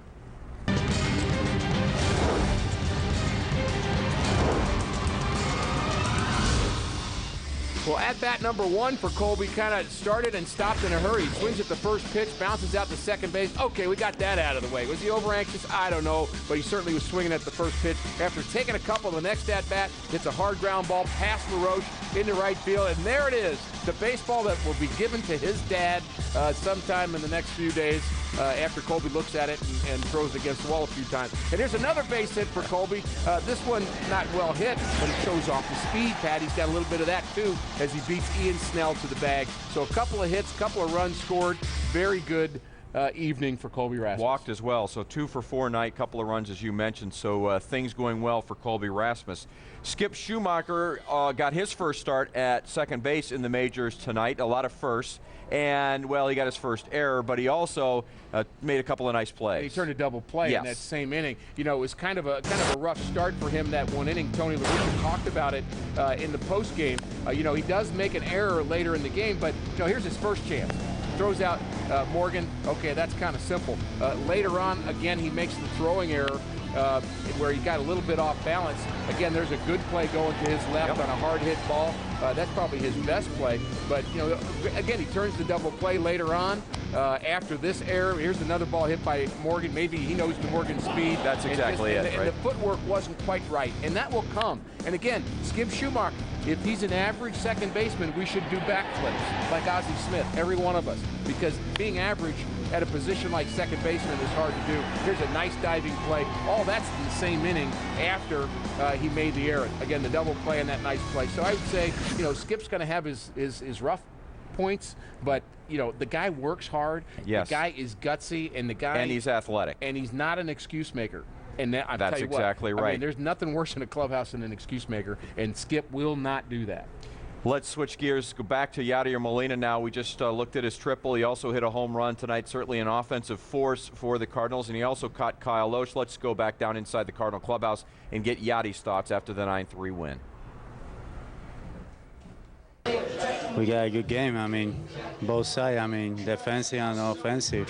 We got a pretty good plan against Snell, and we execute pretty good. It does seem like there are a lot of guys here who have some success off of him. I mean, is it seeing him? Is it having an idea what he's trying to do? I mean, we faced him a lot last year and the year before, so we got a pretty good idea what he throw. So, I know, yeah, we got pretty good plan, like I said before. Yeah, we got pretty good plan against him, and good thing we execute pretty good. You're thinking triple all the way? Yeah, I mean, I feel pretty good. My left field pretty fresh, so yeah, why not? Yadi Tony says you have deceptive speed, so you know, a lot to do with that triple. yeah. Hopefully it's not to be the last one. You know, hopefully I can get another one. You see Dunk hitting cleanup tonight, and he hits a home run, walk Albert. Then they pitch to Albert, and Albert hits a home run. You see stuff like that happen, and think what might happen if, say, Dunk is healthy for a whole year or something? You know, good thing is gonna happen. You know, we got Chris. Everybody knows that Chris got power. He's a good hitter. I mean, last year he got hurt last year, so it's tough to play hurt. So this year, Sengoff is healthy, and you see what he can do when he's healthy. So hopefully he can keep that way. How did Kyle look to you?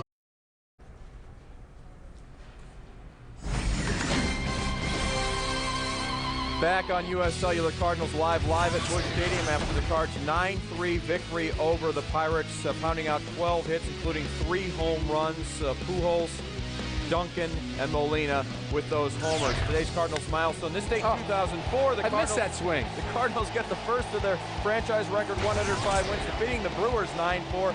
Redbirds powered by home runs from Jim Edmonds, as you saw. And how about Scott Rowland with one? Those are home runs in the 6th and the 7th, and that was the difference in that game. 105 victories that season 2004. Great Also, Cardinals. The 25th anniversary of this guy's Major League debut, and similar to Donnie Veal, you also surrendered a home run to your first batter. He waited to the 3rd pitch, but I did it on the 1st pitch, and Veal's throwing a little bit harder than I was back then. Josh Kinney Maybe did not it. at the end, You know, though, Josh Veal. Kinney and Bob Gibson also gave up home runs on their first pitch. That's So, true. what's the matter with that? You're in some very nice company there. I am. Slightly different careers, but good company. Well, happy anniversary. Thank you. Sorry we don't have a cake for you. I No, blame you're- Max Leinwand, our producer, for You that. bring one tomorrow. Let's have a little bit of fun as we will bring you some more reaction from the Cardinals in the clubhouse in just a moment. In fact, Skip Schumacher, we're going to hear from him. We wanted to talk about, kind of have some fun with the awards. Now, they're the end of the season awards, so we're going to look in our crystal ball again and predict exactly what's going to happen. Let's start with most valuable player, and I say it's back-to-back for number 5. Well, you know, I'm going to do a little disclaimer on mine because I'm, you know, I would say, you know, I know, I'm not going to say, I'm not going to take any Cardinals. So I'll just tell you right now. So I'm going to go with Manny Ramirez because You know, he's just such a great player. And, you know, with, you know, the Dodgers, I think they're going to be improved ball club. And, you know, Manny is just, you know, Manny's Manny. So I just expect that he's going to have a good year. Yeah, and I think you're probably right about that. Manny's Manny. Yeah, Manny is Manny. And Albert is Albert. Albert is Albert. So I think that's a pretty good choice, too. Yeah, well, I think Albert's probably going to hit somewhere around 340. He's going to drive in maybe 37, 38 home runs. Well, I'm going to throw another guy in the mix. In fact, I'm going to change my mind in the middle of this and say I think Hanley Ramirez is going to be the MVP of the National League if Albert is not, because Hanley Ramirez is hitting third in the lineup for a team. Last year he hit over 30 home runs, only drove in 60 runs because he was leading off. He's batting third now. Hanley Ramirez, if you're going to vote for a guy that does, it's on a team that doesn't win, Hanley Ramirez has a chance. I'm going to back you up. He actually wanted to pick Hanley Ramirez. There was a mix-up in communication. Well, that's my guy. It's one Ramirez, but it's the wrong Ramirez. So, yeah. So maybe you should have put Hanley instead of just Ramirez. Well, Hanley, you know, Manny could have a good year as well. He could be MVP. But Hanley is a super player. I mean, he's an unbelievable player. And again, if gets a little help around him, they've got a new guy hitting at the top of the lineup now. He had 5 RBIs opening night, so I'm kind of giving the jump on him. But again, he's got pop. He's just an all-around good player. I'll let you start with Cy Young. We both have the same pick, so go ahead and talk glowingly about. I hate it when we agree. There's something wrong on the planet when we agree. But I'm going to go with Johan Santana. You weren't thinking Irvin Santana. No, I was not. No. We should have a little Santana music. Santana, yeah. But Johan Santana, you know, he had a pretty nice year last year. He was 16-7 for the Mets, and I think that's only going to get better, Pat, because he's on a better team. I think that team's going to be a little better. The bullpen's going to be better. So Santana might win 20-plus games. So he's my pick for the potential Cy Young. He had a 2.5 ERA plus. Second year now in the National League. I think he's going to be even a little more comfortable. And they're the team to beat. So you agree with me? They're the team to beat in the National League as well. And so that's it only figures that he probably would have a leg up on the Cy Young. He pitched very well in the opener. As far as manager of the year goes, we're going to differ just a little bit. You know, talking Mets, we're not going to go that way because that's expected. I'm going Joe Torre. I think that he is going to be able to harness Manny Ramirez and harness that into a division title, and that should earn him manager of the year. Well, I think that's a great pick. In fact, he was my pick until I thought of Lou Piniella, and I guess we were both thinking about Italian managers in the National League. But Joe Torre is such a brilliant baseball guy, and he's the kind of guy that can handle a Manny Ramirez and everything else that goes on with being a Dodger, because that's a high-pressure situation. But, you know, to me, Lou Piniella is also managing a team that's a tough team to beat this year in the National League as well in the Chicago Cubs. Yeah, you're exactly right about that. So what about the surprises of the 2009 season? We have different surprises? We have different surprises. I said that not only are the Cubs not going to win the division that the Cardinals will, I believe the Cubs are going to just lose out on the wild card as well, and that's going to be the surprise of the season. Both of our surprises look like C's. How about that? Both are. You have a different C. I kind of like your surprise, but I think the Reds are going to be a better ball club. I think they got a couple young players, you know, in Votto and Bruce that are just going to get better. But what I like about the Reds is their rotation.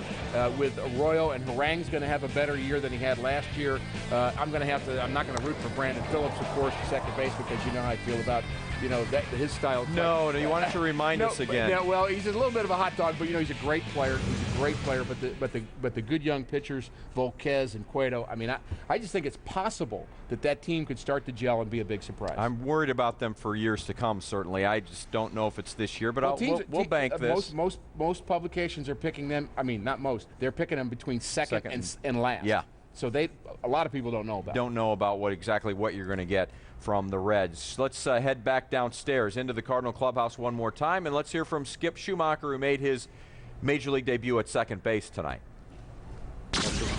It's not his fault. No, that's not his fault at all. I know he's probably trying to take that blame and take it off of me, but now any error, if I make the throw, he's out. So I know he's fast, but I still had time, and you know, if I make the throw, he's out. Well, the first time you got him, you were a little closer to first at that point, weren't you? Yeah, I mean, there was 2 strikes on the second one, so I played back. But when there's not 2 strikes, I'm usually up just in case for the bunt. So that's what it was. But you got to know the speed of the runner. It's not Kendo's job. That's my fault.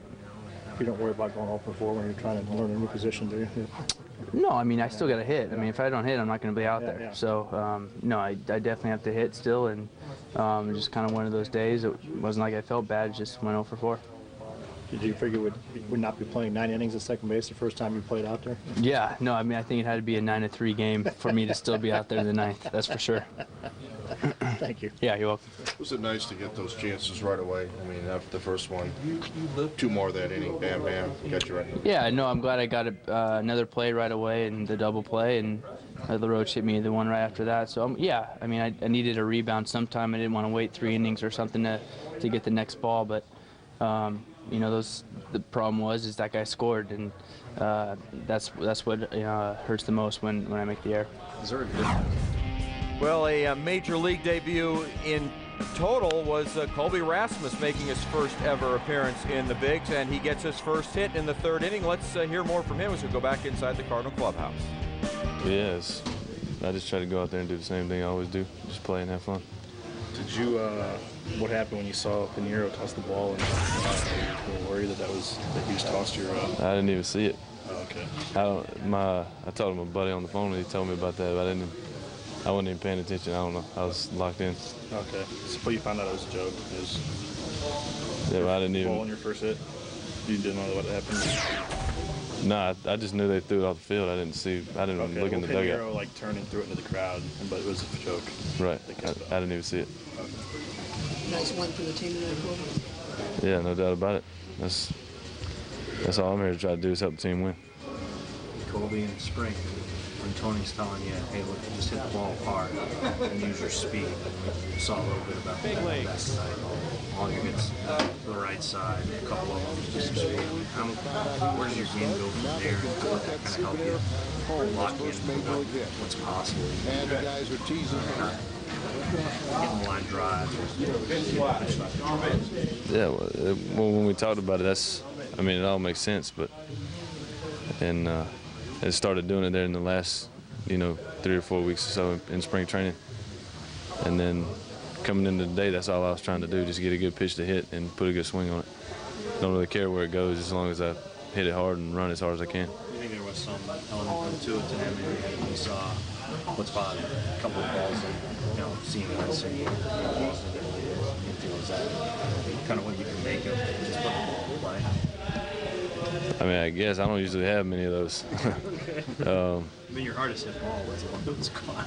Yeah, I don't usually have many of those, like infield singles or things like that, but I'll take it. Is this pretty much what you expected? I mean, you've been dreaming of playing major leagues your whole life. Does it reach your expectations of what it would be like? Oh yeah, no doubt about it, no doubt. But and the main thing I want to do is just relax. Was that tough at all? I mean, you were able to kind of from the start? Yeah, I felt good. The first at bat, I didn't really feel that nervous. I just locked it in, didn't really think about it. Did you slip when you were trying to throw home on that second fly, or did you just... Yeah, I slipped a little bit. I mean, I was trying to get a good position on it, but it happens. How special was it with your parents being at the game tonight? No, that's probably the hugest thing for me. And my dad been coaching me since I was little, the whole time. So that was huge, them being here. Well, before we head to break, Cardinal fans, we want to remind you about our Cracked Bat Sweepstakes. Go to woodsbasementsystems.com/FSM. And you can win tickets to the Fox Sports Midwest Suite. And remember, if you have foundation cracks, call the experts at Woods Basement Systems. Good luck and enter often.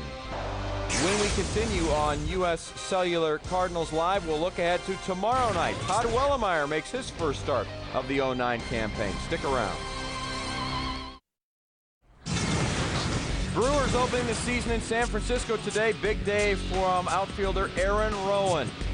Going to pick it up 5-4 Milwaukee in the 4th. Rowan at the dish, and he takes Jeff Suppan deep to left.